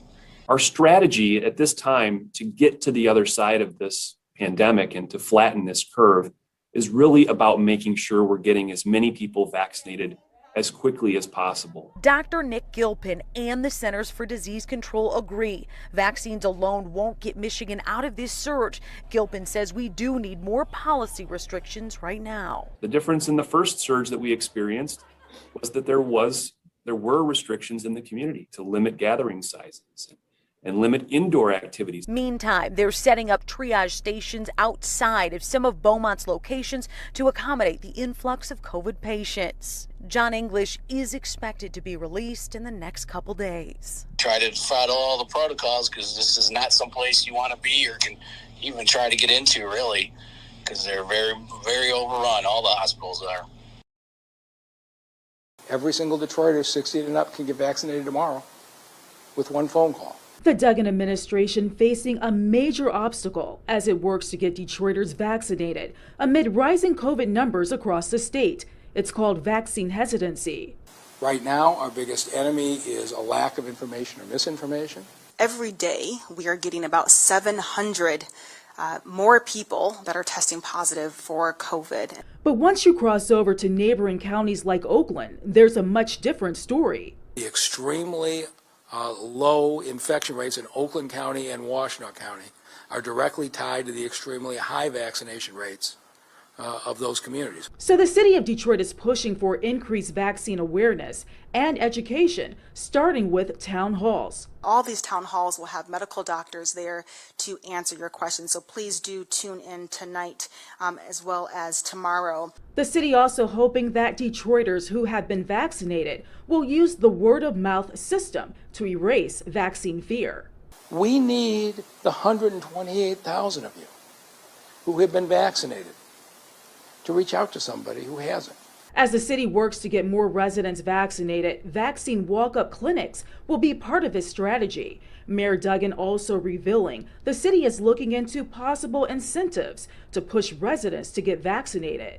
I appreciate the generosity of a number of companies who have come forward and said if you want us to do giveaways to incentivize, they'd be open to do that. Duggan makes it clear the pause of the Johnson & Johnson vaccine will not impact the city's rollout efforts. In fact, the mayor says vaccine supplies are not the issue. He just needs residents to show up and get vaccinated.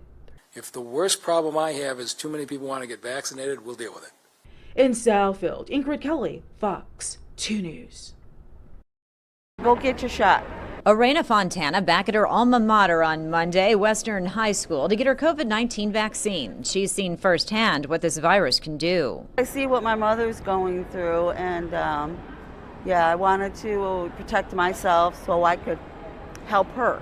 And this opportunity was right in her neighborhood. It's the latest effort by the city to get people their shots, vaccination clinics at local schools. We're going to do whatever it takes. Now we're going to knock on people's doors as well. We want to get the word out there in a variety of different ways, and this is what's going to work. Denise Fair is the city's chief public health officer. She says infection rates have more than quadrupled in the last several weeks, getting that vaccine more important than ever. People were hesitant at first, but as they're seeing their friends and family get the vaccine, they're more comfortable, and that's what we're seeing today. We just want everybody to come out and get vaccinated. It's safe and it's effective. The city partnering with the Islamic Center of Detroit, encouraging the Muslim community to get vaccinated. I got COVID about 6 months ago. I got sick for 30 days. I almost went to the hospital. My wife went to the hospital. It was very bad. Which is why it's so very necessary that people schedule their vaccination appointments. Call 313-230-0505. There are many spots in the city where you can get your shot. This is about saving lives. It's about getting people vaccinated to save their lives, their loved ones, their families, their friends, so people can get back to their normal lives again. In Detroit, Amy Lang, Fox 2 News. The answer is not necessarily to give vaccine. In fact, we know that the vaccine will have a delayed response. As Michigan's COVID infection rate surges, the director of the Centers for Disease Control and Prevention is taking issue with how the state is responding, pushing vaccines, asking residents to pull back on indoor dining, and asking high schools to switch to virtual learning for 2 weeks after spring break. The CDC says it's not the right approach. The answer to that is to really close things down, to go back to our basics, to go back to where we were last spring, last summer, and to shut things down, to flatten the curve. And that call to action comes the same day Governor Whitmer was in Ypsilanti with Congresswoman Debbie Dingell and other community leaders touring a vaccination site on EMU's campus, pushing for more Michiganders to get vaccinated. I believe government's role is when we can't take action to protect ourselves, the government must step in. That's where we were a year ago. But things have changed. The governor believes the state has advanced from that position, and a shutdown is not the answer, but instead community action. To do your part. We now have PPE, we now have testing, we now have vaccines. We each have enough information to do our part. The governor has called on the White House to increase vaccine supplies, lobbying for additional vaccines to come to Michigan. If we tried to vaccinate our way out of what is happening in Michigan, we would be disappointed that it took so long for the vaccine to work.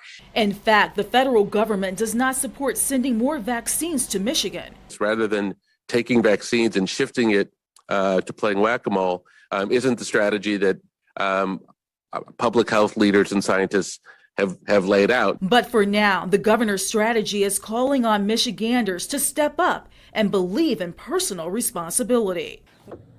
Well, that was obviously the very latest out of Michigan, talking about COVID-19 cases, but we want to move on to coverage from our Fox 9 Minneapolis team as they are speaking about the Derek Chauvin trial. Full coverage on everything that is encompassed in that, including protests in Minneapolis tonight.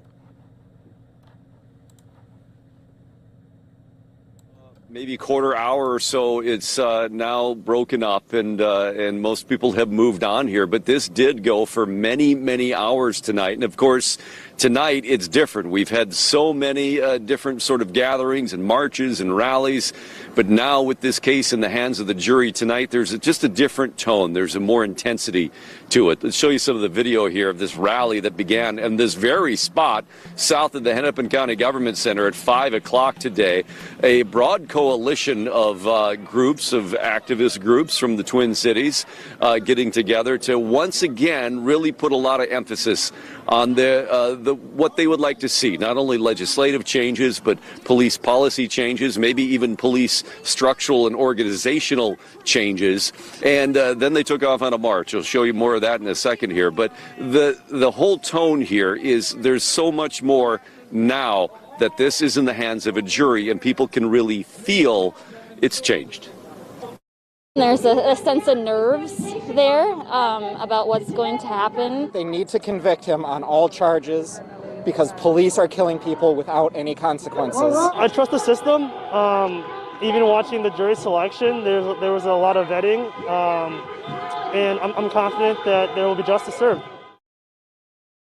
Yeah, a lot of people just sort of, a little bit more on edge now that these jurors have the case, not knowing when they'll come back and what they'll come back with and what that could mean when they do. But this march that then took off from here through downtown, unannounced route, so they just took the streets where they wanted to and spent about maybe hour and a half until they got back here to the Government Center, stopping at one point and joined by the Reverend Jesse Jackson, who came to speak to the crowd as well, before then again getting back here, and then again that ended here in the last 15 to 30 minutes here as the crowd slowly dissipated. But certainly that change of tone here tonight, now that the jury's got the case, and a lot of questions, a lot of anticipation about what happens next.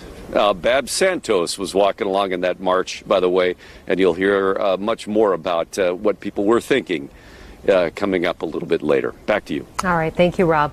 The prosecution and defense both delivering their closing arguments, and it took up much of the day. Paul Bloom has been following this story since day one. Paul joins us now live. Paul, some very interesting moments even late in this trial today. Absolutely, Randy. Kelsey, let's start at the end of the day. Of course, this jury has the case. They received the case at about 4 o'clock.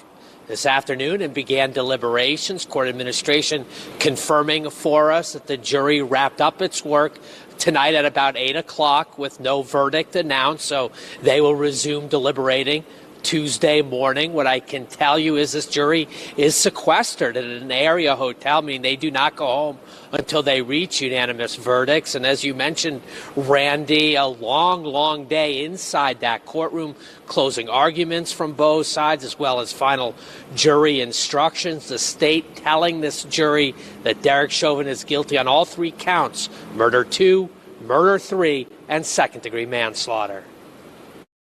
His negligence includes his failure to act.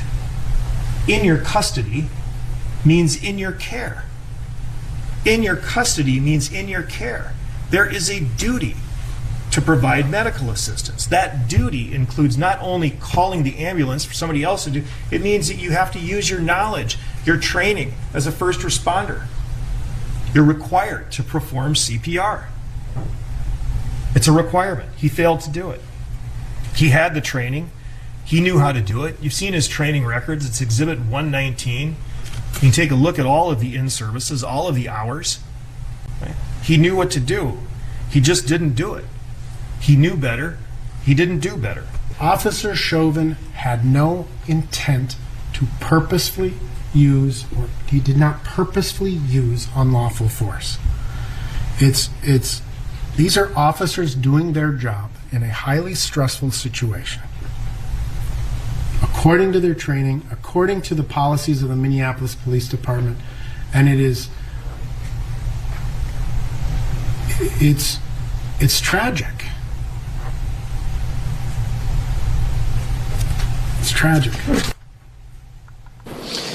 Interesting to note here, during defense attorney Eric Nelson's 2-hour and 45-minute closing, the defendant, Derek Chauvin, kept his mask off, presumably so this jury could see his reaction to what his attorney was saying. Remember, Chauvin declined to testify last week in his own defense. Now this jury has so much to consider here. 45 witnesses taking the stand during the trial, with prosecutor Jerry Blackwell telling them during rebuttal to consider a 46th witness. And that's, quote, common sense as they deliberate. The state arguing to jurors to believe their eyes and all the videos they have seen in court. Judge Cahill reading final instructions to this jury early on Monday, defining key terms, specifically a superseding cause of death. Of course, that's a critical component during deliberations, given the various expert witness accounts and conclusions related to George Floyd's cause of death. The defendant is not criminally liable if a superseding cause caused the death.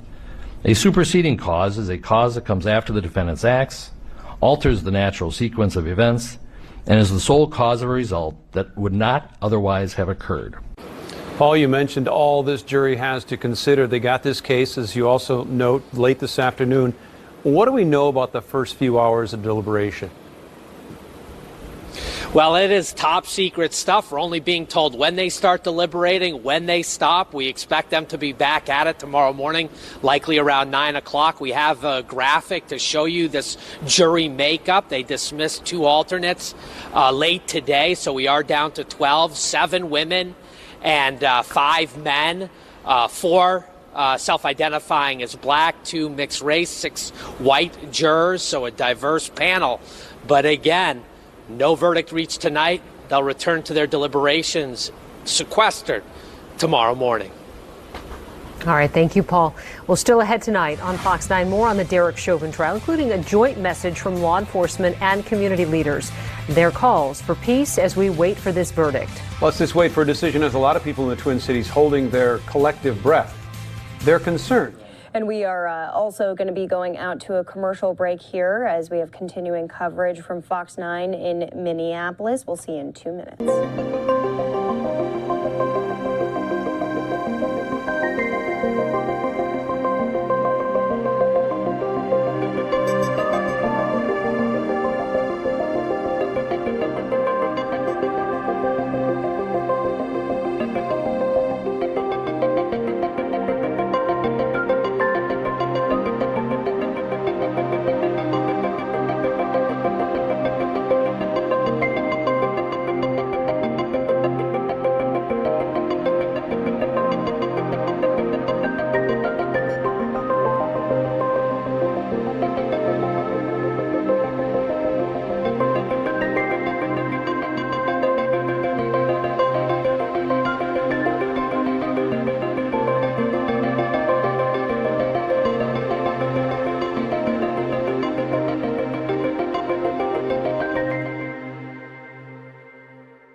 And again, thanks for joining us here on News Now from Fox. Happy Monday. It is almost 7:30 here in Phoenix, Arizona. We want to go back out to some of those closing arguments in the Derek Chauvin trial.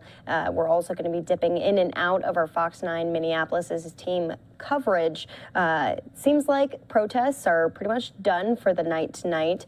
They were mostly peaceful out in downtown Minneapolis, as we heard from Jesse Jackson, Al Sharpton, walking down the streets and urging people to stay peaceful, which was the main message from Operation Safety Net today, which is kind of heading exactly what it sounds like, safety in the area during the trial here. And we'll be obviously monitoring whenever that decision is made. An interesting thing to note today, they're not going to be releasing that verdict if it does come down at the nighttime. Judge Cahill said that they would wait until the next morning, until the daytime, to release that verdict, just out of risk of civil unrest, depending on what that verdict might be here in the Derek Chauvin trial. So likely we will be hearing it in the next couple of days in the morning time. So we'll have you covered here on News Now from Fox.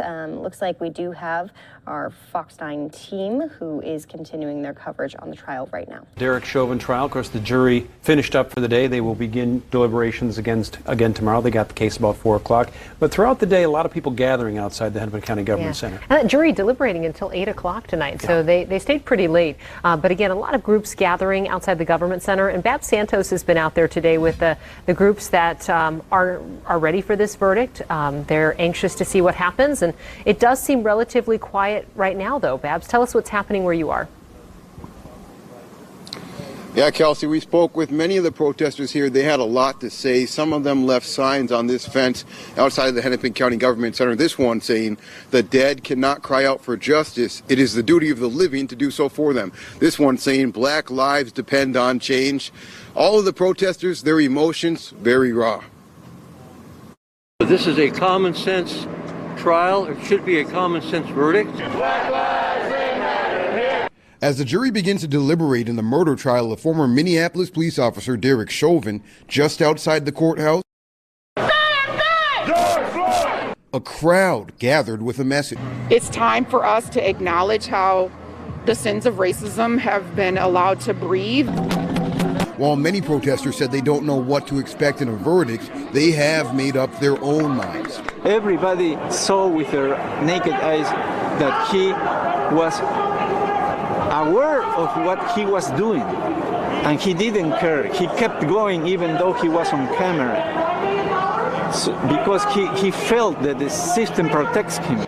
If I murdered somebody, you murdered somebody, we'd go to jail for a long time. And so that's what he shouldn't be any different just because he's a cop.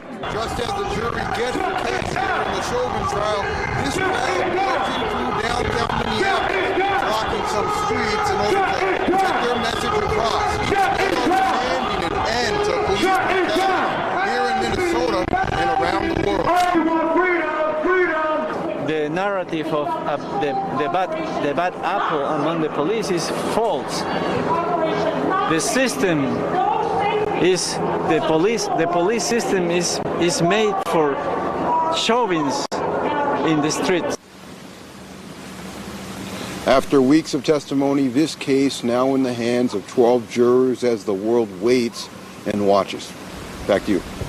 All right. Thank you, Babs Santos in downtown Minneapolis tonight. A lot of people in the metro are in a holding pattern right now, just watching and waiting for the verdict in this trial. The uncertainty has drummed up a wide range of emotions for folks all over the Twin Cities, really all over the state. Here's Fox 9's Maury Glover. It's been the talk since day one, and it's tired. It's tired. At the Urban Touch Barbers in South Minneapolis, employees and customers have been following every move in the trial of Derek Chauvin. But now that closing arguments are over, the waiting begins. A lot of anxiety, a little fearful, but at the same time, really excited and just waiting to just really get this over and done with. and moving on. The barber shop is about a mile from 38th in Chicago, where George Floyd died at the hands of Minneapolis police. And owner Billy Hill says the fear of the unknown and what the jury will ultimately decide is hard to put into words. The seed has been planted. Now we'll see what type of harvest that we have. We'll see what type of harvest we have. Meanwhile, in Uptown, some say the presence of National Guard members, which is supposed to make them feel safer, is actually putting them more on edge. Honestly, I feel less safe. I don't like seeing armed guards on the corners of AR-15s. I feel like it's making the community feel less safe. It's like we've got National Guard outside, we've got helicopters flying over. It's hard to sleep. So yeah, I'm tired. I want the trial to be over, but I don't want the conversation to be over. Across town at Sammy's Avenue Eatery on West Broadway in North Minneapolis, manager Eureka Johnson hasn't been following the trial on purpose. Just anticipating what the atmosphere is going to be like. I don't even want to think about it. Johnson says the cafe went untouched during the unrest last year, and she hopes the same thing happens after the verdict in the Chauvin trial, too. I think we're going to have a little bit of unrest no matter what. I just think it just doesn't matter which way it goes. Someone's going to be upset. We want peace. We want community. We want unity. We just want all of this to go away, but it's not. In Minneapolis, Maury Glover, Fox 9. Well, on the subject of public safety, Governor Tim Walz outlining his security plan as we wait for that verdict in the Derek Chauvin trial. The governor says that we need to protect life and property, but also address systemic change. If we don't listen to those communities in pain and those people on the streets, many of whom were arrested for speaking a fundamental truth, that we must change, or we will be right back here again. Walz and the mayors of Minneapolis say that they have no plans to preemptively order curfews this week. That should also include the mayor of St. Paul. The Biden administration is also discussing how to handle the upcoming verdict, including considering whether the president should address the nation. The Associated Press reports the Justice Department is also dispatching specially trained community facilitators to the Twin Cities. Law enforcement is also teaming up with community organizations to call for peace while we all wait for this verdict. Fox 9's Karen Scullen has more on today's joint message. On the heels of the unrest in Brooklyn Center, leaders of Operation Safety Net say they've learned a lot, including that it's best to work side by side with community leaders going forward. Last week is being called a crisis. This week is Phase 3 of Operation Safety Net, a plan that will play out with a few changes. We've listened to community. We've listened to activists. We've listened to elected officials. In Brooklyn Center, the nights were unpredictable, often dangerous for law enforcement and for protesters. But on the fifth night, an obvious change in strategy, de-escalation. They pulled back, something Operation Safety Net says they will work to do again this week. The one thing that I think that can be so critical, and it's simple, and it's a value statement, it's de-escalation. Yeah. We all need to relax. Law enforcement, citizens, everyone, we need to relax in this moment to get through this week. The dynamics, though, are different. The Brooklyn Center unrest was focused primarily in the street in front of the police department. Minneapolis could see more widespread problems like it did last summer. But police have asked for help from the community leaders. Not just tonight and not just tomorrow, but for our future, we need help. And now they're standing side by side, all of them asking for peace. We stand with law enforcement to make sure that as we have accountability, transformation, consequences, and reform with law enforcement, we expect the same from our community. Police saying we need to get through this together. In a hopeful city and community, and we will keep moving forward. This is our community. And as King said, let's keep it a beloved community. Now, in addition to local law enforcement, the National Guard is here, of course, and 2 out-of-state police agencies from Ohio and Nebraska. All, we're told, will be operating on the same page and will respond the same to any unrest. In Minneapolis, Karen Scullen, Fox 9. And students at more than 100 Minnesota high schools walked out of class to protest racial injustice. I don't know what y'all been told. I don't know what y'all been told. Killer concept got to go. Students from Minneapolis Public Schools met in front of U.S. Bank Stadium this afternoon. Other schools held smaller demonstrations and moments of silence. The group leading the charge, Minnesota Teen Activists, says more than 115 schools participated. And new tonight, crews are still on the scene of a church fire in northeast Minneapolis. This fire started around 7 o'clock tonight, and crews had to call for extra personnel to fight the flames. Minneapolis Fire says that a majority of the roof has now collapsed, but they were working to save the bell tower there. Officials say nobody was inside when this fire started. And new video showing the moments leading up to a deadly police shooting in Burnsville. It happened yesterday afternoon on Highway 13 near 35W. Police say the man was driving a vehicle with stolen plates and shooting out of the car at police. Traffic cam video shows him getting out of the car as it's moving, then runs to another car, which police say he also tried to steal. According to police, he continued firing at officers. Police did return fire, killing him. The Minnesota BCA is now investigating. Also making headlines tonight, the man who shot and killed 8 people at a FedEx facility in Indianapolis never appeared before a judge under Indiana's red flag law. Brandon Hull's mother called police last year to say her son might commit suicide by cop. Authorities responded and seized Hull's shotgun.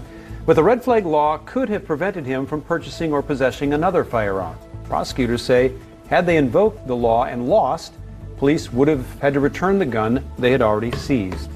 And federal agencies are investigating the crash of a Tesla in Texas in which nobody was behind the wheel. Local authorities say that they are 100% sure nobody was driving the Tesla that ran off a road, hit a tree, and then burst into flames, killing both passengers. The National Highway Traffic Safety Administration and the National Transportation Safety Board are now sending investigation teams to Texas to look into this fiery crash. The U.S. Coast Guard says the search for crew members who disappeared when a lift boat capsized off Louisiana will be suspended. That grim news comes after days of searching for the missing workers from the ship, which capsized last Tuesday during a storm in the Gulf of Mexico. 6 of the 19 workers were rescued within hours of the wreck. 5 more bodies were found in the water. 8 remain missing tonight. All U.S. adults are now eligible for a COVID-19 vaccine. President Biden set the April 19th. And we're going to step away from Fox 9's coverage there. Stay on this Derek Chauvin trial for the murder of George Floyd. We have closing arguments. First, we'll see Eric Nelson with the defense, and then we'll also see the rebuttal from prosecution as well. We talked about this in jury selection. We talked about the starting point. The defendant doesn't have to try to catch up. He starts at the presumption of innocence. Proof beyond a reasonable doubt. Here's the definition that the judge just read you. Proof beyond a reasonable doubt is such proof as ordinary prudent men and women would act upon in their most important affairs.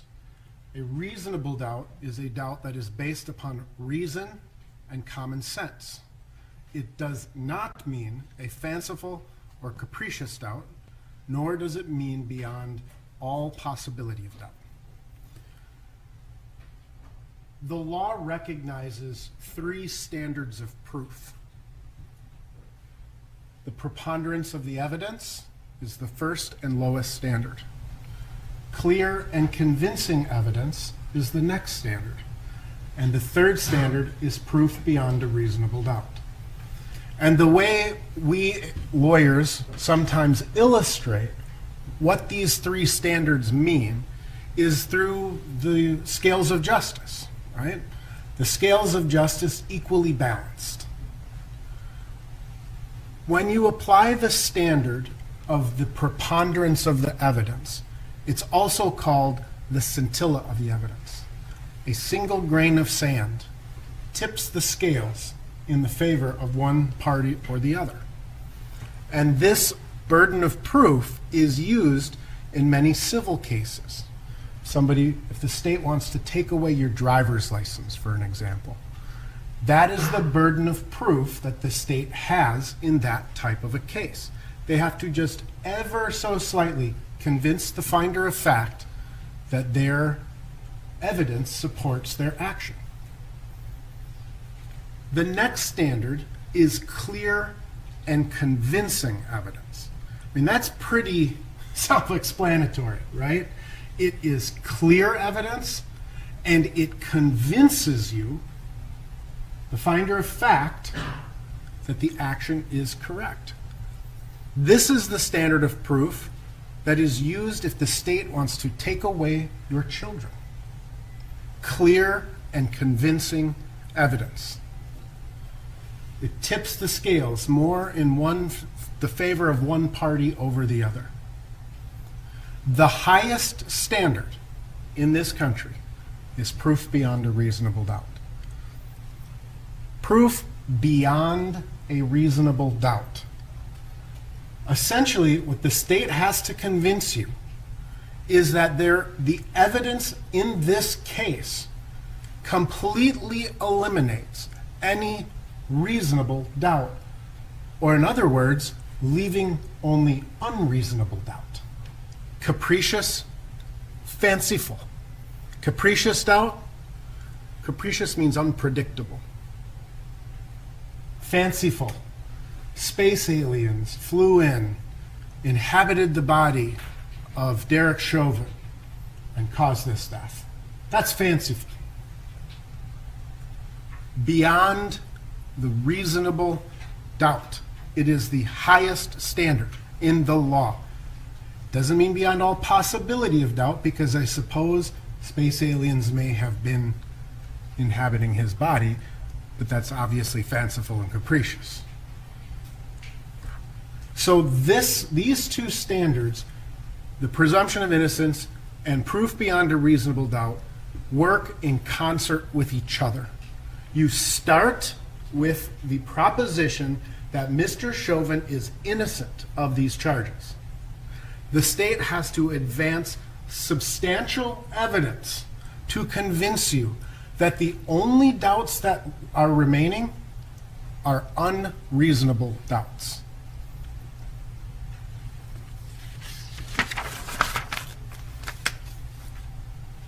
As you analyze the evidence in this case, you would simply have to find that any defense that has been advanced is unreasonable. That's what this standard is all about. I want to take this opportunity also to talk to you about the importance of reading the entire instruction. Because I've seen, and lawyers, and I'm going to do it too, right? We pick and choose those things that help us make our case and help us argue our case. That's our job as lawyers, is to point out words and phrases within the instructions that make the difference in the case, and to take that evidence and present it to you in such a way that it supports our proposition. That's what we do. That's why you are instructed that if your memories of the evidence is different, that if the judge's law is what applies. But take the time to carefully read the entire instructions.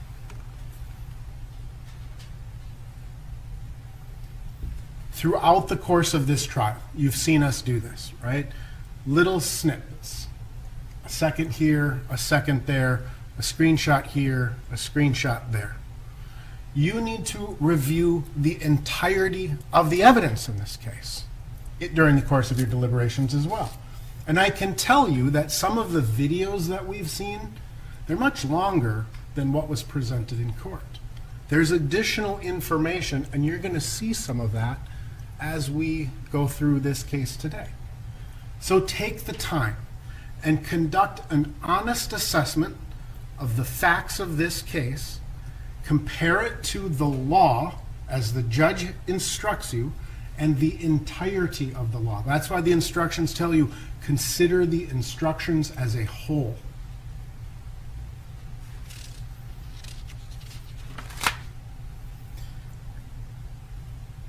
I've told you that lawyers like to present evidence that favors them, right?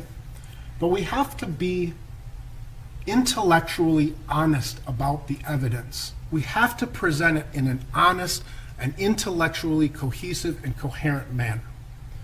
And I have to address something that I think is important.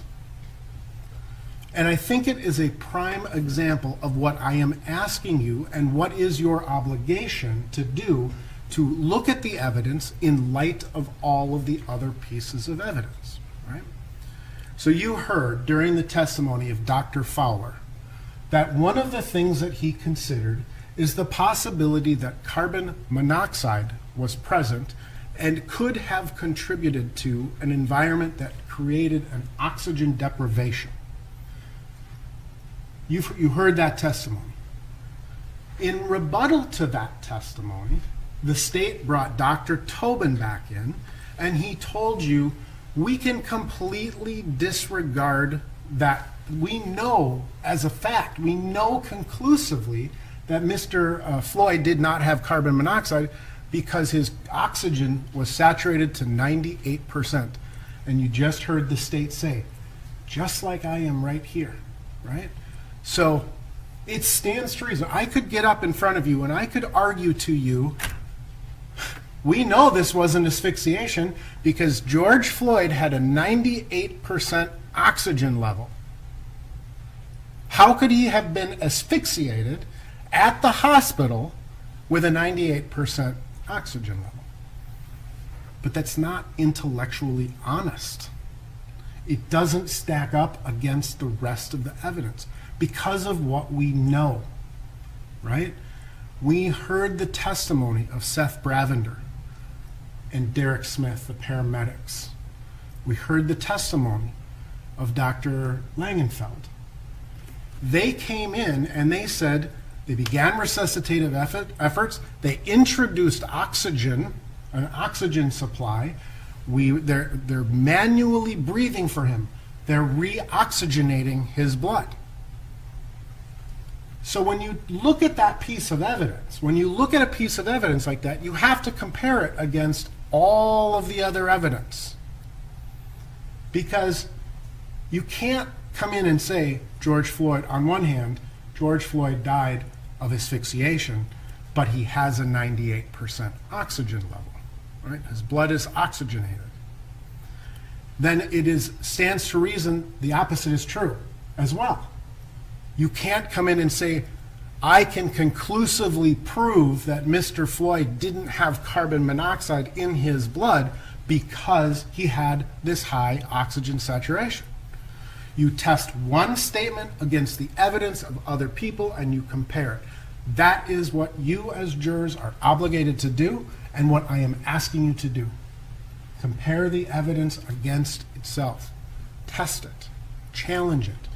Compare it to the law. Read the instructions in their entirety. Start from the point of the presumption of innocence and see how far the state can get.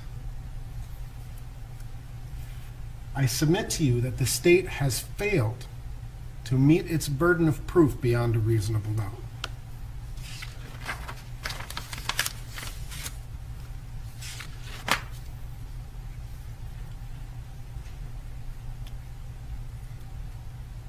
Mr. Chauvin has been charged, as the state indicated, with these 3 charges, and the judge has instructed you.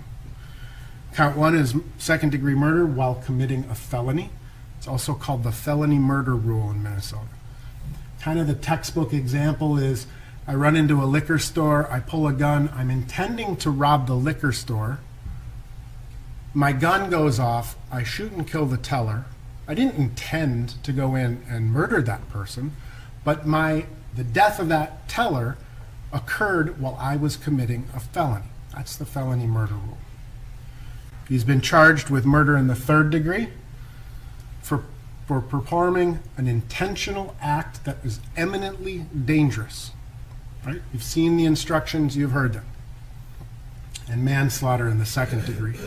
Again, the law has all of the words, it defines the words you need, and the instructions should be considered in their entirety. Whenever I meet with a client, I try to explain what the elements are, and this is the analogy that I use. I say that a criminal case is kind of like baking chocolate chip cookies. You have to have the necessary ingredients. You've got to have flour and sugar and butter and chocolate chips and whatever else goes into those chocolate chip cookies. If you have all of the ingredients, you can make chocolate chip cookies. But if you're missing any one single ingredient, you can't make chocolate chip cookies. It's a simple kind of analogy. But the criminal law works the same way. We say, we call the ingredients the elements. The state has the burden of proving each and every element beyond a reasonable doubt. Not just some global proposition that they've proved their case beyond a reasonable doubt. They have to prove each of these elements beyond a reasonable doubt. And if you determine that they have done so, you convict. But if they are missing any one single element, it is a not guilty verdict.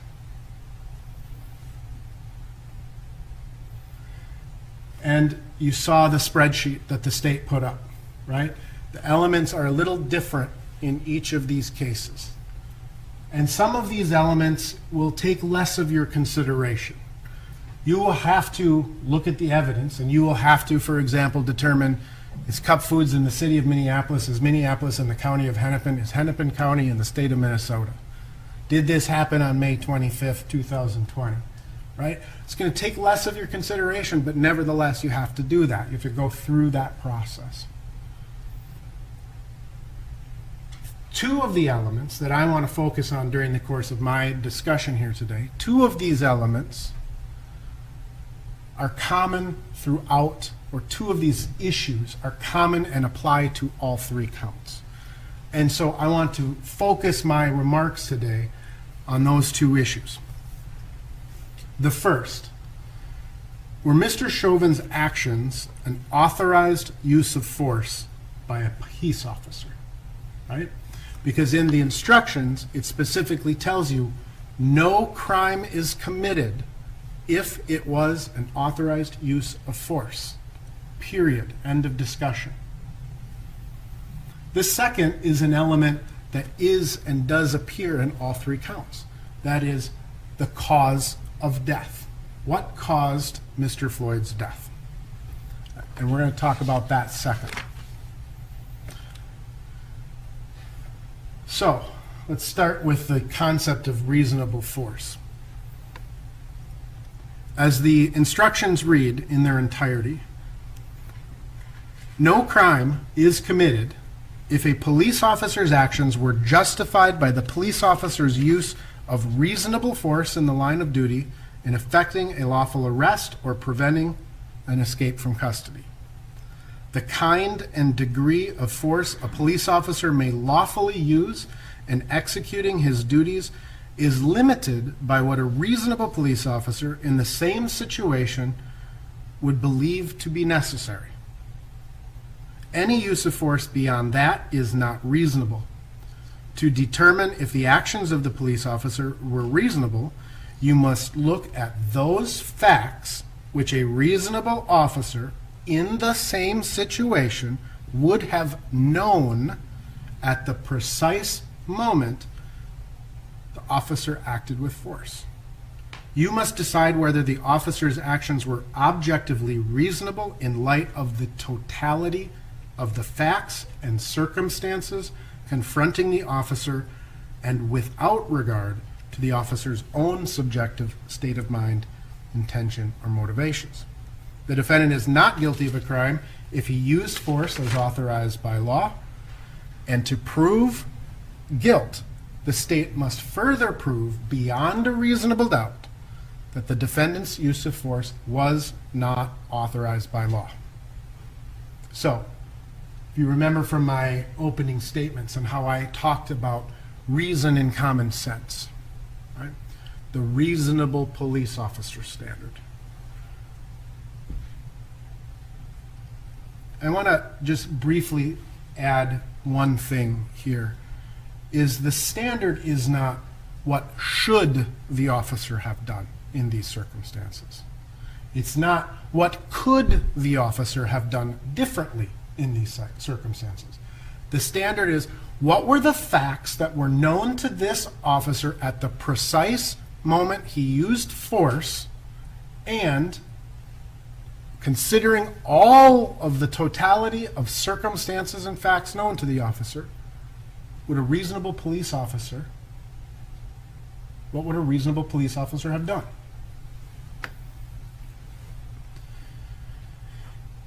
You have heard from numerous experts, police use of force experts, the training department from the Minneapolis Police Department.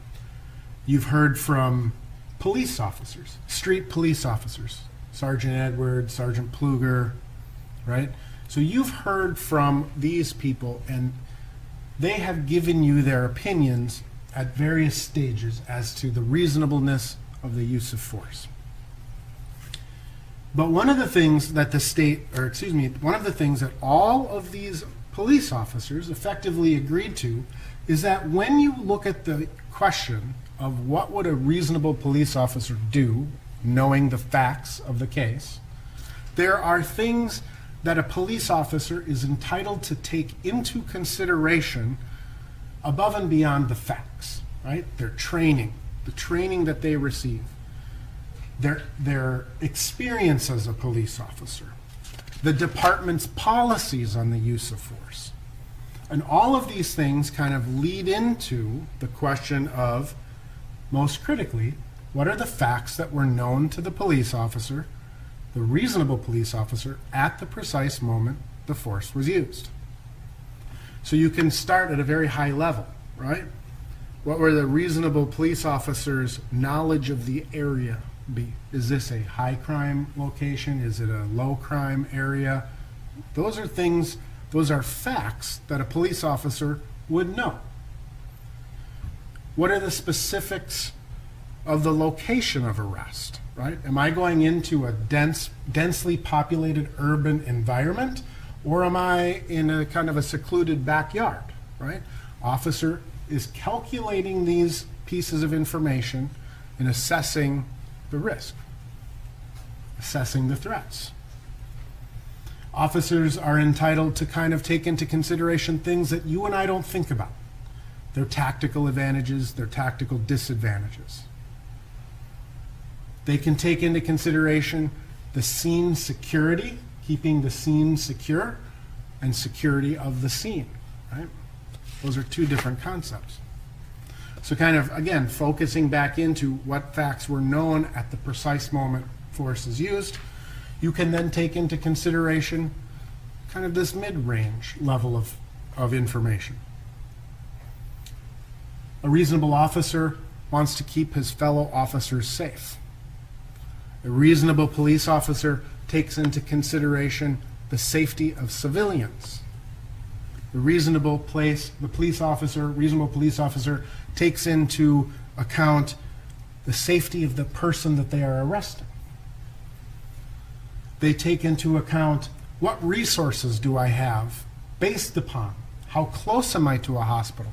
What's the expected time if I call EMS?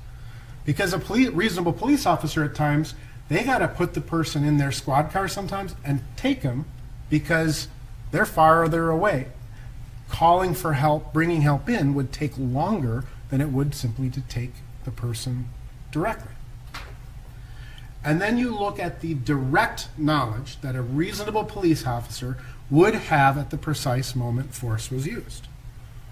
That includes information that they gather from dispatch, their direct observations of the scene, the subjects, and the current surroundings.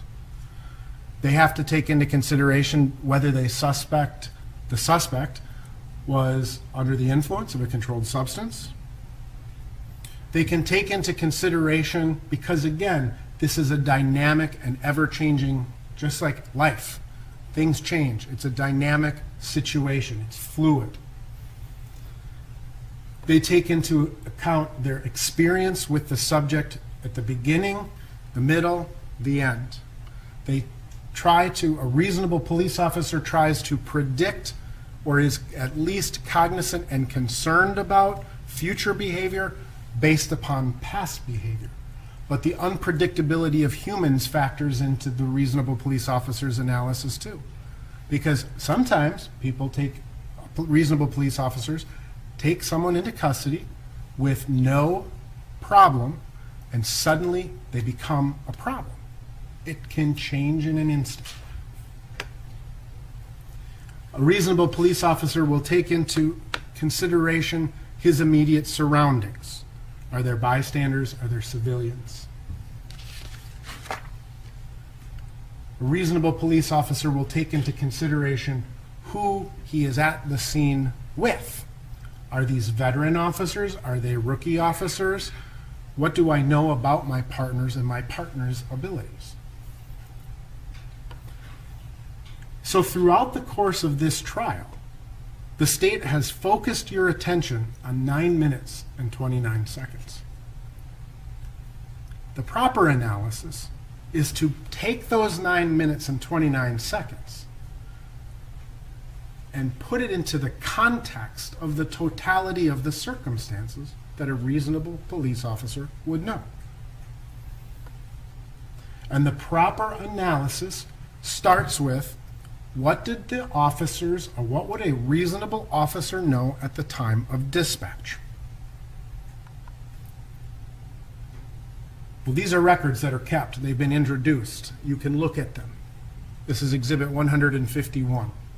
This is the computer-aided dispatch report. You heard the testimony of Jenna Scurry, the 911 dispatcher. This is information that they are passing out to the officers. You will see that the initial information that a police officer has in his squad car looking at his computer or hearing over the radio was that on May 25th, 2020 at 20:02:13, so that's 8:02:13, a business, Cup Foods, who police officers have the obligation to respond to these calls, whether it be from a person or a business, but a citizen of the state of Minnesota, Minneapolis, runs a business, and they called for assistance. And they told the officers, the reporting party, there is a male who provided a counterfeit bill to the business. He's 6 feet tall or higher. He's sitting on top of a blue Mercedes ML320 SUV. The license plates also appears this subject is under the influence. So the analysis of what a reasonable police officer would know in this circumstance is that a business is requesting its help. The suspect is still there. He's large, and he's possibly under the influence of alcohol or something else. So the analysis begins at 8:02 and 13 seconds.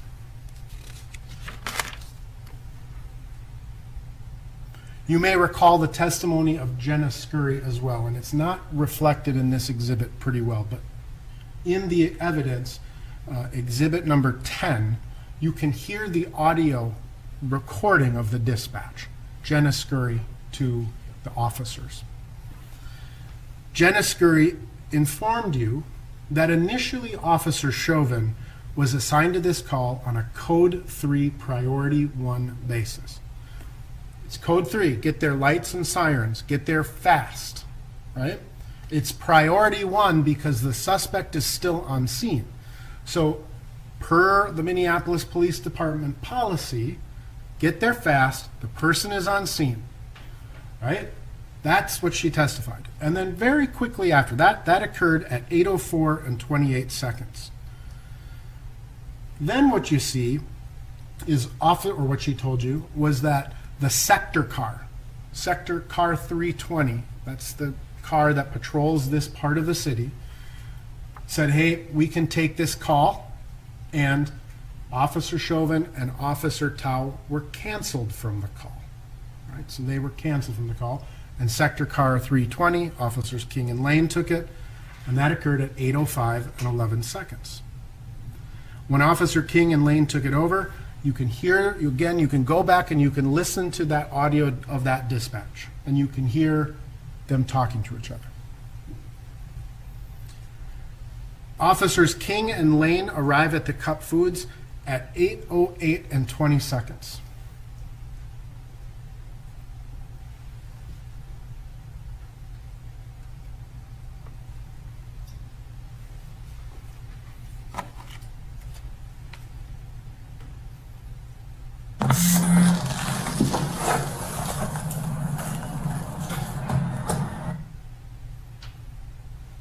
So now we see police officers are responding. They're on scene at 8:08.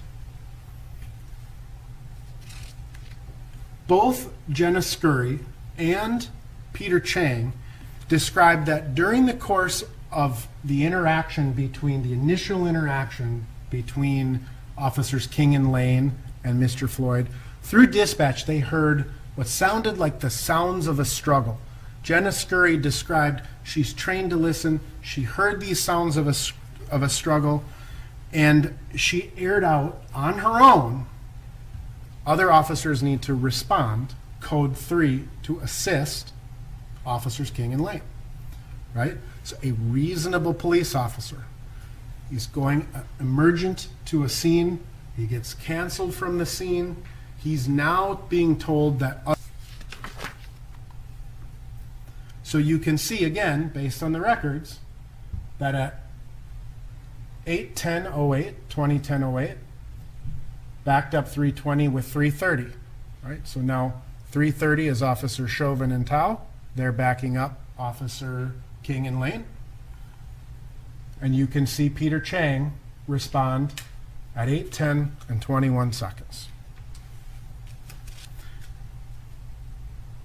You hear 320 taking one out. So that means they're removing someone from the vehicle at 8:11:02. The scene is ultimately C4, code 4, all clear at 20:12:21. So literally this demonstrates to you a couple of things. How quickly a situation can change from second to second, minute to minute. They went from get there fast, back off. Get there faster because someone needs help. It's clear. The situation is dynamic and it's fluid. They're provided with information that an officer needs assistance. They testified about the sound of a struggle, right? And if you recall, Sergeant Steiger specifically said all of this information would be known to a reasonable police officer. And it goes into and factors into the reasonableness of the use of force. Ultimately, Officer Chauvin and Officer Tao arrive at Cup Foods.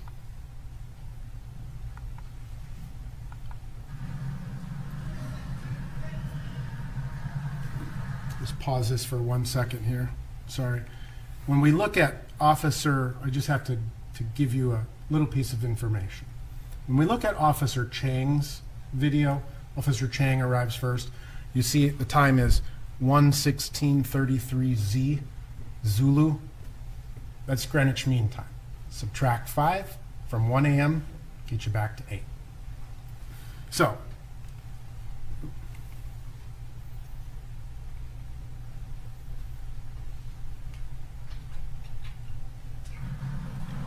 Officer Chauvin and Officer Lane pull up. 8:16. Go over there.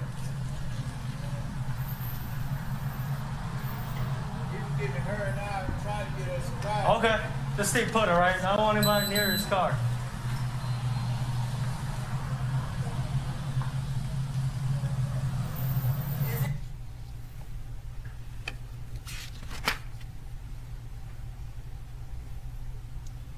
Information gathering in terms of this assessment and reassessment of, again, the decision-making process of a police officer, right?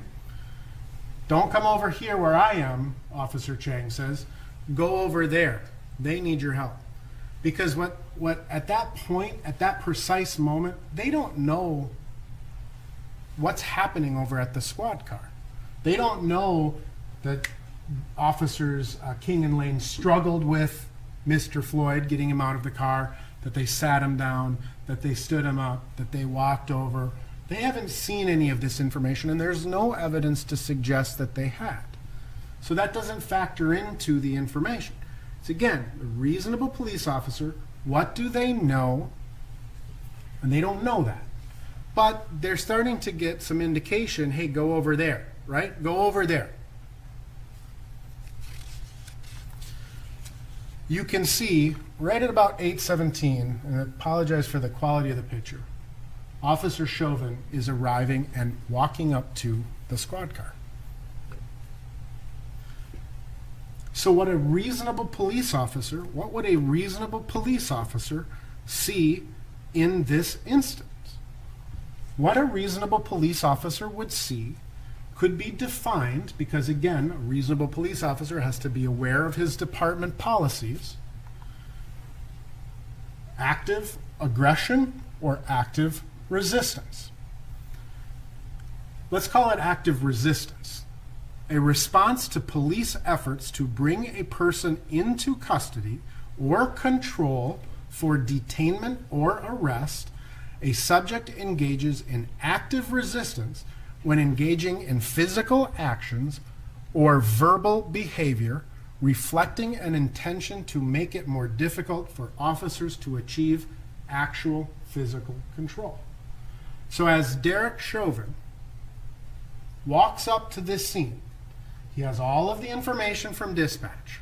He has all of the information from Officer Chang sending him over.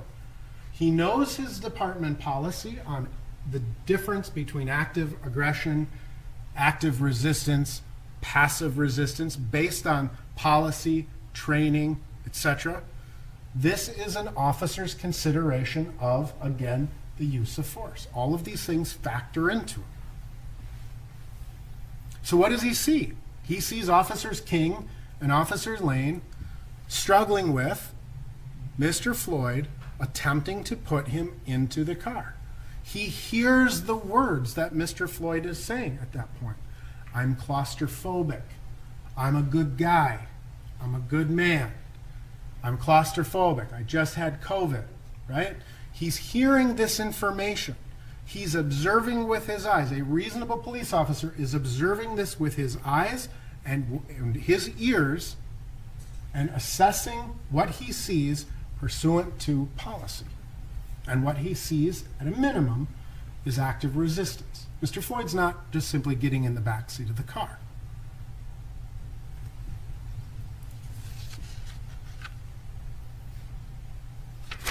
So let's watch. What does Officer Chauvin see when he walks up? This is from his body camera from 8:17 and 21 seconds to 8:18 and 15 seconds. Just shy of a minute.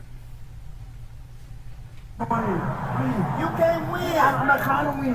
Go get in the car then. I'm on the ground. Go get in the car. He know it. He know it too, Mr. Officer. Y'all hear me? Don't do me like that, man. Please. Okay, can I talk to you, please? So you get in this car. We can talk. I am claustrophobic. I'm claustrophobic, man. Working with me.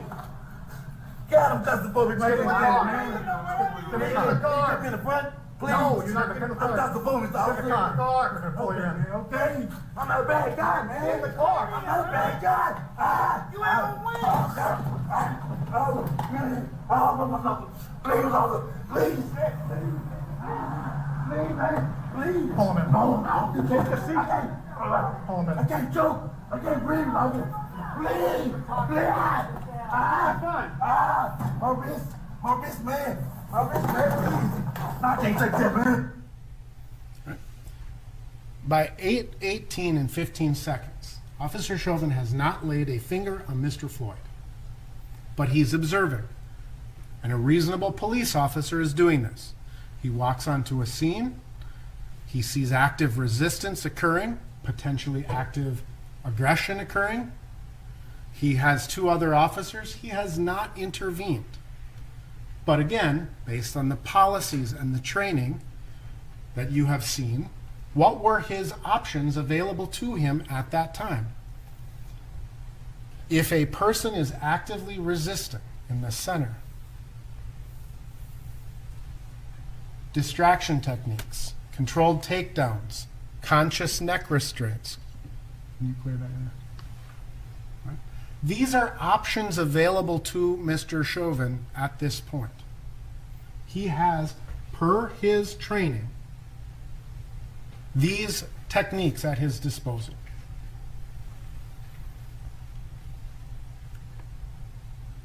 A reasonable police officer would be making these observations. He would observe the white foam around Mr. Floyd's mouth. He would consider the possibility that this person was under the influence of something. Basically, using the information from dispatch, making these observations, how is he analyzing this? How would a reasonable officer analyze this, and what would be known to a reasonable officer? A reasonable officer would look at the size of the person and assess that person's size in relation to his own size, because it's a part of the risk threat analysis, right, that we've heard about so much. A reasonable officer would know that these are two rookies putting this man in the car. In fact, as the evidence established, Mr. Chauvin trained one of the officers. So a reasonable officer may step back at this point to see if these two guys can get this under control. A reasonable officer will hear the words that the suspect is saying. I'm a good guy, I'm a good guy, I'm a good guy, I'm claustrophobic, and he's going to compare those words to the actions of the individual, right? Because this is part of the analysis.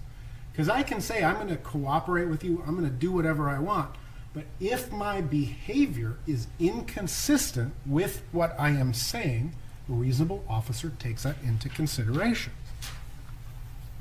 In fact, a reasonable officer who's aware of his department policies knows the de-escalation policy that is in place. And part of what a reasonable officer has to do is to consider whether a subject's lack of compliance is a deliberate attempt to resist or an inability to comply based on these factors: medical conditions, mental impairment, developmental disability, physical language, language barrier, influence of drugs or alcohol, or behavioral crisis. So an officer, a reasonable officer, has to take the information and assess, is this suspect purposefully or intentionally, deliberately trying to thwart our efforts to take him into custody, or are they experiencing one of these other types of factors? But such consideration, when time and circumstances reasonably permit, shall then be balanced against the incident facts when deciding which tactical options are the most appropriate to resolve the situation safely. So again, a reasonable officer, based on the totality of these circumstances, is going to take all of this information in, all of these policies, all of these training ins, and a reasonable officer at that point would conclude that the amount of force that was being used by officers King and Lane was insufficient. It was not enough use of force to overpower Mr. Floyd's resistance to getting into the car. He's seen it, he's heard it, he's familiar with the policies, and so at precisely 8:18 and 15 seconds, Officer Chauvin goes hands-on. Officer King, Officer Lane, and Officer Chauvin struggled, fought, whatever adjective you want to use. They struggled with Mr. Floyd from 8:18 till 8:19 and 12 seconds. About a minute, a little over a minute. It doesn't really seem that it's that long of a time, but again, the amount of physical exertion. Remember how Sergeant Jody Steiger described this. When the apparent attempts to get him into custody were futile. I wrote his quote down. The futility of their efforts became apparent. They weren't able to get him into the car. 3 Minneapolis police officers were not able to get Mr. Floyd into the car. They themselves are experiencing that surge of adrenaline. A reasonable police officer will be experiencing that surge of adrenaline. And again, balancing all of the evidence against each other, right? Let's look at 3 different angles of this struggle. This is Officer King's body camera.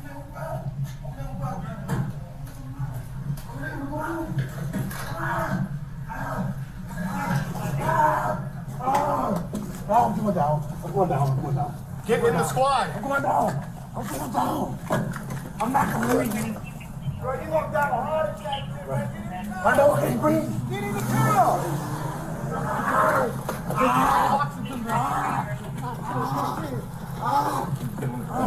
I can't go get man. I can't breathe. Take a seat. Please, man. Please do this to me. Is he going to jail? Listen to me. He's under arrest right now for forgery. I tell you. Can we figure out what's going on? Forgery for what? Take him out. For what? Please, man. I can't fucking breathe. Hey, come on out. Look at you. Thank you. Thank you. Get him on the ground. Yeah, on the ground. On the ground. My visa. He's under arrest for forgery. Forgery for what? This is the video of the same time period from Officer Lane. I'm on the ground. I'm on the ground. I'm on the ground. Get in the squad. I'm on the ground. I'm on the ground.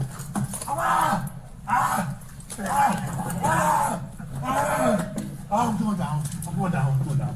I'm going down. Squad. I'm going down. I'm going down. I'm not going to breathe. Bro, you look down a heart attack, shit, man. Get in the car. I know I can't breathe. I can't breathe. Take some more oxygen, man. I can't go get man. I can't breathe. I can't breathe. Please, man. Please listen to me. Is he going to jail? Listen to me. He's under arrest right now for forgery. I tell you. Can we figure out what's going on? For what? Take him out and just. For what? MRE. Please, man. I can't fucking breathe. Hey, come on out. Look at you. Thank you. Thank you. Yeah, just when you get up there. On the ground. I appreciate that. Officer Tao. And I'm on the ground. I'm on the ground. I'm on the ground.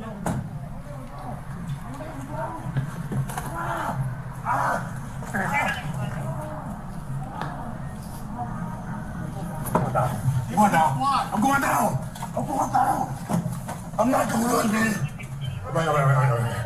Right. I know I can't breathe.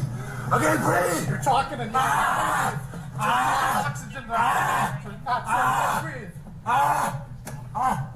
just had COVID, man. I can't breathe. I can't. Is he going to jail? He's under arrest right now for forgery. I can't. Can we figure out what's going on? Forgery for what? Just take him out and just. For what?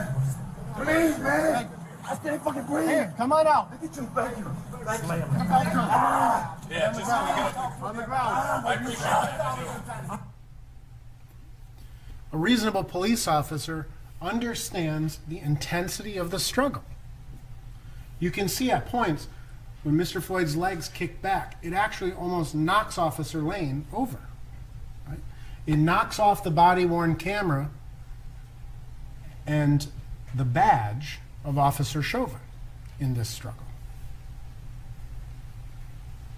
A reasonable police officer would understand this situation, that Mr. Floyd was able to overcome the efforts of 3 police officers while handcuffed with his legs and his body strength. A reasonable police officer standard can be seen in another way, from the milestone camera. And this is what caught the attention of the 911 dispatcher, Jenna Scurry. She said she observed the struggle and the vehicle rocking back and forth, back and forth.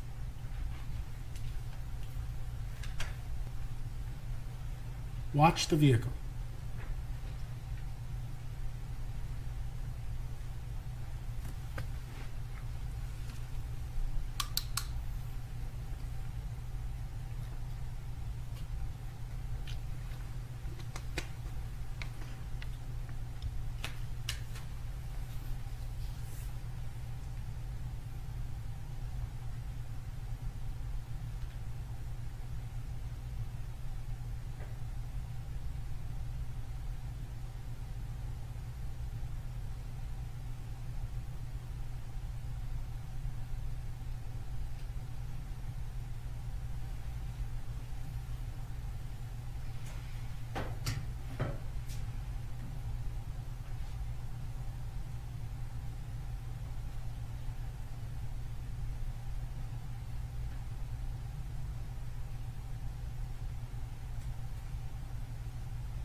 reasonable police officers will consider their training, right? And before we talk about the training again, there's something that I think is really important to understand. Two things, actually, at this moment. Not a single use of force expert that testified, not a single police officer who testified said that anything up until this point was unlawful or unreasonable. It was reasonable for these officers to put them into Mr. Floyd into the squad car. It was reasonable. The efforts that they took to overcome his resistance were reasonable. Every single expert agrees that to this point, nothing is contrary to policy, training, defensive tactics, crisis intervention, all reasonable. It's at the point that Mr. Floyd is brought to the ground that there becomes a dispute about the reasonableness of the use of force and what a reasonable officer would know. It was Seth Stoughton, the law professor, who said at the point Mr. Floyd came out of the car, putting him on the ground was unreasonable.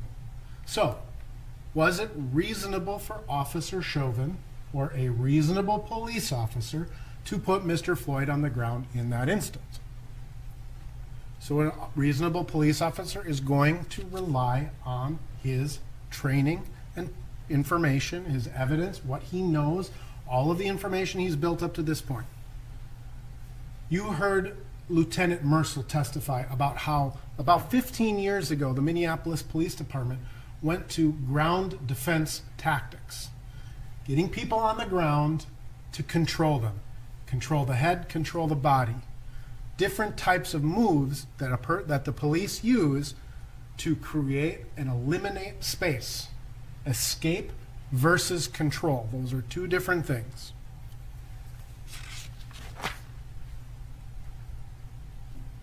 These are the tactics that have been employed by the Minneapolis Police Department for 15 years.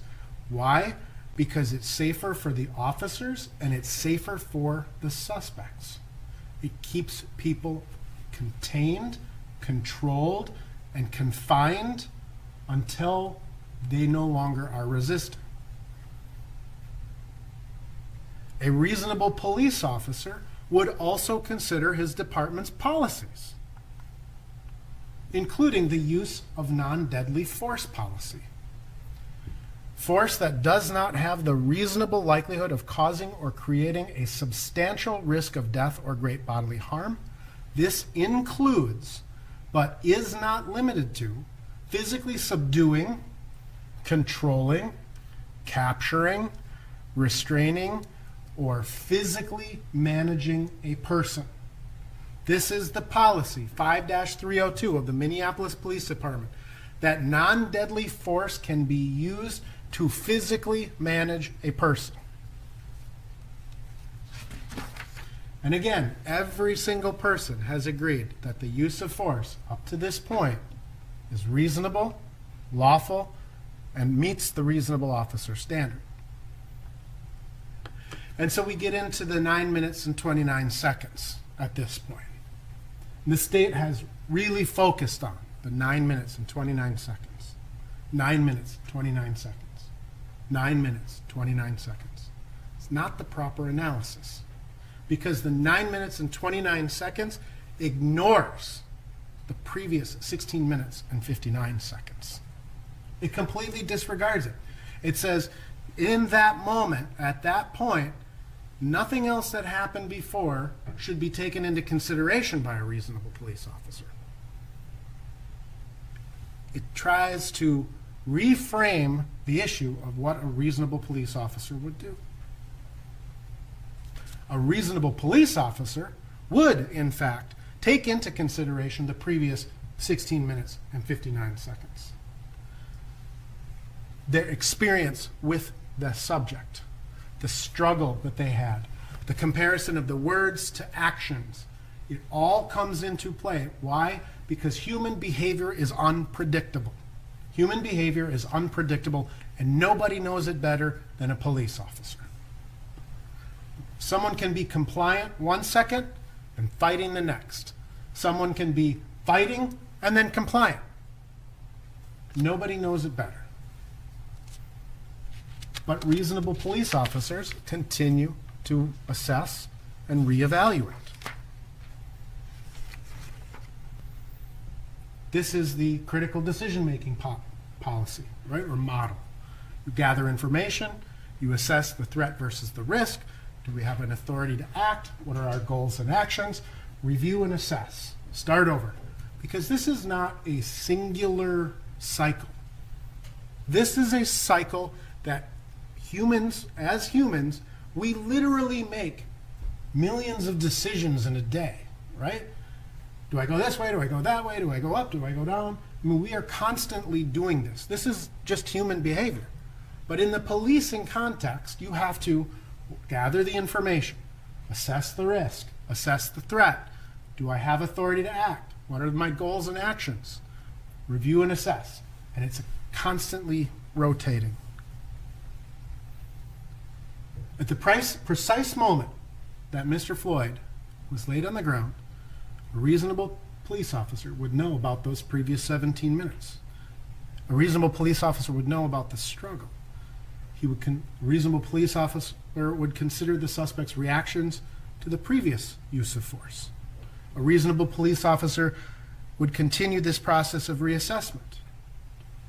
And a reasonable police officer would consider whether to use an additional force to overcome the suspect's level of resistance, right? So 9 minutes and 29 seconds.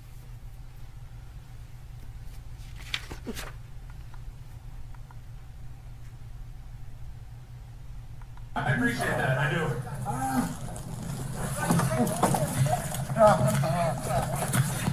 You got your restraint? Hobble?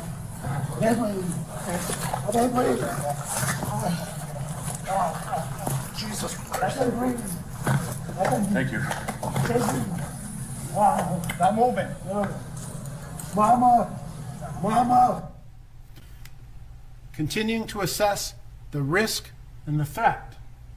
The first 29 seconds, 20 seconds, continued resistance is what a reasonable police officer would interpret that to be.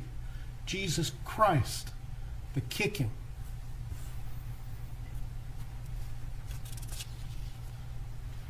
A reasonable police officer would consider, should we elevate the use of force as we meet this threat? And that's precisely what these officers did. They discussed using the MRT, the hobble. Oh, please, man. There you go. And doing a lot of talking. Mama, I love you. We're calling for I EMS. can't do nothing. Yeah, EMS is on their way. My face is gone. Well, do you want to hobble at this point then? I can't breathe, man. Please. Please let me stand. No. Please, man, I can't breathe. They're discussing, should we use the hobble? Should we elevate our use of force? A reasonable officer would continue to evaluate whether the suspect is under the influence. Precisely what these officers did in this 9 minutes and 29 seconds. The clerk's still sitting on the car there. Look at my face, man. I believe so. We found a pipe. Get out of the car. I ain't doing this real. Please. Yeah, across the street, Parks watching. Please. Two other people with Please, I can't breathe. Please, man. Please. Mama. On a weed pipe on him, there might be Mama. something, so that might be like I can't. I'm bent. Is that the All right. shaking of the eyes, right? Is PCP? My knee. My neck. Are their eyes like shaking I'm back and through. forth like that? I'm through. So reasonable police officers discuss the scene. The first clip, they're talking about the two other people that are over at the car, right? What's going on here? What are we dealing with? Is this person under the influence of a controlled substance? These are the actions of a reasonable police officer. A reasonable police officer would rely on his training and experience. Call EMS. Possibility that a suspect who was struggling with us will begin to struggle again. You've heard this testimony from multiple police officers. The risk that the suspect would present to himself if he's not continued to be controlled, and the risk that the suspect presents to other officers or citizens if not continued to be controlled, if he's not continued to be controlled, right? These are things that all of the police officers have testified about. These are what a reasonable police officer should do. A reasonable police officer in this situation would call EMS. 2020, 11, 8/20/11. Within a minute of the struggle, EMS code 2 for a mouth injury, right? Because they are not observing life-threatening, a reasonable officer is not observing life-threatening injuries at this point. They just fought with the man for a minute. He continued to kick at them when they got him on the ground. They see he's got a mouth injury. We need EMS. So a reasonable police officer would evaluate the injuries of the suspect, compare words and actions, and respond by calling EMS. Non-emergency. But again, reasonable police officers evaluate, reevaluate. 2021, 8/21, 1 minute and 24 seconds later. We need EMS here faster. Code 3, 3:30. We need them here faster.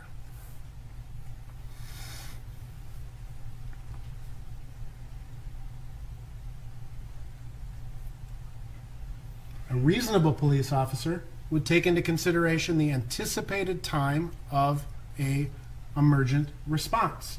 You heard from Genevieve Hansen, there's a firehouse a few blocks away, and she would have expected EMS to be there within minutes. 3 minutes is what she said. A reasonable police officer, based on his training and experience, is going to have and take that into consideration. I put this person in a prone position on the ground. I'm holding them for my safety and their safety.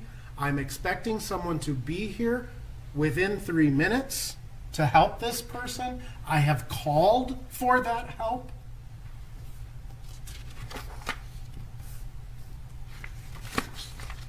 A reasonable police officer will take into consideration, again, his training, his experience, right? Lieutenant Mercel talked about, and many people talked about, many of the officers talked about how it is not uncommon for suspects to feign or pretend to have a medical emergency to avoid being arrested. Unfortunately, that is the reality. Nobody likes to get arrested, and reasonable police officers know that. How many times does someone, oh, my heart hurts, or I'm having a medical emergency, insert whatever emergency, right? Simply because they don't want to go to jail. A reasonable police officer will take his training into experience. And you heard Lieutenant Mercel specifically say that when someone says that they can't breathe, but they are talking, if they're talking, it means they're breathing, right? If they're talking, it means they're breathing. And again, compare that to the testimony of Dr. Tobin, who told you that same thing. That is true. If you are talking, you are breathing. It doesn't mean effectively. And Dr. Tobin described how even medical doctors have problems sometimes assessing the legitimacy of a patient's needs relevant to their respiratory processes, because they're saying, I can't breathe, and some doctors confuse it for just anxiety or this or that. So if medical doctors make these mistakes, Dr. Tobin told you it provides a false sense of security, right? Lieutenant Mercel told you that that is what is said among police officers. He's the trainer. So how many times do we hear an officer say, based on his training and experience, if you can breathe, you can talk. If you can talk, you can breathe. Excuse me. I counted 7. I can't choke. I can't breathe, Bobby. Please. You're talking. Sit down. My wrist.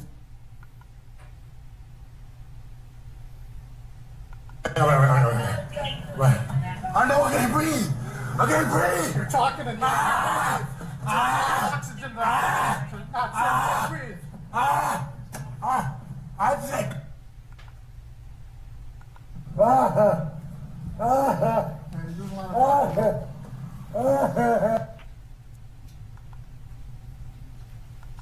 Relax. I can't breathe. You're doing fine. You're talking fine. I can't breathe. I can't breathe. Please. I can't breathe, officer. You're not talking. Not yelling. Kill me. They will kill me, man. Takes a heck of a lot of oxygen. Come on, man. Reasonable police officers, again, are trained and take into consideration a person's actions relevant to their words. Their training, their experience. Takes a lot of oxygen to talk. Takes a lot of oxygen. You're breathing fine if you can talk. I can't breathe. He's talking, so he's fine. Okay. We tried that for 10 minutes. That's some bum-ass shit. Y'all know that. He's talking, he's fine. Bro, he ain't. Okay. All right, we're done. You circled. Okay, we're done. Reasonable police officers will take into consideration their training and experience on excited delirium, and they will analyze it within the context of this case. On my side.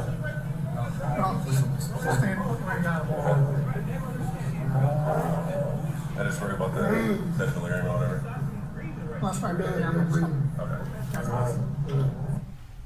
I worry about the excited or delirium or whatever. That's why we have EMS coming. It's not just leave them here. It's we have EMS coming, and this is why we have EMS coming. Reasonable police officers, throughout the course of a control technique, will continue to assess the level of resistance. And remember what Lieutenant Johnny Mercil said. Simply because a person isn't kicking at you or punching at you or biting at you, it does not mean that you can't control them physically with your body weight.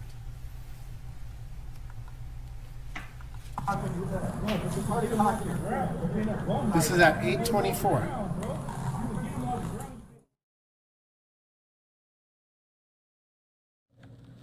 All right, we're just going to break in here and take a little commercial break. We'll be back here in 2 minutes. And afterward, we're going to show you what the prosecution's rebuttal was to the defense's closing arguments from earlier today in Minneapolis. We do have just a nighttime live look at the Minneapolis skyline at the moment. There it is, the Twin Cities. Lots of news happening out of Minnesota. We've been covering it all here on News Now from Fox. We'll see you back here in 2 minutes.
And thank you for being with us on News Now from Fox on this Monday night. There's been so many stories that we have brought you today. There's still a lot more left to get to, but we do want to just show you a little bit more of the prosecution's rebuttal to the defense's closing arguments today on this Monday as closing arguments commenced in the Derek Chauvin trial. We will learn that the jury will reconvene for more deliberations tomorrow at 10 a.m. local time there in Minneapolis. But let's play out for you some of this rebuttal from the prosecution from earlier.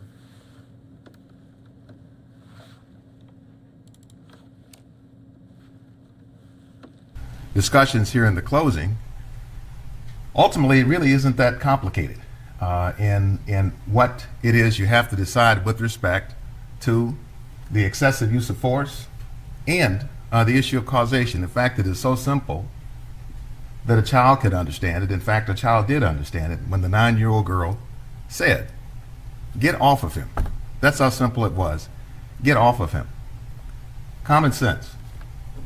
Why is it necessary to continue applying deadly restraint to a man who is defenseless, who is handcuffed, who is not resisting, who is not breathing, who doesn't have a pulse, and to go on and do that for another 3+ minutes before the ambulance shows up, and then to continue doing it? How is that a reasonable exercise in the use of force? You can believe your eyes, ladies and gentlemen. It was what you thought it was. It was what you saw. It was homicide. Now, Mr. Nelson spent quite a bit of time saying to you, perform an honest assessment. Look at all the evidence. Consider all of it. Reasonable officer. Reasonable officer is not magic words that you simply apply to Mr. Chauvin, and then he becomes a reasonable officer because you applied those words. Reasonable is as reasonable does. And here what you saw wasn't reasonable, and you didn't get the whole truth. Notice how when you had the discussion about reasonable officer Mr. Chauvin, the whole narrative cut off before we got to the point that Mr. Floyd was not moving, that he was not conscious, that he didn't have a pulse, and that Mr. Chauvin was still on top of him even when the EMTs showed up, and he still didn't get off of him. How is that what a reasonable officer does? And then if you look at the totality of the circumstances, which you heard so much about, why doesn't that tell you exactly where he was coming from? If we're talking about reasonable officer. Now, you heard any number of other things that, in looking at the totality of circumstances and trying to do an honest assessment, you didn't get the whole story either. You got bits and pieces and parts. And I call them a story, ladies and gentlemen, because it's either completely not true or the facts have been altered in order to make a point to you, which also makes it a story. What you're going to reach when you all deliberate is a verdict. Verdict is a Latin word that means the truth. You're not going to reach a story when all is said and done. You'll be getting at the truths. Why are we engaged in telling stories when we've heard evidence, facts from the stand? Why is that? But you just heard a number of them. I'll give you a few examples of the stories. You were just talked to about how safe the prone position is. And you've heard this in the trial. The prone position is safe. Here are the Canadian studies. After everything you've heard, you already know now that not a single one of those studies ever examined anybody who had a knee on the neck. You know that. You also know that about these so-called prone studies, none of them actually measured what was the oxygen reserve. That is, how is the oxygen actually being affected by putting somebody in the prone position and any amount of weight on them? They never even measured it. You know that too, although that wasn't brought up when you've been told about the studies to show that the prone position is safe. You heard again about excited delirium. There was not a single witness who sat in that chair and gave you testimony under oath who told you that they felt that Mr. George Floyd suffered from excited delirium. Not one. One of the criteria for excited delirium is the person's impervious to pain. They don't feel pain. They're not people saying my neck hurts, my knee hurts, everything hurts. They're not grimacing because their wrist hurt for excited delirium. That's a fact. If that's a fact, why are we talking about it? Why isn't that said if you're going to be hearing about excited delirium? Then we turn to Dr. Baker. for example, where there's a discussion of homicide and you were told that homicide was a medical term. That's not what Dr. Baker said. Dr. Baker said homicide means killed at the hands of another. It means at the hands of another is what homicide means. At the hands of another. And he was pretty clear in discussing the cause of death. He said it was cardiopulmonary arrest, complicating law enforcement, subdual, restraint, and neck compression. And he did explain what complicating means. He said it means in the environment of. So it reads as though it's called cardiopulmonary arrest in the environment of law enforcement, subdual, restraint, and neck compression. What you were just told, and that was attributed to Dr. Baker, is that somehow he meant that this was an unexpected result. It was an unexpected result of the law enforcement subdual, restraint, and neck subdual, restraint, and neck compression. Dr. Baker didn't come in to talk to any of us about use of force by police officers. He's not in the mind of any police officer. It is not what he said. They were simply words that were put into his mouth, but you check your notes on what his testimony actually was, and you'll see that that wasn't it. You've heard now for the umpteenth time in this trial, what is the evidence on autopsy for asphyxia if you're looking at the body tissues? You've heard it from witness after witness on the stand. I even pulled out big, giant, thick textbooks that even Dr. Fowler, the defense own expert, says these are reliable authorities on it. Every one of them says that in half or better of the cases where somebody has clearly died from insufficient oxygen, you don't see any evidence in the body tissues. Ladies and gentlemen, that's a fact. Now, if this is supposed to be about performing an honest assessment, looking at the totality of the evidence, how is that not mentioned to you in summarizing the evidence? How is it not mentioned to you? And I can't even stop there, because you were also told about the law that applies to this. You first told by Judge Cahill, and no question that was accurate. But then you were told by Mr. Nelson, no question that was not accurate. I'll tell you what I mean.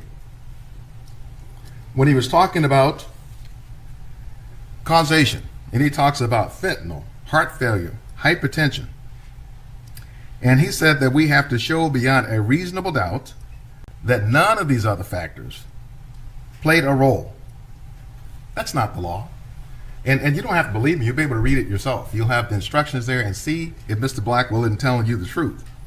That what we need to show is that the defendant's actions were a substantial causal factor in his death. Doesn't have to be the only causal factor. Doesn't have to be the biggest substantial factor. It just has to be one of them. A substantial factor in the cause of death. And the instruction will say that the fact that other causes contribute to the death does not relieve the defendant of criminal liability. There can be other factors. In fact, Dr. Baker had a section, I think, that was called Other Factors, and he was clear. Those other factors are not direct causes of the death. The direct cause was cardiopulmonary arrest that was in the environment of the police, subdual, restraint, and neck compression. Point blank. When I got back and got him to question him again after Mr. Nelson was finished, all I did was ask him about what he had written in his certificate on the case. Cause of death, cardiopulmonary arrest. Manner of death, homicide at the hands of another. He was crystal clear on it. He did not equivocate. But what you have gotten here is a number of what I'd call stories that once you analyze them and you once you analyze them and against the facts and evidence that you have heard, you'll see what I mean.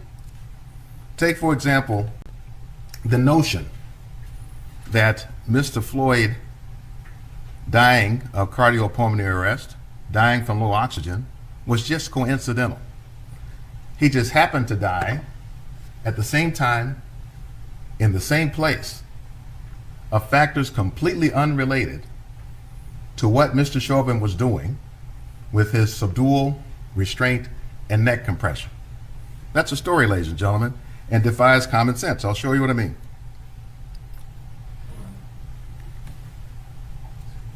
Oh, sorry.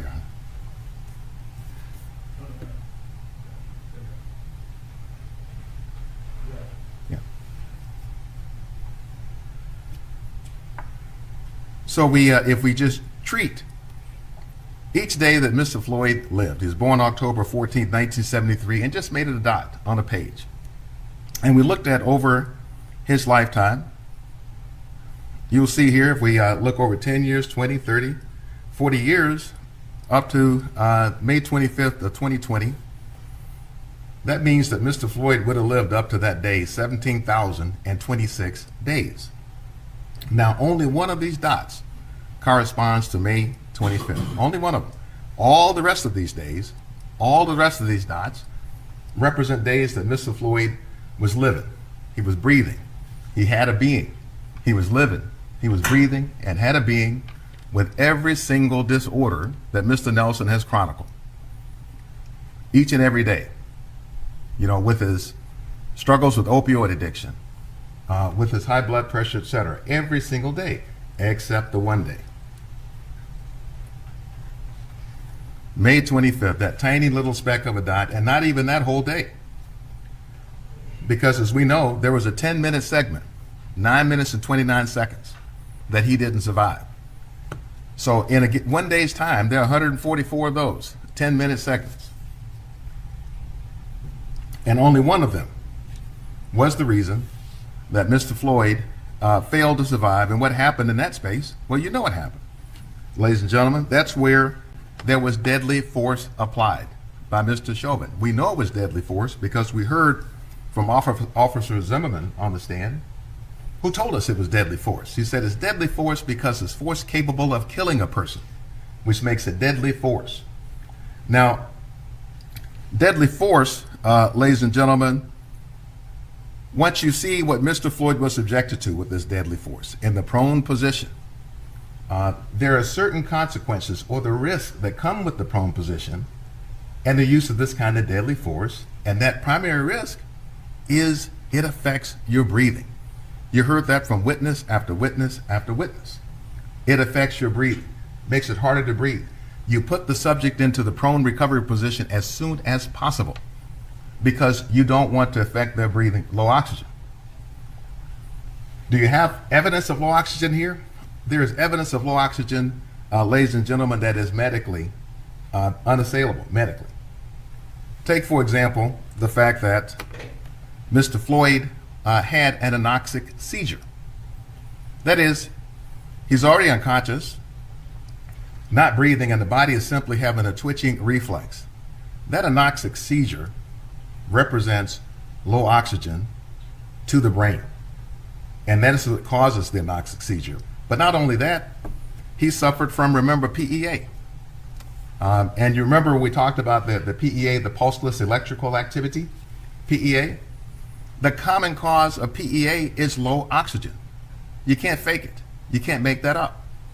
There's evidence of the low oxygen, and it would have been what would have proceeded from the use of this very kind of deadly force. And this deadly force took place, as we know, within the 9 minutes and 29 seconds. Now, you heard the statement that the state is seeking to ignore significant medical issues, and nothing could be further from the truth. What you heard from doctor after doctor, whether it's Dr. Langenfeld, the ER physician, Dr. Rich, the cardiologist, Dr. Tobin, that you've heard so much about, Dr. Smock, so many of the doctors you heard, that here's, and Dr. Baker also, and Dr. Thomas, here's where they all converge, is that they recognize, first and foremost, that there was a use of force by Mr. Chauvin that set off a number of things medically for Mr. Floyd that culminated in his death. Remember, he died of cardiopulmonary arrest. That means the heart has stopped and he's no longer breathing. Now, Dr. Baker will tell you that this stress to which Mr. Floyd was subjected in the subdual and the restraint by Mr. Chauvin and others was enough in, of, and by itself to explain Mr. Floyd's demise. When asked the question, what about his oxygen levels? Did he have insufficient oxygen? That's not something I can calculate as a forensic pathologist, said Dr. Baker. That's not something I can calculate as a forensic pathologist, said Dr. Fowler. And Dr. Thomas said the same thing. But the doctor, they said they would defer to pulmonologists in every case, which is who and what we have in Dr. Tobin, who did the calculations, who could tell you how much oxygen was in Mr. Floyd's body. And not only that, he could tell you that when he's put into the prone position, that his oxygen would have decreased by 24%. He can tell you that when weight was put on Mr. Floyd's back, the oxygen diminished to 43%. He can tell you that with the weight on his back, that the hypopharynx would have narrowed to 15% or lower, making it difficult for anyone to breathe through. He was able to tell you medically, scientifically, not only could Mr. Floyd not have survived this diminution in oxygen reserves and supply, but no human being could have survived it, based on the science. Based on the science. Now, if it's dismissed as theoretical, which is a word I think I heard, theoretical, well, it's the same theoretical that Dr. Fowler said that he would defer to someone else to create because he can't do it. And that's exactly what Dr. Tobin did. And so here, ladies and gentlemen, we're only required to show you that Mr. Chauvin's conduct was a substantial cause, a substantial factor in Mr. Floyd's death. Did he simply die automatically from and exclusively from the low oxygen? Ultimately, the low oxygen translates into not breathing and the heart stopping because we have cardiopulmonary arrest. Did it first impact the heart, then the heart stopped first? Ultimately, they both stop because we have cardiopulmonary arrest, all stemming back to the subdual, restraint, and neck compression from Mr. Chauvin. They all agree that that was the precipitating point. And then from there, the stresses, the strains on Mr. Floyd's body, the low oxygen, culminated in his ultimate demise and his passing away.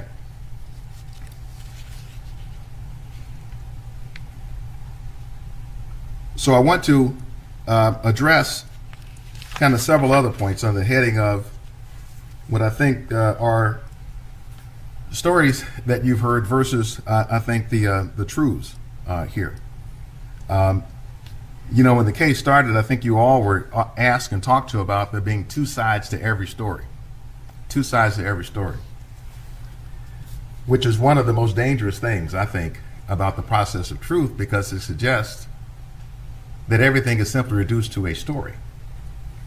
And if it is a story, that means there can be multiple sides to a story, and they can never be a truth or reality, except that what we're about here is getting to the truth, and not simply stories. Now, it is most certainly right, for example, for a police officer to take seriously this overarching mission of the police department, embracing the sanctity of life and protection of the public as the highest values. But it is equally wrong. It is equally wrong to take this badge, which is a symbol of a commitment to a higher calling to serve the people, to use this badge as a license to abuse the public, to mistreat the public, to not follow proper procedures, to not render aid when you should administer aid. That's wrong. That's not a story. That's simply wrong. And the only two sides to that would be the W and the G for that being wrong.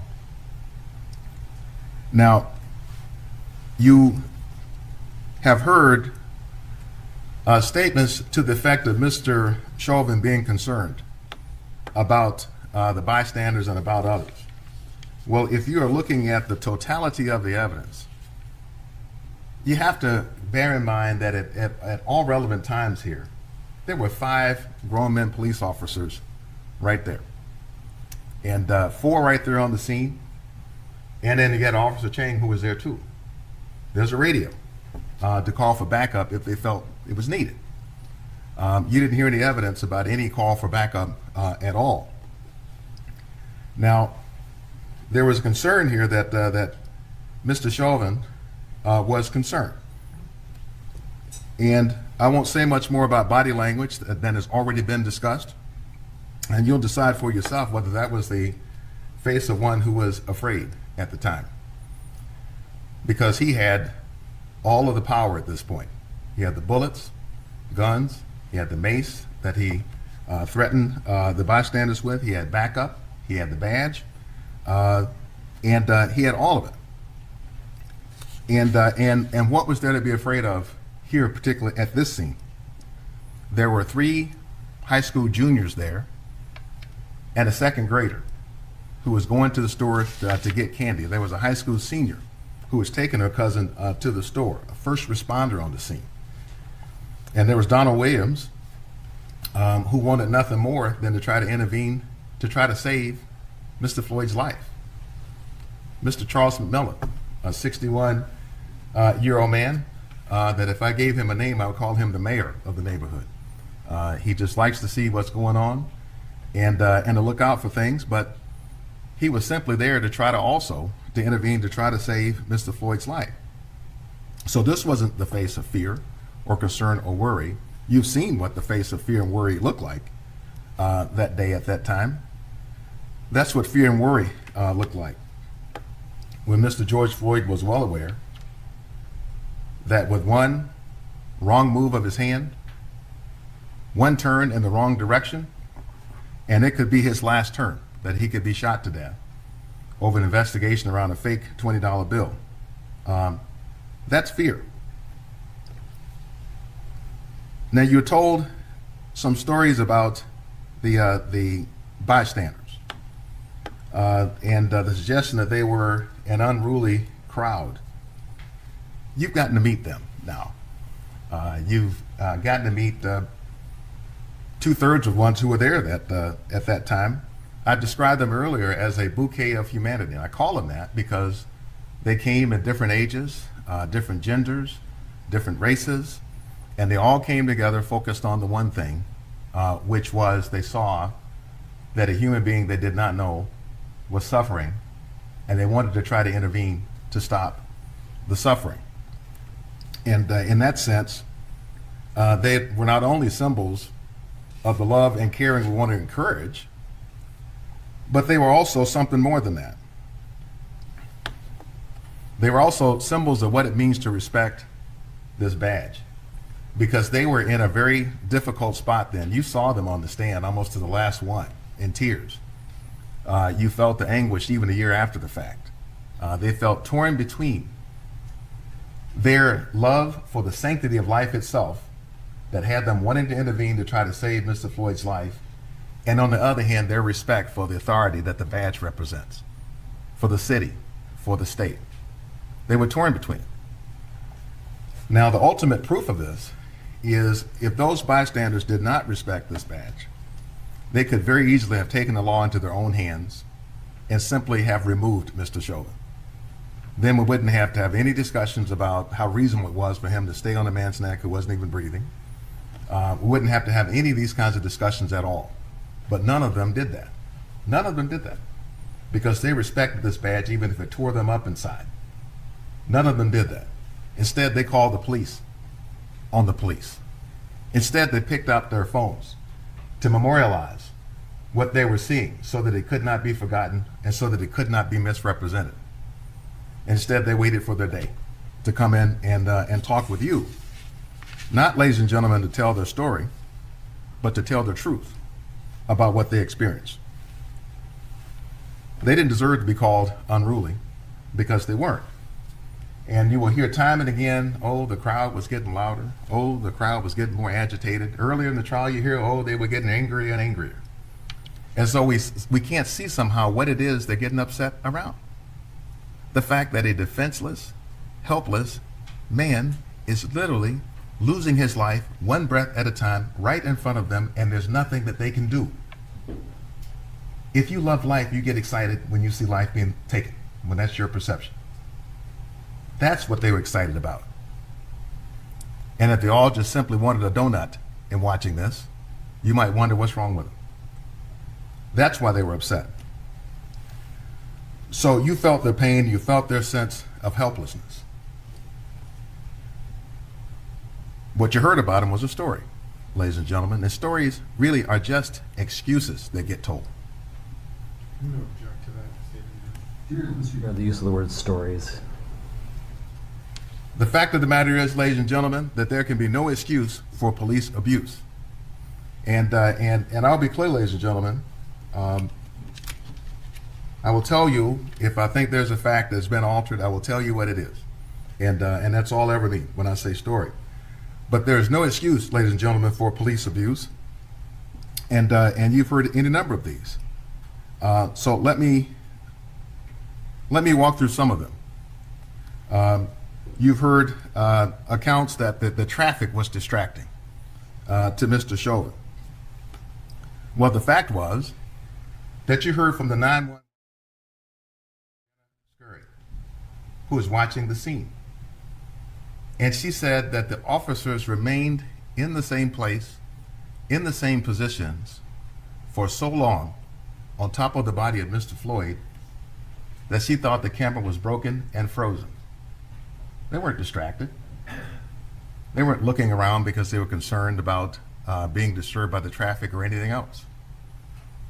They had an officer there, Officer Tao, whose job it was just to fend off and keep away distractions, and could have called others if needed. You've also heard about the paramedics took too long. The paramedics took longer to get there than was planned. Should have been there within 3 minutes. And your common sense will tell you that the mere fact that the paramedics took longer than Mr. Chauvin may have thought is certainly not a reason to either use excessive force or to abuse or to be indifferent to the fact that somebody is no longer breathing and doesn't have a pulse, that the paramedics took too long. You heard about the paraganglioma. The paraganglioma, which was also referred to as an incidentaloma, because that's how rare it is and insignificant it is. The hallmark of a paraganglioma, headaches. Mr. Floyd wasn't reporting headaches. So if you're going to talk about a paraganglioma, why don't you talk about the fact that you know the hallmark is headaches and he didn't have them? If this is about getting at the truth and as well performing an honest assessment, if that's what we're doing. The fact of the matter is, the paragangliomas, there have been 6 cases in reported history, all of reported history, where somebody had a sudden death from a paraganglioma, ever, period. Carbon monoxide. Now, other than Mr. Nelson saying that the car was turned on at the time, nobody from that witness stand, from the evidence in this case, said the police car was on. You did hear it was a hybrid vehicle. You know, how are we talking about carbon monoxide with a car that there's no evidence from the stand that the car was even on? If we're going to talk about carbon monoxide and give this a reasonable, honest assessment.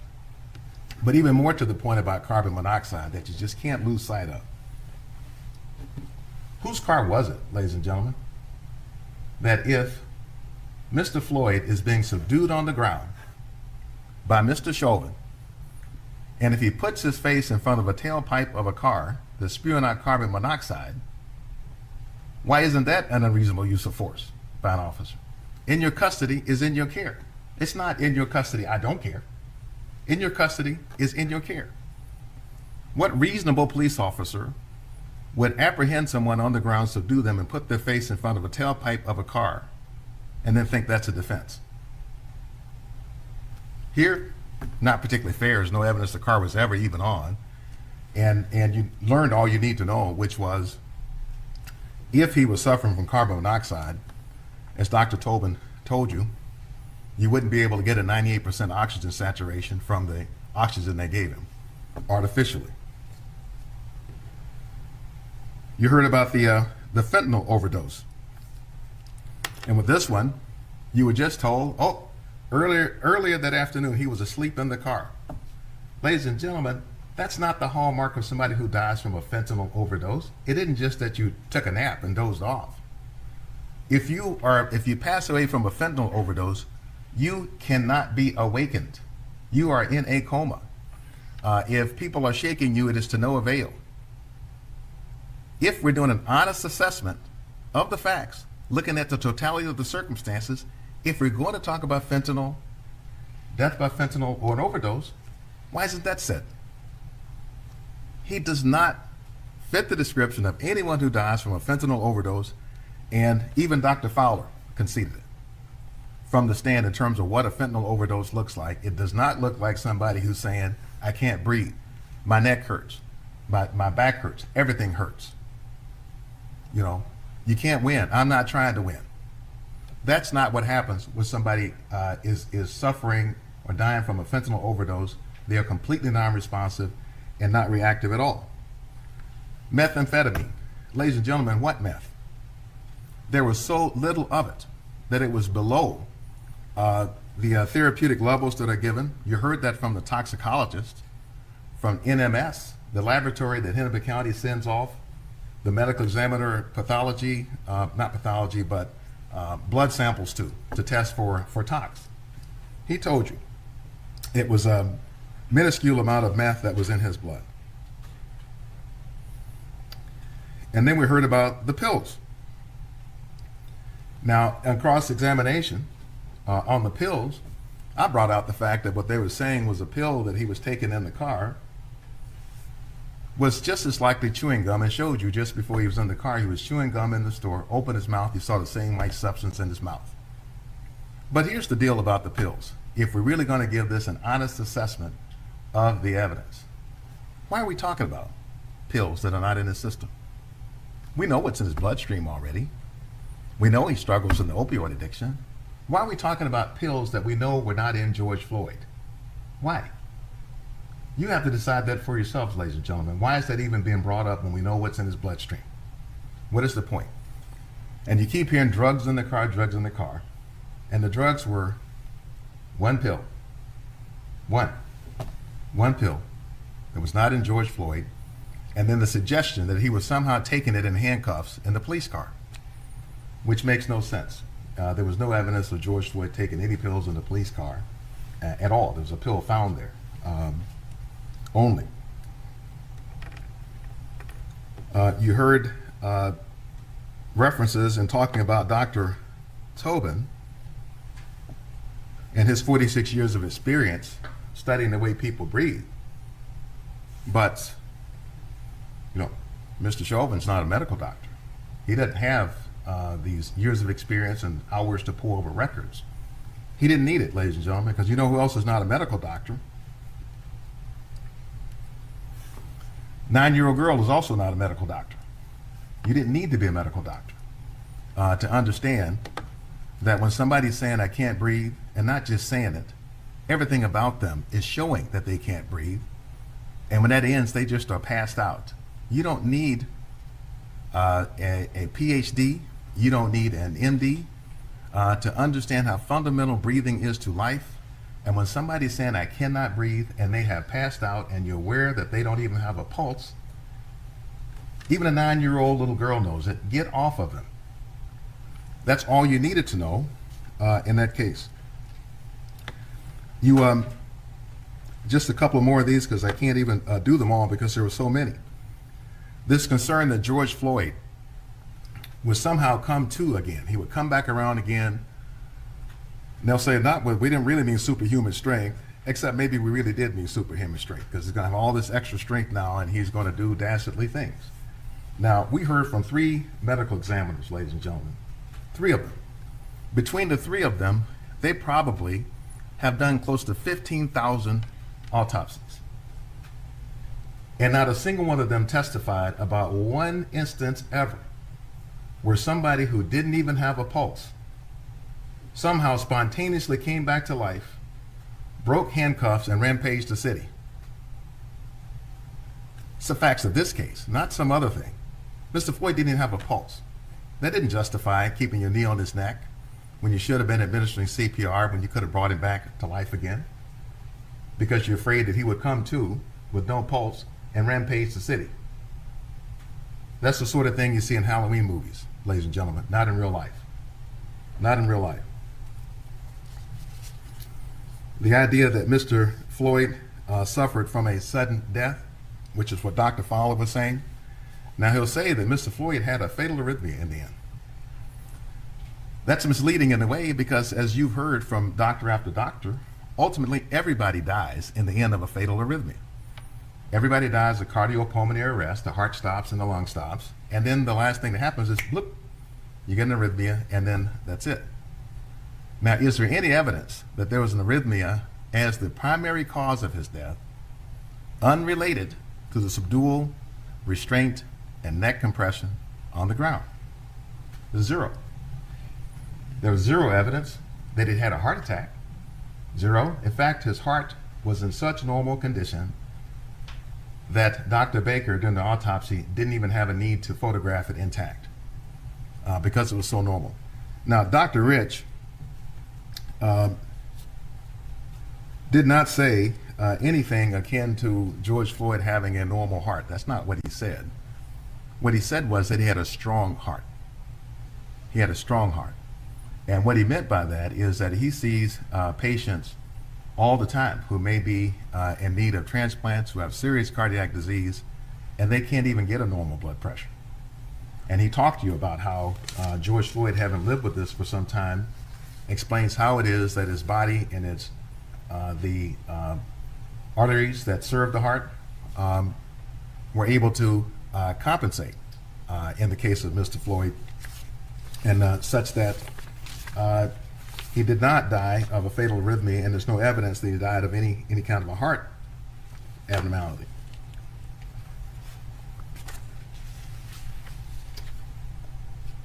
Just two more of these are things I just want to clarify.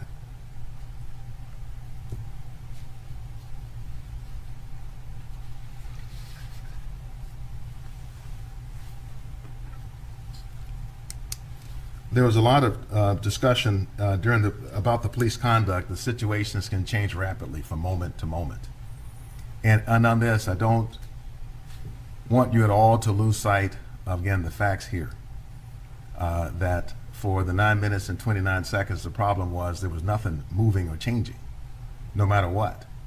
Whether Mr. Floyd was calling out for his life, whether he was motionless with an anoxic seizure, whether he had no pulse. There was no movement. There's no split-second decisions, no moment to moment.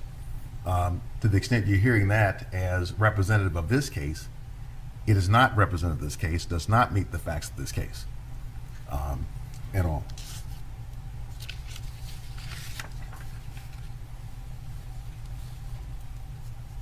So the fact of the matter is, ladies and gentlemen, the use of unreasonable force, the unreasonable use of force, is an assault. Here it was an assault, and it contributed to the death of Mr. Floyd. Now, you were told with respect to the law that the state needs to show that Mr. Chauvin intended to act unlawfully or to break the law. Look at your instructions. That's not accurate. We will, in fact, and we own our burden of showing that he, in fact, acted unlawfully, but not having to prove that he intended to act unlawfully.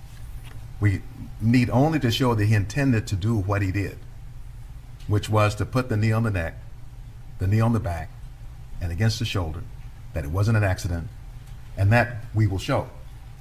And we own that burden.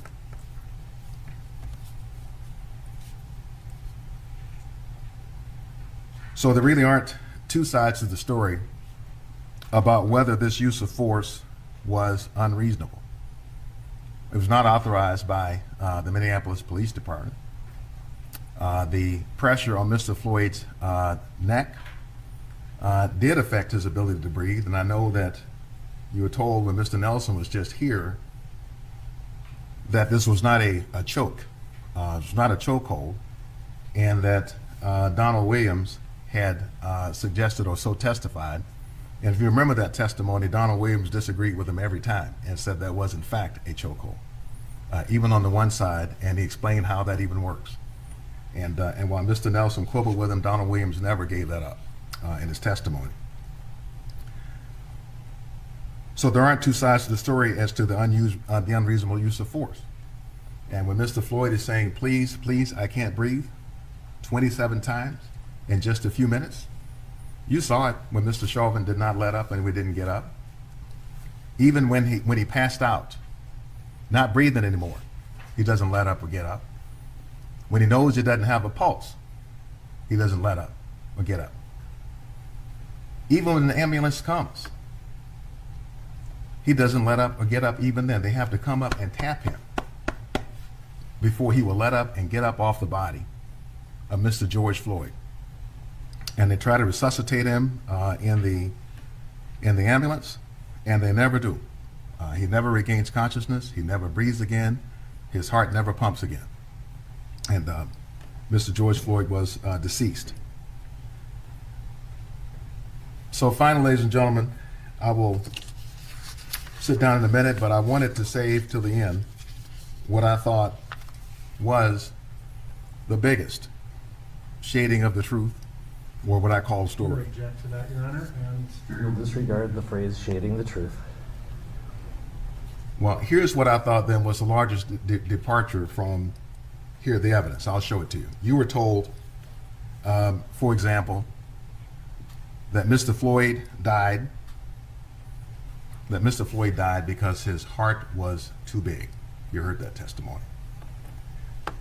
And now, having seen all the evidence, having heard all the evidence, you know the truth. And the truth of the matter is that the reason George Floyd is dead is because Mr. Chauvin's heart was too small.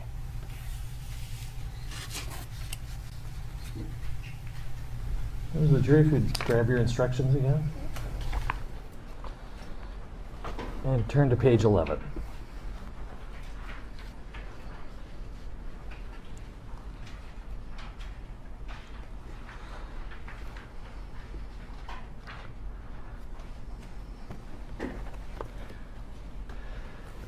Members of the jury, if you have any question about any part of the testimony or any legal question after you have retired for your deliberation, please address it to me in writing and give it to the sheriff's deputy with the juror number of your foreperson on the note.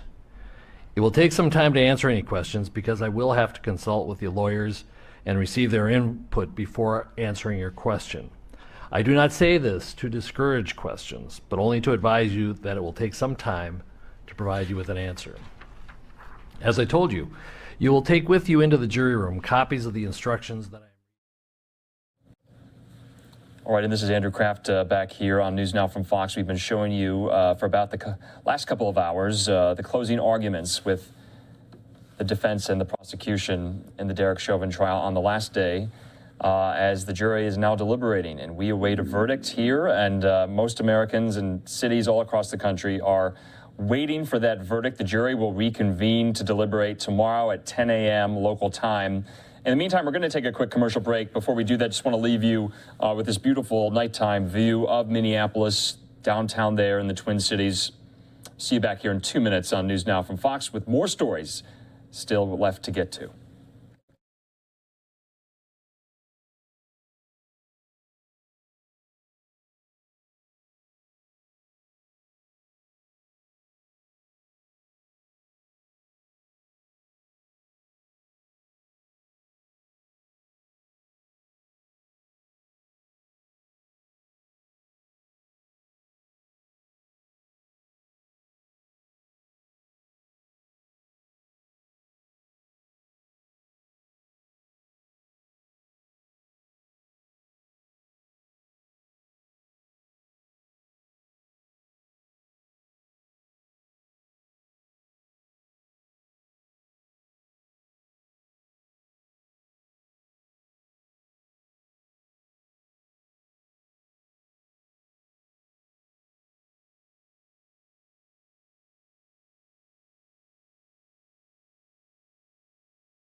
And welcome back to News Now from Fox. Thanks for being with us. On this Monday night, there's a live look at the U.S. Capitol building in the nation's capital. We do have some news, though, that we want to get to. I'm being joined right now by my colleague, Daytona Everett, and some more details emerging into the cause of death for Officer Brian Sicknick, who tragically lost his life after the January 6th Capitol riot. Daytona, what can you tell us? You know, Andrew, we were both there on that day when the riots happened, and we heard about the death of Capitol Police Officer Brian Sicknick a while ago. We saw the ceremonies in the rotunda laying him to rest, and now there's that one question: the autopsy report. Well, we are learning today that Brian Sicknick suffered 2 strokes and died of natural causes the day after he confronted those rioters on January 6th. This is all according to Washington's top medical examiner. The chief medical examiner, Francisco Diaz, said today that an autopsy of Sicknick found no evidence that the 42-year-old suffered an allergic reaction to chemical irritants. That was always the question that we were waiting to hear about this situation. We are getting a statement today from the United States Capitol Police. They came out and said the USCP accepts the findings from the District of Columbia's office of the chief medical examiner that Officer Brian Sicknick died of natural causes. This does not change the fact that Officer Sicknick died in the line of duty, courageously defending Congress and the Capitol. The department continues to mourn the loss of our beloved colleague. The attack on our officers, including Brian, was an attack on our democracy, working with the U.S. So this is a huge development today, a question that is finally being answered. But like they said, this doesn't take away from the fact that January 6th was an insurrection of the Capitol, and there were many Capitol police officers that day who are going to be changed forever, having seen all of that. But definitely wrapping a bow, I guess you could say, on this report with Officer Sicknick, Andrew. Yeah, Daytona, it's just been such a terrible year for the U.S. Capitol Police.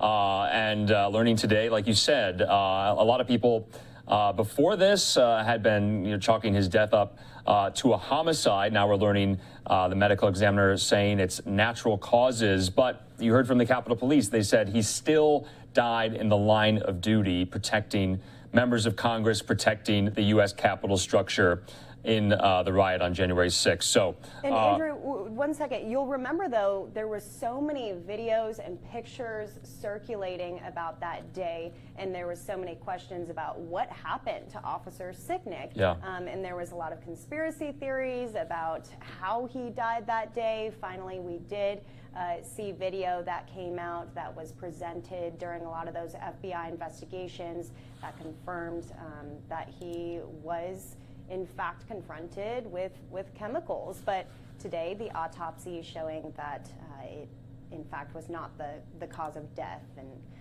an interesting finding nonetheless from the top medical examiner's office.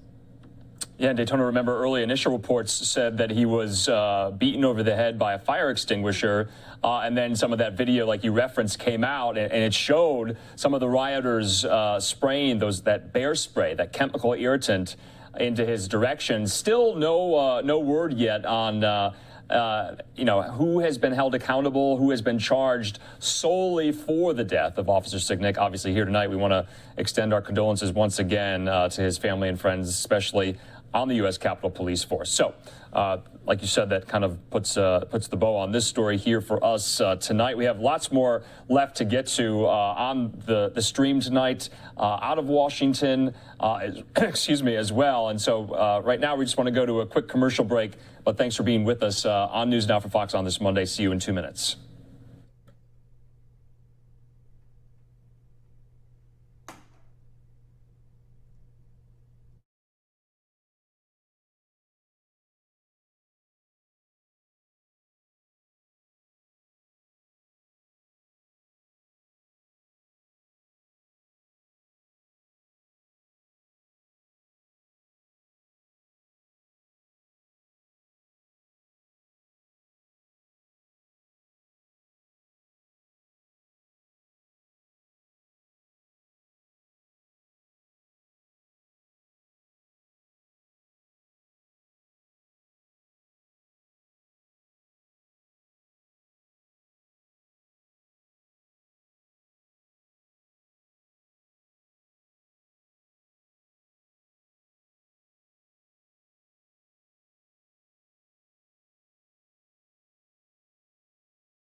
And welcome back here to News Now from Fox. I'm Andrew Kraft, and thank you for being with us on your Monday night. Don't forget, News Now from Fox has a Twitter account. You can go there for all the latest updates. Our handle is at NewsNowFox. You can also give me a follow at Andrew Kraft and my colleague Daytona Everett at Daytona News Now. Don't forget, we also have a website, NewsNowFox.com, and that's where you can tell your friends and family that's where they can go to figure out how and where they can find us. So let's go out now to Oklahoma City, Oklahoma, where today marked the anniversary of the Oklahoma City bombing that left scores dead. Attorney General Merrick Garland spoke there today. We're going to play out some video and his remarks in just a little bit. But here is some video from that event, that commemoration today.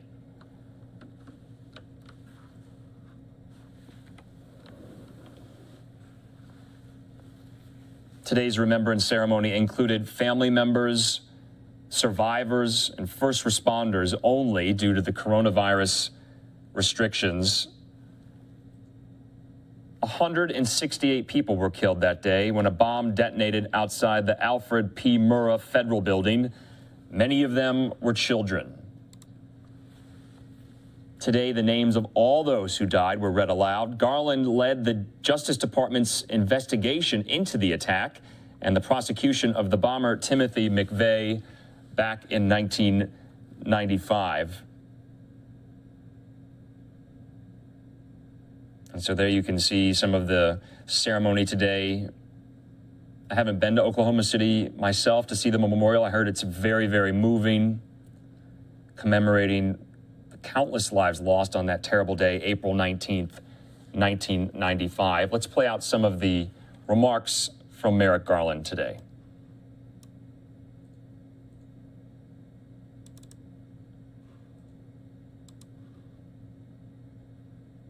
Like Timothy McVeigh, is still with us. Just last month, the FBI warned of the ongoing and heightened threat posed by domestic violent extremists. Those of us who were in Oklahoma in April 1995 do not need any warning. The hatred expressed by domestic violent extremists is the opposite of the Oklahoma standard. And this memorial is a monument to a community that will not allow hate and division to win. The Department of Justice is pouring its resources into stopping domestic violent extremists before they can attack, in prosecuting those who do, and battling the spread of the kind of hate that leads to tragedies like the one we mark today. We must all stand together against them for the safety of our communities and for the good of our country. As Kerry Watkins, here you are, the executive director of the Memorial and Museum often says, on this sacred ground, we must work to find common ground. Oklahoma City, you are always in my heart. Thank you.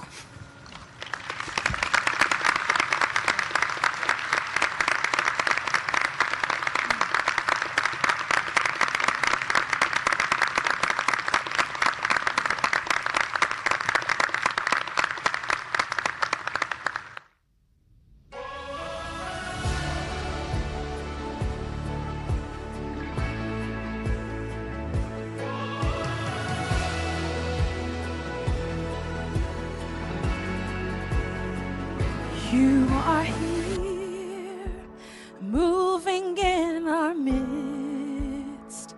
I worship you. I worship you.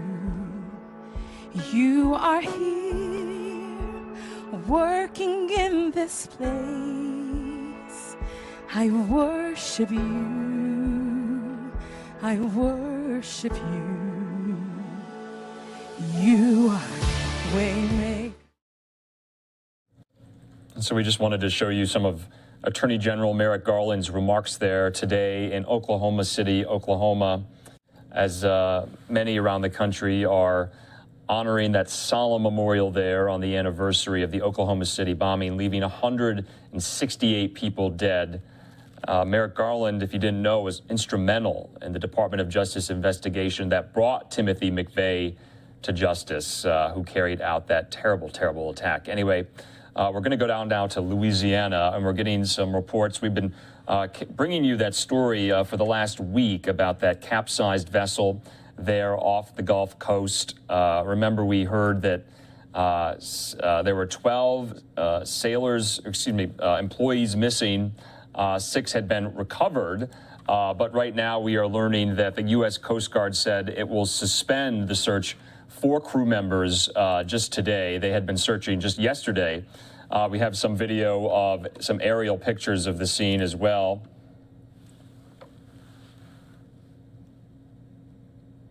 But according to the U.S. Coast Guard, they said they'll suspend the search for crew members who disappeared when a lift boat capsized off Louisiana's coast last week. Authorities do not expect to find more survivors from the vessel. The grim news from Captain Will Watson, was commander of the Coast Guard sector in New Orleans. It comes after days of searching for the missing workers from the oil industry. It's from this lift boat you can see there called the Secor Power. It capsized last Tuesday during a fierce storm in the Gulf. 6 of the 19 workers on the boat were rescued within hours of the wreck. Since then, 5 more bodies were found in the water or on board the vessel in the days since then. And still, 8 remain missing tonight as the U.S. Coast Guard is calling off the search for these missing crew members.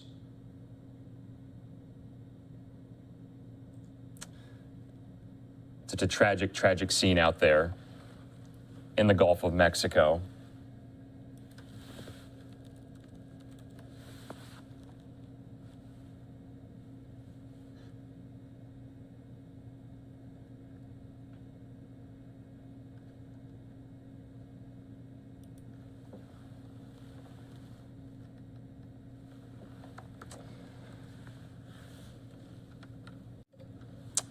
And we are going to move on to just our last story of the night. And for all you kind of space nerds, science nerds out there, I know I'm one of them. And this is truly a historic feat that NASA has pulled off. The Ingenuity helicopter has successfully completed its historic flight on Mars and safely landed back on the surface. So just to give a sense of the magnitude of this is the first powered, controlled flight on any other planet. It took place very, very early this morning, and we're going to play out that story for you and the press conference, the post-flight press conference from NASA officials.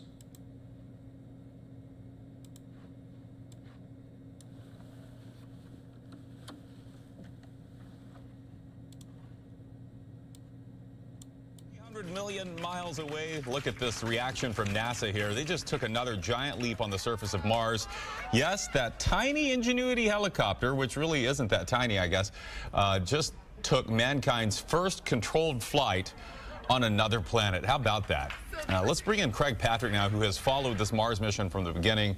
Craig, kind of put today's, it was a 30-something second flight, but boy, how big was it?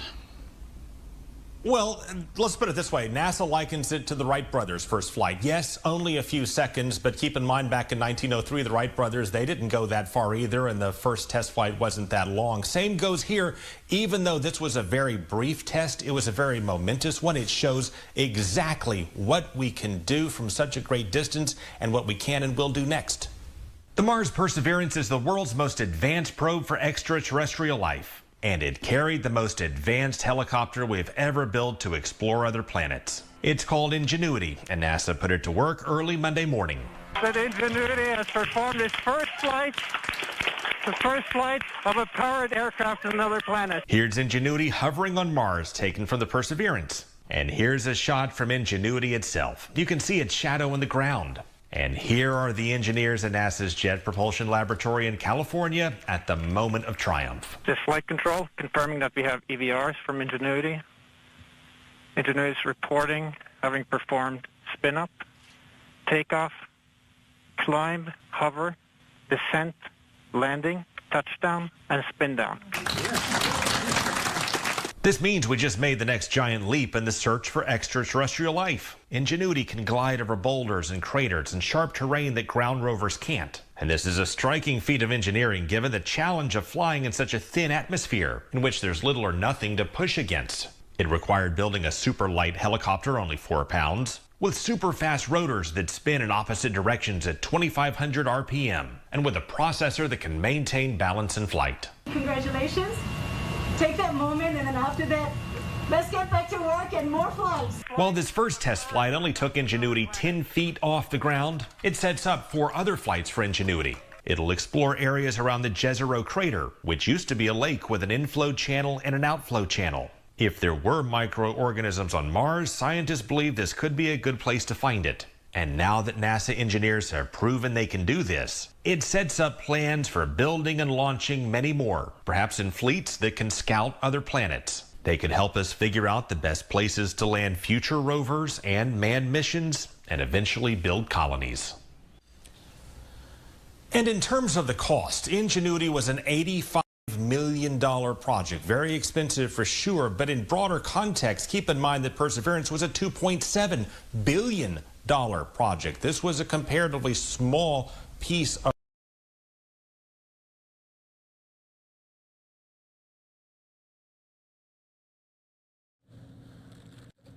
We apologize there. We're not sure what happened there with Craig Patrick. We are going to work on getting that back. We do, though, have the press conference, the post-flight Ingenuity press conference from NASA officials. We do want to show you that right now.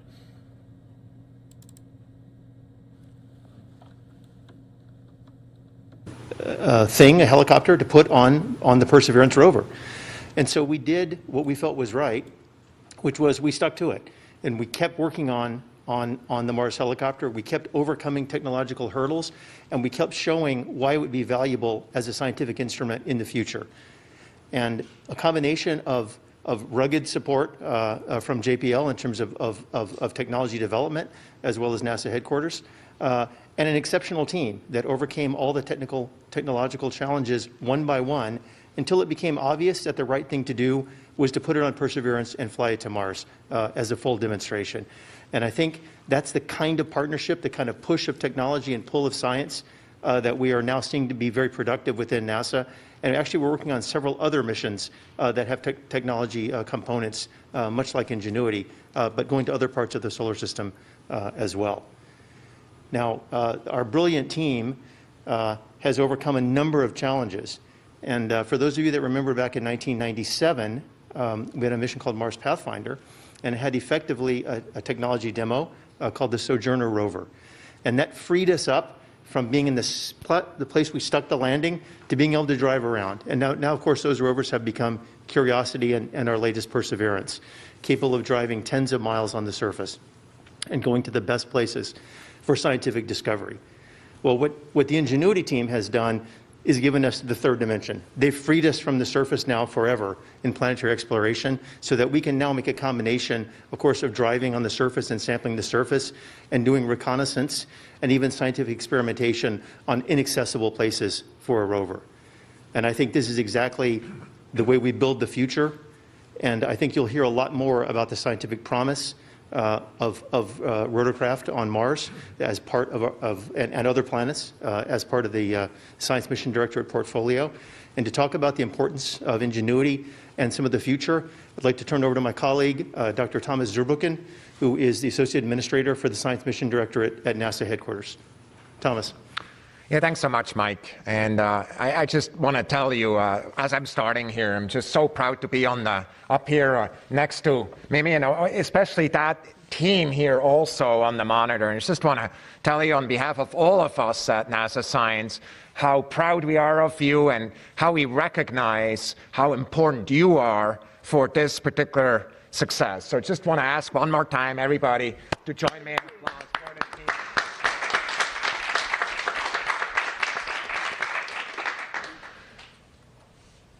The story of this team is compelling.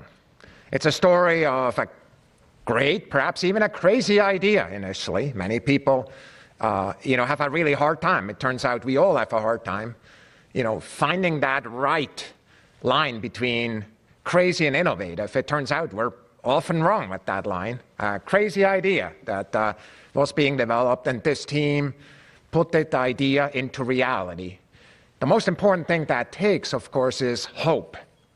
It's the hope that that is actually possible to come together with with everything this team has, with the personal education, with the commitment to success, and with learning from each other until it actually works. So for me, what I want to point to is the first picture here. And I want to just tell you, this picture means two things for me. On the one hand, I recognize that this picture was taken from the Van Zyl overlook. And my friend Jacob is no longer with me. I see in this picture because I know that he was an important part of making this helicopter happen. The second thing that is important in this picture is what you don't know right now as you look at it. It's actually the after flight picture. And so it landed there, and it landed on the surface after this flight, and it did so safely. And so for me, again, what I see in this is now not only this amazing little machine, but the team that actually achieved that. And it relates this to a story that's 117 years apart and 173 million miles apart, a story that actually started even earlier with a little toy that a father brought home to two kids. They were about 10 years old. It's a rubber band with a little rotor. It's a little toy that never got out of their mind. They became bicycle mechanics, and they started working on this and actually did that famous record in 1903 when they achieved first controlled flight on this Earth. So when we look at the previous picture that I just showed, I want to just tell you that in homage of this amazing achievement, we have designated, and please pull up the next picture, have designated this landing site as the Wright Brothers Field. We are so excited to have these two stories, the story of Ingenuity and their team related to the Wright brothers. And I just want to tell you, as we go forward, actually, that connection has already been made, and we talk about it. I have here in front of me a little sample of the flyer, actually, the actual fabric that did that historic act in 1903. And what I want to show you in the next movie is actually how this sample, you see there's a piece missing in what I just showed you. In the next movie, I show how this piece that is missing was actually included on this flyer, and this morning made history together with it. So for me, Mimi team, Ingenuity team, history connecting those two amazing stories together has been made this morning. And why don't you tell us more, Mimi Young, about it? Right, thank you, Thomas. Well, our team has been working over 6 years, some even longer, towards that dream of experimenting the first ever flight at Mars. And this morning, our dream came true. If we can play this video, this is taken from Perseverance rover, video of our dream, just beautiful.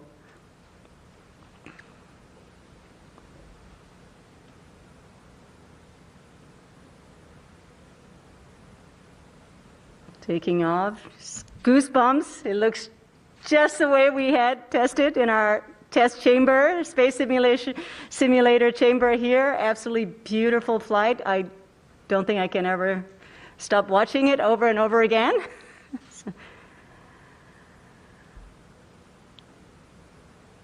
And lands. Well, when things work, it looks easy. I would like to take this opportunity to remind how difficult it is to fly a rotorcraft at Mars.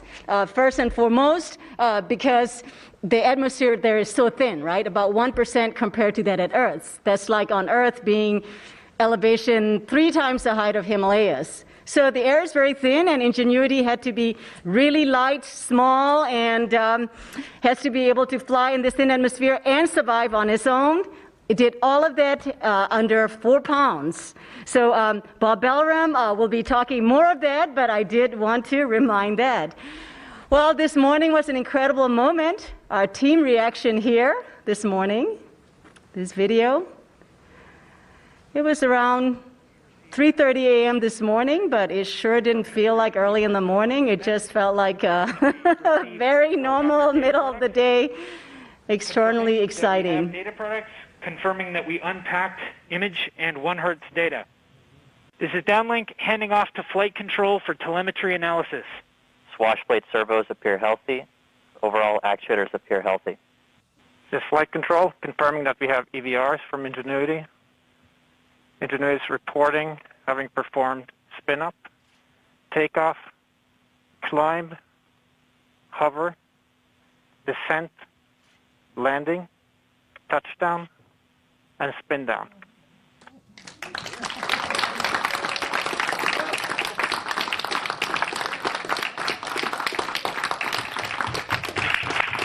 And altimeter data confirms that Ingenuity has performed its first flight of a powered aircraft to another planet.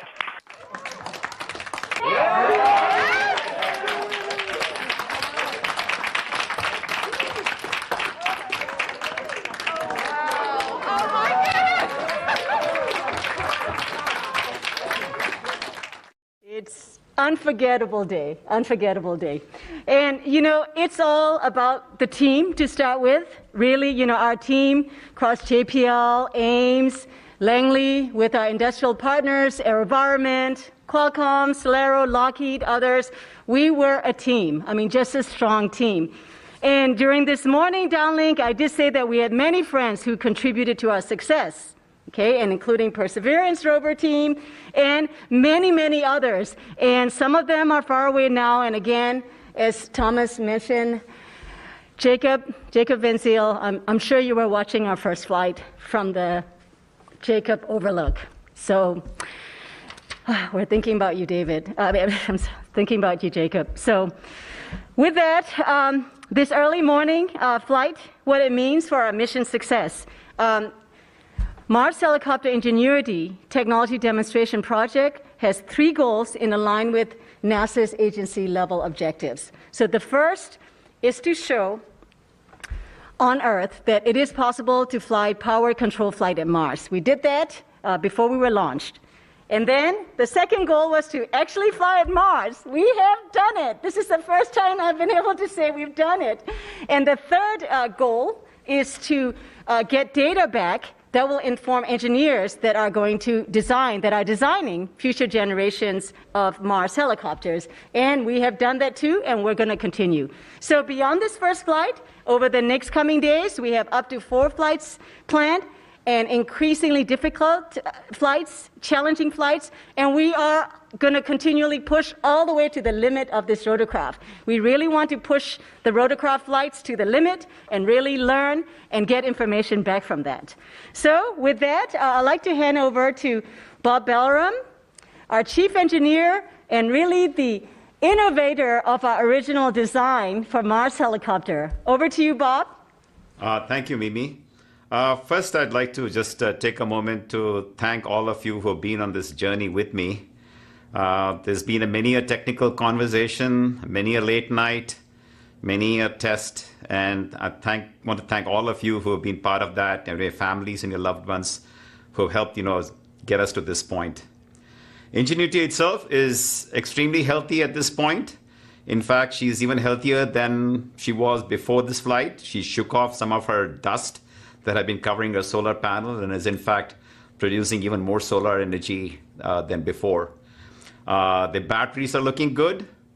The communication system is fantastic. The landing gear appears to have worked well. All the servo mechanisms and motors are doing great.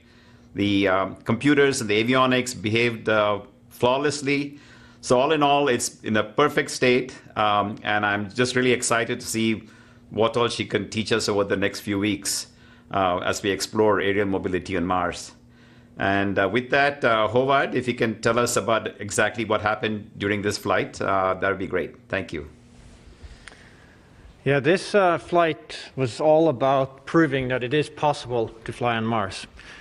So to that end, what we had instructed Ingenuity to do was to climb to altitude of 3 meters, hover there for a little bit, about 5 seconds, then make a turn of about 96 degrees, hover for another 20 seconds, and then go to land again in the same place that it took off from.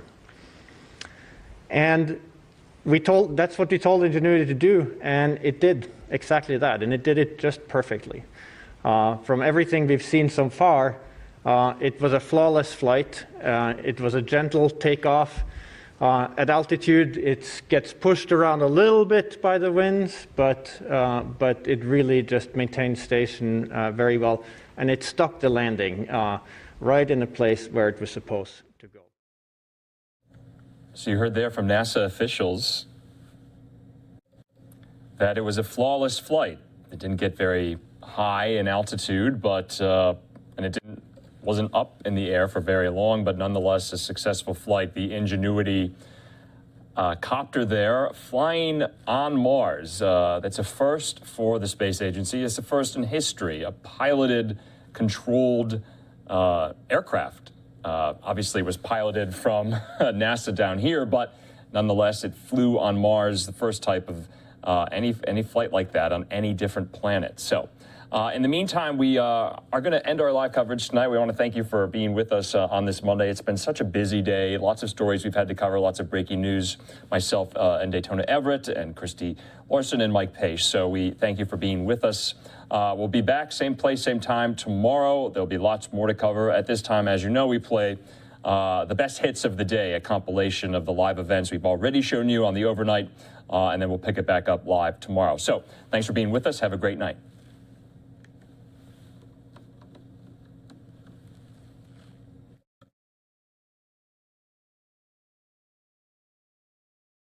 Items for you all at the top.